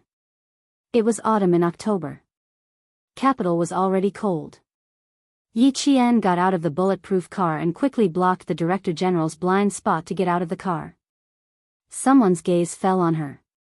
It was cold and hard, like a cold blade brushing against her scalp. It was the gaze of a sniper hidden nearby. It was very tangible. "Thank you for your hard work, Xiao Yi." The Director General was very polite. Facing a female soldier who was only 4 years older than his granddaughter, the Director General was as kind as an ordinary grandfather. Yi Qian pursed his lips and smiled. "You're welcome. This is my duty. Please come this way and sit in the lounge for a while." "How can I sit still? My heart is surging with emotions. I'm looking forward to the celebration." In the wee hours of the morning, the temperature in Beijing was lower than during the day. When they got out of the car, they could feel the cold wind caressing their faces. The secretary walked at a leisurely pace, with the composure of a leader. He chatted with Yi Qian in a relaxed manner. "It has been 15 years since the last military parade. Our country has experienced so many ups and downs in order to achieve the prosperity it has today. In the future, our country will become even stronger and stronger." Yi Qian, who was closest to the Director General, lowered her head and listened attentively. When the Director General asked her a question, she would immediately answer. She was highly focused and made sure that she could hear every word the Director General asked. Time ticked by, and the morning sun arrived as scheduled. It was clear and bright, like a mirror. On the straight main road, the 17 teams that were being inspected were already prepared. They stood facing the rising sun, waiting for the moment of inspection to arrive. 21 equipment squads were also waiting. There were main battle tanks, tracked infantry fighting vehicles, anti-tank missiles, surface-to-air missiles, aviation missiles, and other high-tech weapons and equipment that were designed and produced by themselves. The air echelon had already taken off and would appear in the sky above the heart of the motherland on time to accept the inspection of tens of thousands of people. This was a grand ceremony that represented the strength of the country and the prosperity of the nation. It was a report from the soldiers of our country to the motherland and the people. It was a celebration of not forgetting history and not forgetting our martyrs to carry on the past and open up the future. All snipers are in position. The city gate tower is ready. The city gate tower is ready. Prepare to enter. Prepare to enter. A cold, metallic voice sounded in Yi Qian's earpiece. She followed the Director General up the city gate tower and walked to the top of the city gate tower amidst the welcoming music. Chapter 1446. At the bottom left corner of the tower, there were people gathered. There were representatives of enterprises, companies, the country, overseas Chinese, and so on. They were all national outstanding representatives who had gone through strict checks and confirmed that they were not carrying any dangerous items. On the other side were ordinary citizens. They were also going to watch the celebration with the country's top leaders. Sun Yaowu was fat. Squeezing into the crowd made him feel a little out of breath. Listening to the welcoming music, he whispered to Yi Zhixiang, "Damn, I really made it in. Our people are too awesome. They even managed to get me in here. Tell me, is there anything I can't do in the future? It's a celebration. Ha ha ha, Sun Yaozu, can't believe I'm here." He used to be a fugitive who couldn't tell people his real name. Now, ha ha ha, this feels great. In a flash, he had become a good citizen. He could even watch the celebration. Yi Zhixiang was taking a video of herself with a DV camera. She raised her chin proudly and said to her husband, "This is nothing. Our lives will only get better and better." Back then, the fortune teller who matched our horoscopes said that I'm a blessing to my husband. I'm a blessing to you. That's right, that's right. You're a blessing to your husband. Sun Yaozu felt the same way. Ever since Yi Zhixiang married him, with old Madame Ye's help, they received a sum of money to invest. After 10 years, their family business expanded. They were so prosperous that they had nowhere to spend their money. Yi Zhixiang took the DV camera and pointed it at the tower. Her bright red lips moved up and down as she said, "You're secretly happy. In the future, our family will have mountains of gold and silver. We won't be able to spend them all even after several lifetimes." She didn't say the word money.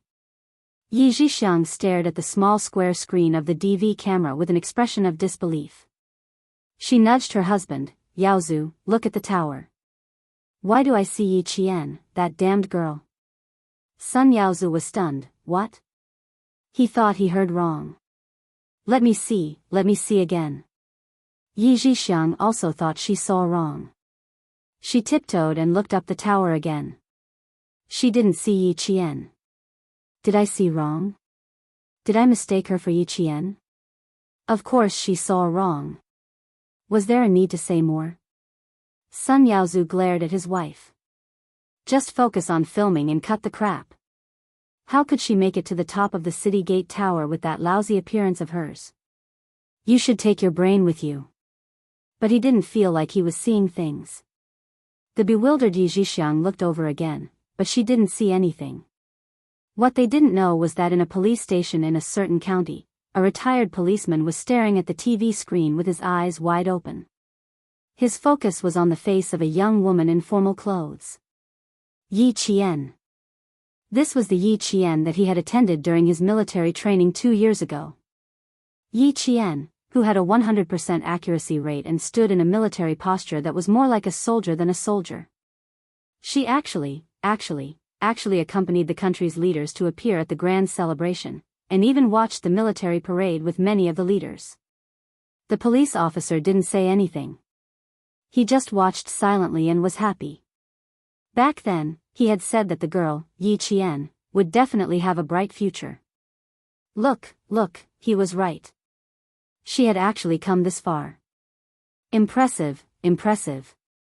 Too impressive. The police officer wasn't the only one who saw it. And Jessen also saw it. She, who was watching TV at home, screamed, "Yi Qian, Yi Qian. I see Yi Qian." Chapter 1447. After screaming, she immediately covered her mouth and looked around the house. Luckily, she was at home and no one heard her scream. There was no news about Yi Qian attending the celebration. Could it be a secret? She was a military school student now. Inexplicably, Jessen felt a little nervous. Of course, she felt even more proud. Yi Qian's figure was only caught by one set of cameras and disappeared in less than 3 seconds. It was not because the camera moved away, but because she felt the camera was looking at her and reacted quickly to avoid showing her face. She reacted quickly, but those who were really familiar with her and were watching the television carefully still noticed her. Uncle Chen, who was in the army, secretly wiped the corners of his eyes. Old uncle, you left one step too early. Little Yi is going to be successful, she's going to be successful. They all accompanied the leader to the tower to watch the celebration. You left early and didn't see this scene. No, he had to go to the provincial capital and tell his old uncle. Old Chen, why are you crying? Little Yi is going to be successful, you should be happy. Lu Tuan and political commissar Yen were watching with him. As people who were most familiar with Yi Qian, 3 seconds was enough for them to see Yi Qian. Lu Tuan laughed and said, I think you're crying from happiness. Of course I'm crying from happiness. Little Yi is going to be successful, we're all happy. Political commissar Yen also laughed and patted Headmaster Chen's shoulder. That's right. You should also relax. In the future, little Ye's path will only be wider and wider. She will have great prospects. Principal Chen wiped the corners of his eyes again and smiled. I'm happy. It's a pity that old uncle didn't see it. Next time you go to the provincial capital, bring me along. I'll tell old uncle and let him be happy in the afterlife. The celebration was still going on. Yi Qian, who was avoiding the camera, pursed his lips a little. It was a live broadcast. Even if it was only 3 seconds, it would still appear on the television. He did not know if there would be any trouble. Luckily, it was only for 3 seconds. Even Yi Jifan and Yi Ying did not notice it. They did not expect Yi Qian to appear on the city gate tower with the leader. A fighter jet flew past in the sky, its rumbling sound carrying a supreme deterrence, intimidating everyone in all directions. Even the people who were watching couldn't remain calm and raised their heads to watch. Yi Qian did not raise her head. Even though she knew that the security was so tight that even a mosquito would not be able to escape, she still followed her duties and paid attention to the surroundings to ensure the safety of the bureau chief. The dove of peace spread its wings and flew past the city gate tower. It flew into the sky, signifying that the celebration was about to come to an end. Yi Qian pressed down on his earpiece. After listening to the voice on the other end, he approached the Director General. Director General, we've captured 4 major criminals. All right, tell them to keep a close eye on him. The Director General maintained a smile on his face. He was not affected by the good news at all. Xiao Yi, tell them that the net has been set. Don't be in a hurry to retract it. I'm such a big bait. It's not a big deal to catch the 4 main criminals. We should catch them all in one go. Yi Qian nodded and relayed the Director General's words. All of the leaders walked down the city gate tower one by one. All of the leaders who were participating in the celebration began to leave in an orderly manner. It was a dark mass below the city gate tower. The armed police officers who were maintaining order began to organize them to leave. Yi Qian's work had just begun. In the crowd, Yi Zhixiang, who was waiting in line to leave, quickly rewound her camera.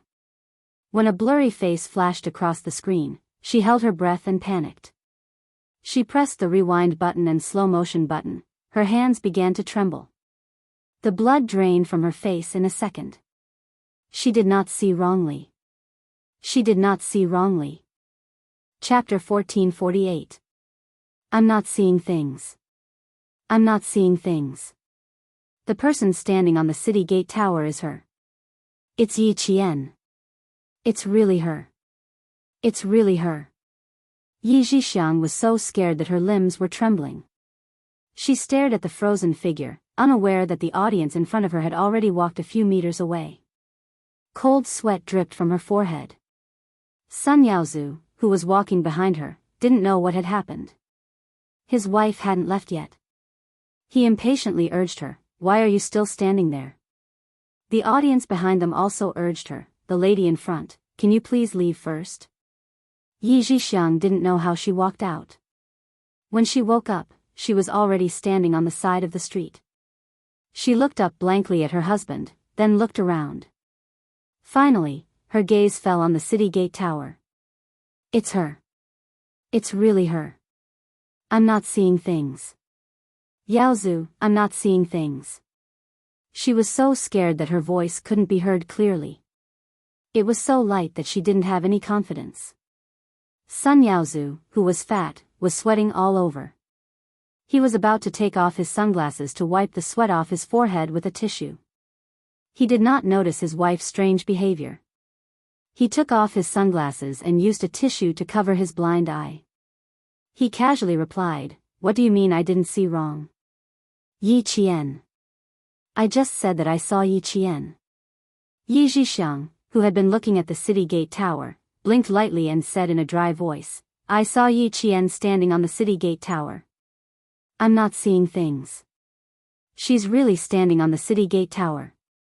She's standing with the country's leader." Sun Yaozu didn't believe her. The muscles on his face trembled. He scolded Yi Zhixiang, "Are you crazy? See for yourself." Yi Zhixiang handed him the camcorder they had brought back from their overseas trip. "Look carefully. See if it's her." Sun Yaozu, who had snatched the camcorder, took a look and fell silent. Then, the muscles on his face twitched. He gritted his teeth and said with a ferocious expression, "Damn it. It's really her. It's really that bastard." Yi Qian, whom Sun Yaozu wished he could end with his own hands, was sitting in the car. She was sitting in the car that was used to pick up the Director General, and her gaze was cold as she looked straight ahead. On the side of the road, two men stuck their heads out to take a look. They took out their phones and dialed a group of numbers. "Committee member, the car just passed by. We can't see clearly how many people are inside. No matter how many people there are, we're going to do it. Ha ha ha, we're going to succeed. We'll all become celebrities and heroes in the country." Someone replied with a loud laugh, full of ferocity. At noon, all the streets were once again open to traffic. Yi Qian's bulletproof car entered the ring road and began to drive towards the suburbs of Beijing. "There are two cars following behind us. Speed up." From the rearview mirror in the center of the car, Yi Qian saw that there were two heavy trucks following closely behind, trying to attack from both sides. "Drive towards Tongzhou." The driver was the soldier who had trained with Yi Qian. He took a look from the rearview mirror, and his chiseled face turned cold. "They want to run us over." "Yes, that's why we're going in the direction of Tongzhou. The highway there is newly repaired, so there are fewer cars." Yi Qian's lips curled up slightly. A faint smile appeared at the corner of his mouth. He was calm, and even a little excited. "Let's start with a round of Fast and Furious." "Fast and Furious?"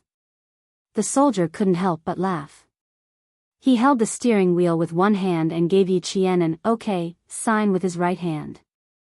He began to deliberately tail the two heavy trucks behind them. Chapter 1449. The car soldiers sent to Zongnanhai were exceptionally good at driving. Moreover, the bulletproof car had excellent performance. As long as they stepped on the accelerator, the car would instantly speed up and leave the two heavy vehicles behind in the blink of an eye. However, the car soldiers did not do that. They needed to lead them to Tongzhou. They maintained a moderate speed so that the heavy vehicles would not be too far away, but not too close either. Just like when a big fish had taken the bait, the person who hooked it did not need to be too anxious. He just needed to stabilize the fishing rod. Xia Jinyuan and the rest were not done yet. They needed to wait for all the leaders to leave safely before they could put away their guns. The Hunting Eagle team has already captured 4 criminals. The director's intention is very clear. 4 criminals are not enough. He wants to catch all of them in one go. K7's calm voice came from the anti-noise headset. The director will be leaving for Tongzhou in 2 cars, one in front and one behind. Pigeon and T6 will cover him. Yi Qian will drive ahead. Xia Jinyuan, who was putting away his gun, did not stop moving. He said calmly, "How do you know so much? Are you involved?" "Yes, I'm heading to Guilin now. The so-called big committee of this organization is in Guilin. 10 minutes ago, the latest news came from the local area. 4 police officers went into the mountains to investigate and lost contact. There are rumors that the 4 of them are most likely dead. The big committee has ordered the military to send people into the mountains with the local authorities. The Hunting Eagle team will be in charge of clearing the outer area. We will be in charge of clearing the inner area. The car will arrive at your location in 3 minutes. See you in 3 minutes. After that, K7 ended the call. He turned around and saluted the Major General. Major General, the mission has been issued. We are on standby and ready to depart. The enemy's firepower is unknown. They have foreign support and local people covering for them. The General Assembly Hall and the military have made it clear that the local people are not to be harmed. They will carry out the assassination directly. The Major General, who had just finished attending the celebration, did not return to the military base. He ordered from the city tower, the Snowfield Brigade will send a total of 6 soldiers to Gillen. 6 soldiers will go overseas to join the foreign operation and cut off the connection between the foreign and domestic cults. The domestic operation was carried out by Yi Qian, Pigeon, K7, T6, Q King, and Bai He. J5, who had just received the mission, immediately set off from the base with 5 of his comrades from the Snowfield Brigade. They were going to cooperate with the foreign military to maintain the peace between the two countries. Xia Jinyuan guarded a spot by himself. He put away his guns neatly and stuffed them into an inconspicuous travel bag. Dressed like a mountain climber, he left with steady steps. He did not ask about Yi Qian's current situation. The Director General had gone to Tongzhou in order to lure out the cultists who were hiding even deeper. In order to protect the Director General's safety, Yi Qian would definitely charge at the front and draw all the attention to her. Pursing his thin lips slightly, he pressed the button for the first floor of the elevator. His eyes were calm as he watched the elevator door slowly close. Until his line of sight was cut off, his gaze remained on the steel elevator door. Downstairs, Bai He was calculating the time. There were 7 seconds left before the 3 minutes were up. The 2 team leaders, Q King, were ready to appear in front of him. Bai He was a major, fluent in 6 languages, an electronic explosives expert, and a commando during missions. Bai He, who was 182 meters tall, had a gentle face and was dressed elegantly. His tie was meticulously tied and there was even a steel mechanical watch on his wrist. His temperament was similar to that of AJ5. There was a habitual gentle smile at the corner of his mouth, like a mathematics professor in a university, full of the temptation of abstinence. Chapter 1450. This is the first time we're working with Yi Qian. Are there any taboos we can talk about in the car? Bai He jumped into the car first. Then, he asked the captain, I've been looking forward to this mission for a long time. I'm a little nervous. Bai He, Dove. Their Chinese code names were all responsible for assassination and battlefield support. Yi Qian's missions with the Snowfield Brigade were all frontline fighters. Therefore, Dove was the only one who had met Yi Qian in this group of 12 Snowfield Brigade members. She fell in love with him at first sight. She would mention Yi Qian from time to time when she returned. She had even become Yi Qian's subordinate. Xia Jinyuan got into the car and closed his eyes to rest. When he heard Bai He, he said calmly, she's very good. She won't be a burden to anyone. Her sniping is accurate, she's agile, she has good judgment, and she's full of adventurous spirit. Working with her will be a feast for the eyes. It was not an exaggerated compliment. It was the truth. I'm looking forward to it. The white crane smiled faintly as it looked forward with its beastly black eyes. The smile at the corner of its mouth gradually disappeared as the car started moving. They needed to pick up K7. They also needed to wait for K7 to come over to discuss the specific plan of action. Xia Jinyuan did not get enough sleep last night. In order not to delay the upcoming mission, he made use of the time to catch up on sleep. The 2 of them did not talk much. They gathered their energy together so that they could be in a better state to take on the important mission. Yi Qian did not know that Xia Jinyuan had joined the mission.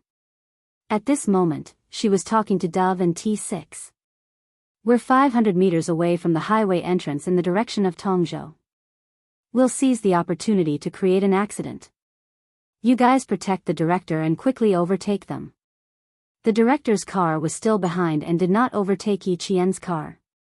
The director's car would only overtake them in the few minutes before the accident. In the car, Dove said softly, "Okay, we'll seize the opportunity. Be careful on your side. We'll have to wait for you to come over for the next mission."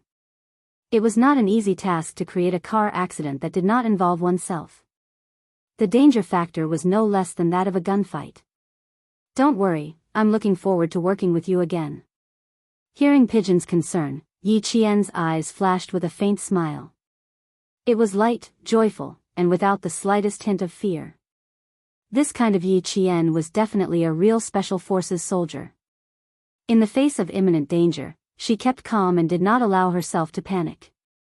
Influenced by her, the soldiers driving the car were very calm. With both hands on the steering wheel, they slightly accelerated and entered the entrance of the Tongzhou Expressway. The people in the two heavy-duty vehicles did not realize that Yi Qian's vehicle was intentionally trailing them. They were quite happy to communicate with their own people. "We're already on the Tongzhou Expressway. When we reach the entrance of the Guilin Expressway, it will be midnight. We can make our move then." Their cars were equipped with walkie-talkies for easy communication. Sitting in the passenger seat, a middle-aged man in sloppy clothes kept chewing betel nut. After listening to the driver's conversation, a trace of panic flashed across his face. Someone on the other side of the walkie-talkie laughed maniacally. "The car is insured. Just hit it. If we succeed, we will have money in our hands, and the committee members will think more highly of us. When the time comes, our whole families will become ministers. Ministers close to the emperor." The young man sitting next to him added, "Uncle, you can also take the money back and marry a wife to warm your bed." The two drivers chatted happily. It seemed that as long as they succeeded in this accident, the future would be beautiful. There would be no more worries, and they could do whatever they wanted in the future. Chapter 1451. As they chatted, everyone in the two vehicles, including the middle-aged man who was initially a little afraid, became more and more excited. He kept rubbing the corners of his clothes and chewing on the betel nut in his mouth. Yi Qian and the others kept in contact and did not give them a chance to make a move in the middle of the night. When they entered a tunnel that was about 3,000 meters long, Pigeon's voice came from the headset and reminded Yi Qian in the vehicle ahead, "It's about time. There are no cars passing by here for the time being. It would take 3 hours to get on the highway." Even though it was National Day, there was still very little traffic. In 1999, there were still very few private cars in China, and there might not even be a car several kilometers apart on a not-so-popular highway. The Tongzhou Highway was such a not-so-popular highway. The tunnel was dark, and 3,000 meters was enough for Yi Qian and the others to make a move. After Pigeon finished speaking, she asked again, "Are you driving now, or is someone from Zongnanhai driving?" It would be best to let someone from Zongnanhai drive. She was just afraid that Yi Qian would choose to drive because he was afraid of hurting his men. "Zongnanhai's brother is driving. I trained with him before." Yi Qian thought Pigeon was worried about the driver's skills, but he did not expect Pigeon to be so worried about her that she did not want her to drive. After all, Xia Jinyuan had said that Yi Qian had the best automobile company in southern province and had trained with the soldiers who were sent to Zongnanhai as automobile soldiers. Hearing Yi Qian's words, he was relieved and said to the Director General, "Don't worry, Yi Qian and the others will be fine. The people in the car will also be fine. The traffic police are already on standby. After the accident, the ambulance and traffic police will immediately rush to the scene to deal with it. You guys are too cautious. What's there to protect an old man like me? I'll have to report this to the General Assembly later. I'm not very satisfied with this arrangement." Ever since Yi Qian suddenly left in the bulletproof car he used to go to the city gate tower, the Director General's expression had not been good. Although she was a soldier, she was still young. He would rather have something happen to himself than the young lady. Pigeon and the T6 combatants could not respond to these words. They were just following orders and could not possibly question the General Assembly's arrangements. Protecting the leader's safety was also the duty of a soldier. The two heavy trucks drove into the tunnel at a speed of more than 90 kilometers per hour. The T6 driver slowed down and pulled away. At the same time, he shot a look at the pigeons through the rearview mirror. They were going to overtake them the moment the accident happened. The car accident had to happen. This would serve as a warning to the cult, breaking through their psychological defenses and causing them to panic. This would achieve the goal of making them afraid. Besides, didn't the other party also want a car accident? Since they had specially sent out 2 heavy trucks, then let's have a car accident as they wished. It was better to have a car accident in the tunnel than outside. At least, with the 2 sides of the tunnel blocking, the car would not rush out of the highway or into the opposite lane. Moreover, when entering the tunnel, they would be limited by the light, so they would habitually slow down. This was equivalent to reducing the risk factor. The pistol was already loaded. Yi Qian gestured to the motorist and rolled down the window. He pressed down on his headset with one hand and counted in a low voice, 1, 2, 3. When he counted to 10, a silver-gray sedan suddenly appeared. It actually sped past the 2 heavy trucks and swerved to the side. Chapter 1452. The second the car sped out of the tunnel, Yi Qian used the rearview mirror to extend the black barrel of his gun outside. After calculating the resistance caused by the car's speed, he silently fired the bullet from the gun. The entire process of shooting, retracting the gun, and then closing the car window again took about 10 seconds. 10 seconds was enough for the T6 to drive the silver-gray sedan to the front. 10 seconds was enough for a car accident to happen. The sharp screeching of brakes rang out in the tunnel. It was so urgent that it scraped against one's eardrums painfully. Immediately after, there was a loud bang as the car hit the ground. The front wheel, which had been pierced by the bullet, lost its balance. The entire car swayed and leaned to one side of the tunnel, causing sparks to fly everywhere. The people in the car were scared out of their wits. They had all come here with their dreams in mind and did not want anything to happen to them. If something happened to them, they would have no money, no future, and nothing. Step on the accelerator and get out of here. Quick, get out of here. The young man's eyes were bloodshot as he shouted loudly. He did not want anything to happen to him. He was a trusted aide of the committee member, and the committee member had already said that he would get this done. He had money, a lot of money. The driver was already panicking, and he became even more flustered after being yelled at. He did step on the accelerator, but it was too late. As a result, the front of the car collided with the front of the car next to it, causing it to tilt uncontrollably. Bam! An even louder crash rang out. The 2 cars dragged each other for at least 50 meters before coming to a stop. In the car, the middle-aged man, who was originally scared, was twitching. The lower half of his body was drenched in sweat. He was so scared that he lost control of his bladder. The traffic police and the ambulance entered the highway from another entrance. They sounded the siren and sped towards the site of the accident. Yi Qian and the others even brushed past the ambulance and police car. One was leaving the scene of the accident, while the other was driving towards it. I'll drive when we reach the next toll booth. Thank you for your hard work. Yi Qian unloaded the gun's magazine and said to the driver, "We'll be proceeding with the next part of the journey. You'll need to report back to Zongnanhai." The driver nodded. All right, we're still 24 kilometers away from the next exit. No one mentioned the car accident. This was a mission, and a very small one. There was no need to discuss it. Pigeon's pleasant voice came through the earpiece again. Yi Qian's ears itched. His voice was pleasant to listen to, but now that it was so gentle, it really did have a hint of gentleness to it. Yi Qian couldn't help but restrain his expression. Well done, Yi Qian. You used a total of 9 seconds. Beautiful.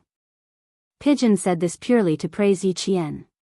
Of course, the Director General also said, the Director General said that you are very brave and capable. It was a very outstanding shooting from the car. The first shot did not give him a second chance to shoot. Relatively speaking, he also did not put himself in danger a second time. Accurate shooting had to be done on the first shot. If there was a need to fire a second time, not only would the enemy be more vigilant, but it would also give the enemy enough time to counterattack. Therefore, when the comrades of the Snowfield Brigade executed accurate shooting, they would only give themselves a chance to fire one bullet. Yi Qian pursed his lips and smiled. Luckily, they weren't driving too fast. It didn't affect the bullet too much. It wasn't outstanding. It's not good to be so modest at such a young age. The Director General has something to say to you. Yi Qian heard the first half of Pigeon's sentence. Immediately after, the Director General's voice came through. It was still so amiable. When Yi Qian heard this, even the coldness in his eyes softened. Chapter 1453. The higher the position of an official, the more approachable he would be. His speech would have the dignity of a superior, but he would also have an amiable side. When it was time to be strict, he would be strict, but in private, he would be amiable. This would show the boldness and breadth of mind of a superior.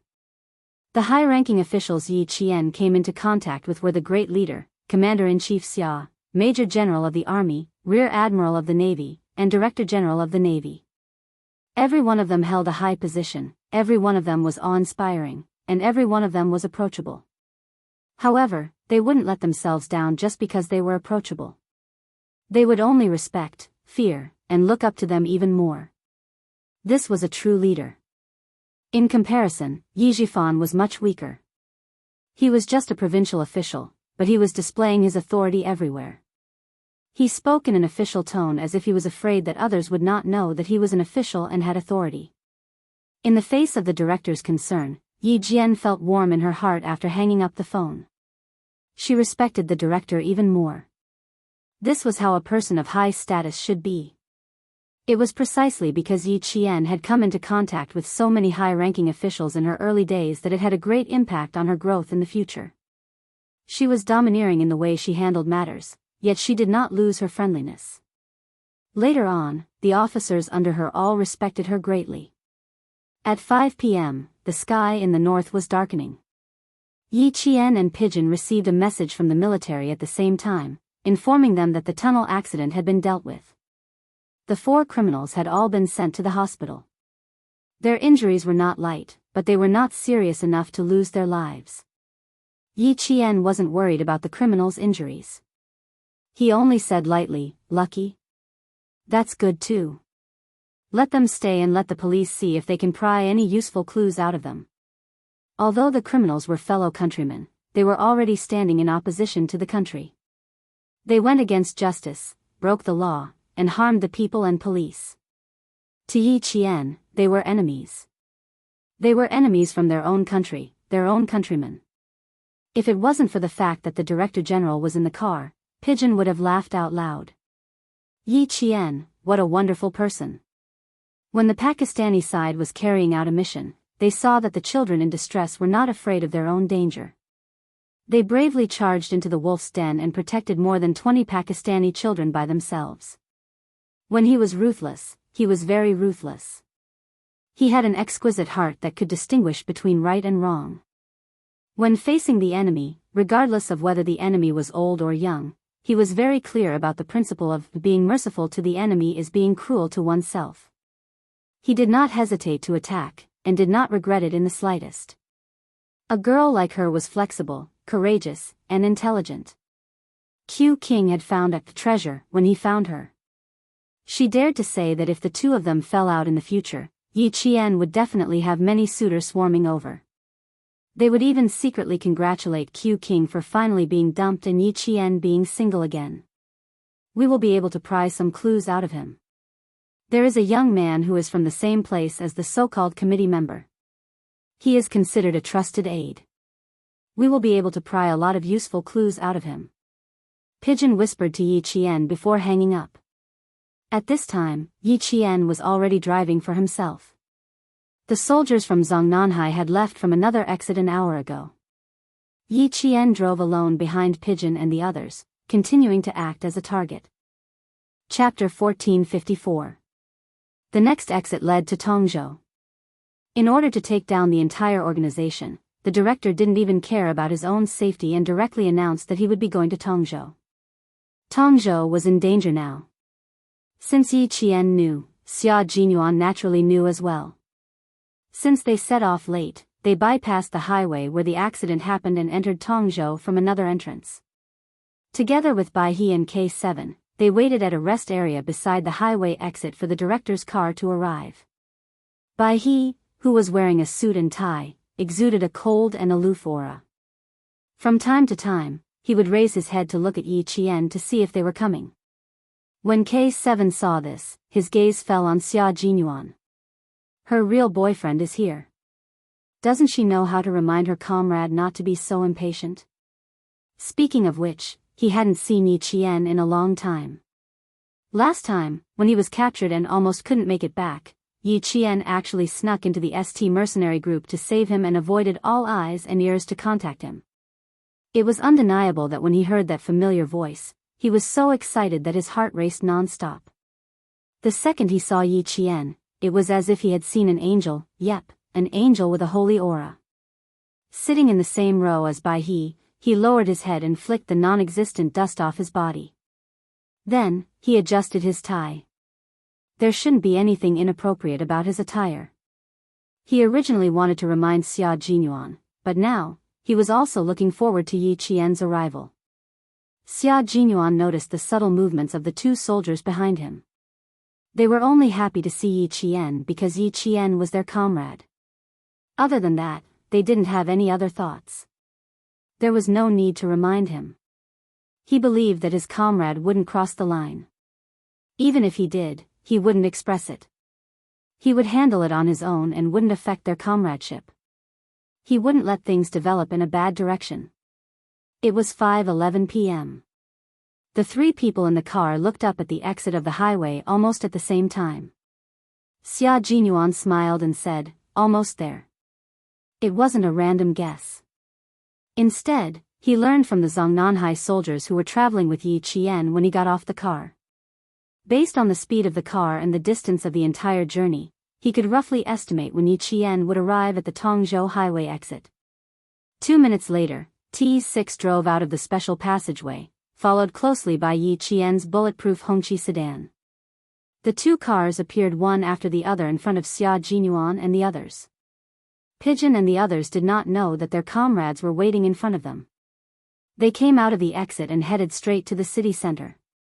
The car drove away without any signs of stopping. Xia Jinyuan's slender fingers tapped lightly on the car window. He said to K7, who was in charge of driving, "The military didn't inform them. They don't know that we're here. Follow the director's car." They didn't say that they were going to follow Yi Qian's car. They needed to escort the director to the hotel first. "I'll take a taxi and follow Yi Qian alone," Bai He suggested. K7 started the car and looked at Xia Jinyuan. He said calmly, "I agree." Everyone knew that the director wasn't the one who was in danger, but Yi Qian. Bai He was afraid that his captain would disagree, so he added, "The car accident has angered them. They're all eyeing the director's car. Right now, only Yi Qian and Q King are in the car. Since we have enough manpower to support our comrades, I can definitely go and support Yi Qian." Chapter 1455. Xia Jinyuan, who didn't urge his comrade to drive, chuckled. His chuckle was low, gentle, and full of ridicule. His deep black eyes looked at K7, who was so cold that he seemed to have no desire for anything, and then at Bai He, who seemed gentle but was actually ruthless. He said slowly, "Yi Qian, she's not weak. It's not a matter of whether she's weak or not. What I mean is, since the situation allows, why didn't you send reinforcements in advance?" Bai He frowned slightly. He didn't quite understand Xia Jinyuan's actions. K7, who favored Yi Qian in his heart, was even more reticent than G3. He still liked to read forensic science books, so he answered on behalf of Xia Jinyuan calmly. "Yi Qian's goal is Q King. She also wants to join the Snowfield Brigade. She wants to join immediately after graduation." Without further explanation, Bai He instantly understood why Q King didn't arrange for him to support Yi Qian. "I see. Then there's no need for reinforcements. Joining the Snowfield Brigade immediately after graduation? Before that, he really needed to train hard. And going on a solo mission was far more dangerous than going on a solo mission. Now that he was in China, he could contact them immediately if anything happened. But if he went on a solo mission overseas, there would be no reinforcements. He could only rely on himself to advance and retreat. If he wanted to return safely, he had to put in some hard work. After knowing Yi Qian's goal, he didn't mention about supporting Yi Qian again. The ones that appeared now were just small fries for Yi Qian to deal with. After he thought it through, Xia Jinyuan smiled as the car started. We can't not help, but we don't need reinforcements for now. Later, the three of us still have to meet up with Yi Qian. Hearing this, Baihe's smile deepened. I'm looking forward to it. This was getting more interesting. From Q King's words, he only planned to support them silently. He didn't plan to let Yi Qian know that there was reinforcements. How ruthless. However, for the sake of his girlfriend's safety in the future, Q King did put in a lot of effort to nurture her. As a comrade, he would definitely cooperate and not be a burden to his comrade. K7, who knew which hotel the Director General would be resting at, quickly caught up with Pigeon. When the two cars were traveling side by side, he honked to remind him. Pigeon, who was in charge of observing the car, looked outside and saw Q King waving at him. Q King's here. Q King, Pigeon, he said softly so he wouldn't disturb the Director General who was in the car with his secretary. T6 took a quick glance at the car as it made a turn. When he saw Xia Jinyuan, there was a flash of envy in his eyes. How great would that be? He would be able to carry out missions with his girlfriend and deepen their relationship. Even though Jia Xian was tempted to join the army because of what he said, but if she joined the Shuiyu Brigade, it seemed like he was indulging in fantasy. Now that T6 was getting more and more interested in Jessen, he was trying his best to make her stand out. At the same time, he did not forget to show off his military charisma. This made Jessen, who was already influenced by Yi Qian, even more eager to join him. T6 felt that there was a need to make his presence known again so that he could coax the girl he liked to join the army. Then he would think of a way to get her closer to him. He didn't ask to fight side by side like Q King and Yi Qian, but only to see her during exercises.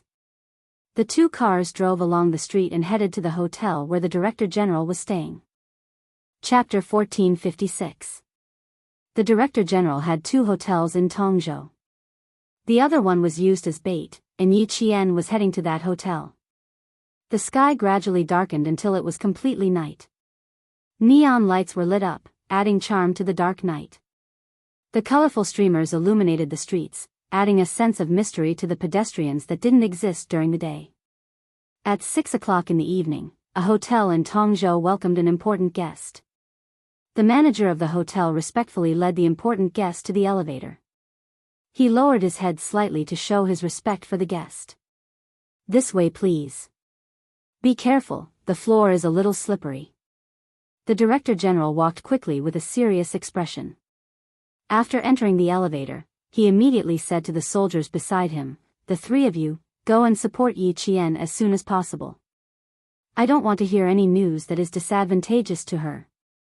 The criminals were all staring at the Tongzhou hotel where Yi Qian was staying. He was very surprised by the military's arrangements, but he had no right to question the military's arrangements. He could only urge Yi Qian's comrades to hurry over. Xia Jinyuan raised his hand to block the elevator door. After the Director General entered, he smiled and said, "We will go and support her immediately. Don't worry, there won't be any bad news. Also, we believe in our comrades. We won't put ourselves in danger. I believe in you too. This mission is different from before. You all need to be more vigilant and protect yourselves. The troops are still waiting for you to make contributions. Your comrades are also waiting for you to return." The Director General did not know that the special forces that were sent this time were super elite special forces. The concern in his words warmed the hearts of every soldier in the Snowfield Brigade. Fighting for the country, fighting for their beliefs, and fighting for the leaders who contributed to the country was an unshirkable responsibility of every soldier. It was also a sacred responsibility. In Tongzhou International Hotel, someone in a room on the fifth floor took out his binoculars from time to time and carefully looked at the entrance of the hotel. When he did not find the target, he put down his binoculars angrily and paced back and forth in the room. Not here yet, not here yet. Did something go wrong? He was a little restless. He walked and stopped at times. In the hotel lobby, someone was reading a newspaper. Occasionally, he would look up at the entrance of the hotel, then look down at the newspaper in his hand with a gloomy expression. When Yi Qian came in alone, she started scanning the front of the hall. By the time she reached the front desk, she had already finished scanning the entire hall. The check-in information had already been registered, so all they had to do was take the room card and check in. When they passed by the sofa in the hotel lobby, Yi Qian nodded slightly and looked in the direction of the sofa. Yi Qian had a square face, a beard, thick eyebrows, and a scar at the peak of his eyebrows. He wore a navy blue jacket, light blue jeans, and a black and white ball target. He looked to be 1.74 meters tall and had a rather muscular build. Yi Qian only needed to take a glance at him from the corner of his eye to remember his appearance and what he was wearing. Yi Qian could not help but slow down when she saw the man taking something out of his jacket. Then, the square-faced man took out a phone with a flashing screen and answered the call. I didn't find anything. Could it be that there's a traffic jam? You wait upstairs first. I'll keep watch downstairs. No matter when they come over, it's fine as long as they come out at night. Let's get this done as soon as possible and satisfy the committee member. When the words committee member drifted into Yi Qian's ears, Yi Qian's eyes immediately darkened. The leader of the cult was the committee member. He came from a mountain village, did not study, and relied on his mouth to recruit followers. Chapter 1457. Yi Qian lowered her head slightly as she walked into the hotel room. Her eyes darkened slightly. The man in the lobby needed to be dealt with. His accomplice in the hotel also needed to be dealt with. Then, how many criminals were staying in this hotel? What would happen next? Since they wanted to clean up Tongzhou, the Tongzhou police should have made preparations. The director was the bait, so the police couldn't have done nothing. So, what was she going to do next? Yi Jian, who was sitting by the bed, frowned slightly. The Major General had told her that one of her main tasks was to ensure the safety of the director during the grand ceremony, as well as the safety of the director for the next 2 days. Then the problem was, she was not by the director's side now.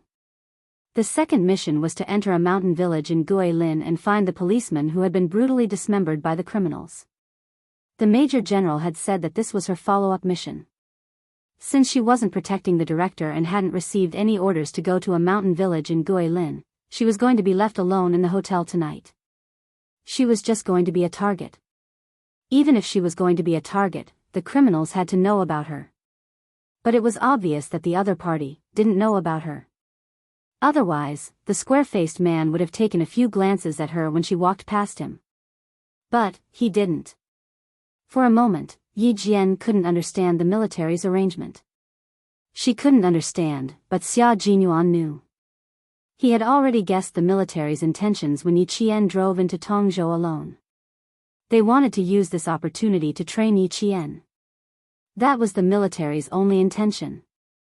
Furthermore, they had specifically instructed him not to contact Yi Qian in a hurry and not to allow anyone, including the pigeons, to contact Yi Qian. They wanted Yi Qian to be completely isolated and helpless. Thinking about it carefully, Little Fox had never gone on a mission alone before. She had never been isolated and helpless. It was fine for her to know about this mission, but it would make the director, who didn't know the military's intentions, worried. He didn't have any objections to the military's arrangements. Little Fox had set him as her goal. Her goal was to enter the Snowfield Brigade. She even wanted to join as soon as she graduated. The military would only be stricter with her. As Xia Jinyuan was thinking about this, his face turned cold. Even K7, who was in the same car, couldn't help but stare at him. Focus on driving.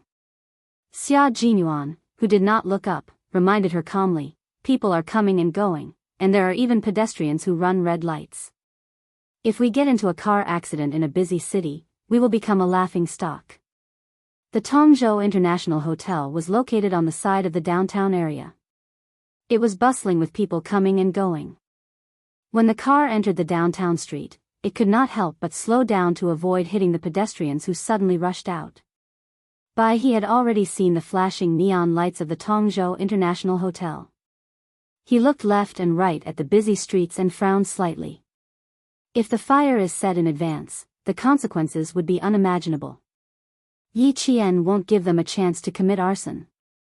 Xia Jinyuan immediately replied, she won't just sit in the hotel and wait. As long as she finds any clues, she will immediately take action. Besides, the Tongzhou police are secretly ambushing them. The entire Tongzhou International Hotel is under surveillance. No one will give the criminals a chance to set the hotel on fire. Now that they knew the other party's movements, they only needed to catch them in one fell swoop.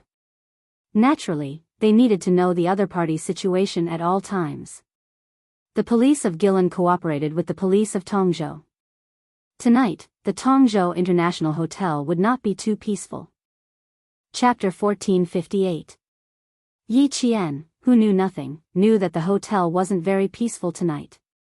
She didn't wait in the room and returned to the lobby with a cup of coffee that was just right.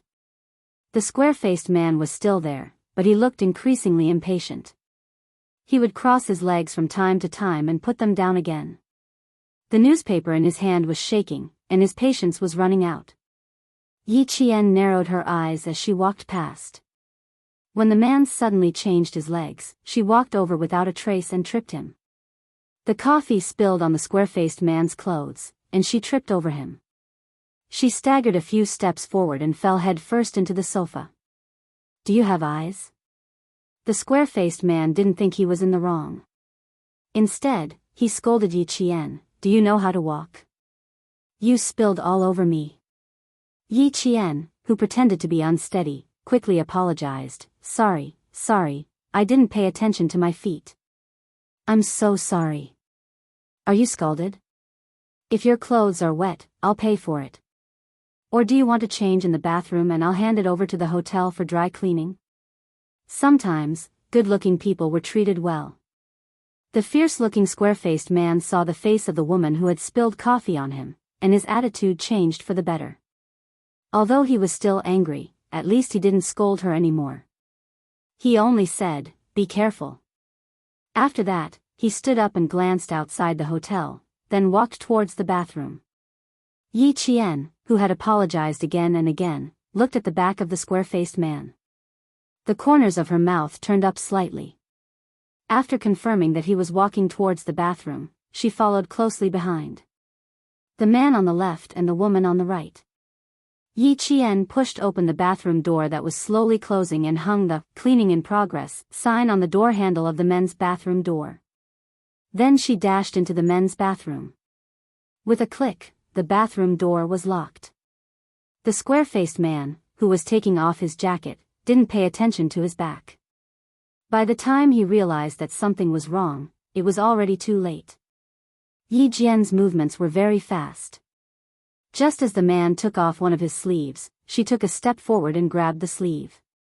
Before the man could take off the other sleeve, she picked up the sleeve and covered the square-faced man's head with it.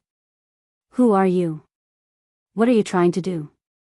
The square-faced man, whose head was covered, didn't even have time to react. All he felt was a blur in front of his eyes. Then, he couldn't see anything, let alone see who was behind this. His other hand was grabbed by Yi Qian along with his shirt and head. Yi Qian grabbed his sleeve and quickly wrapped it around the man's chin. The square-faced man had no chance to struggle at all. Yi Qian nimbly threw him over his shoulder, and his entire body was restrained by Yi Qian. Ugh, let go. Let go. The man's chest was in pain from the fall, and he struggled with all his might. He looked tall and strong, but how could a man without any skills deal with Yi Qian, who was from the special forces? After struggling for a while, Yi Qian knocked him out. Against such a person, Yi Qian did not feel any sense of accomplishment. It was too easy. About 3 minutes later, the square-faced man's voice suddenly came from the bathroom. Fuck, he's still not here at this time. Will there be a problem? Don't tell me he won't come. Why don't you come out and take a look? Don't tell me you've already entered the hotel and I didn't see you. That can't be. You suspect that you saw wrong? The voice came from the phone. Yi Qian's eyes flickered as he held the phone and said, I don't know. Anyway, I didn't see him. Come out and get me. Let's discuss if we should call the committee member. The voice belonged to the square-faced man.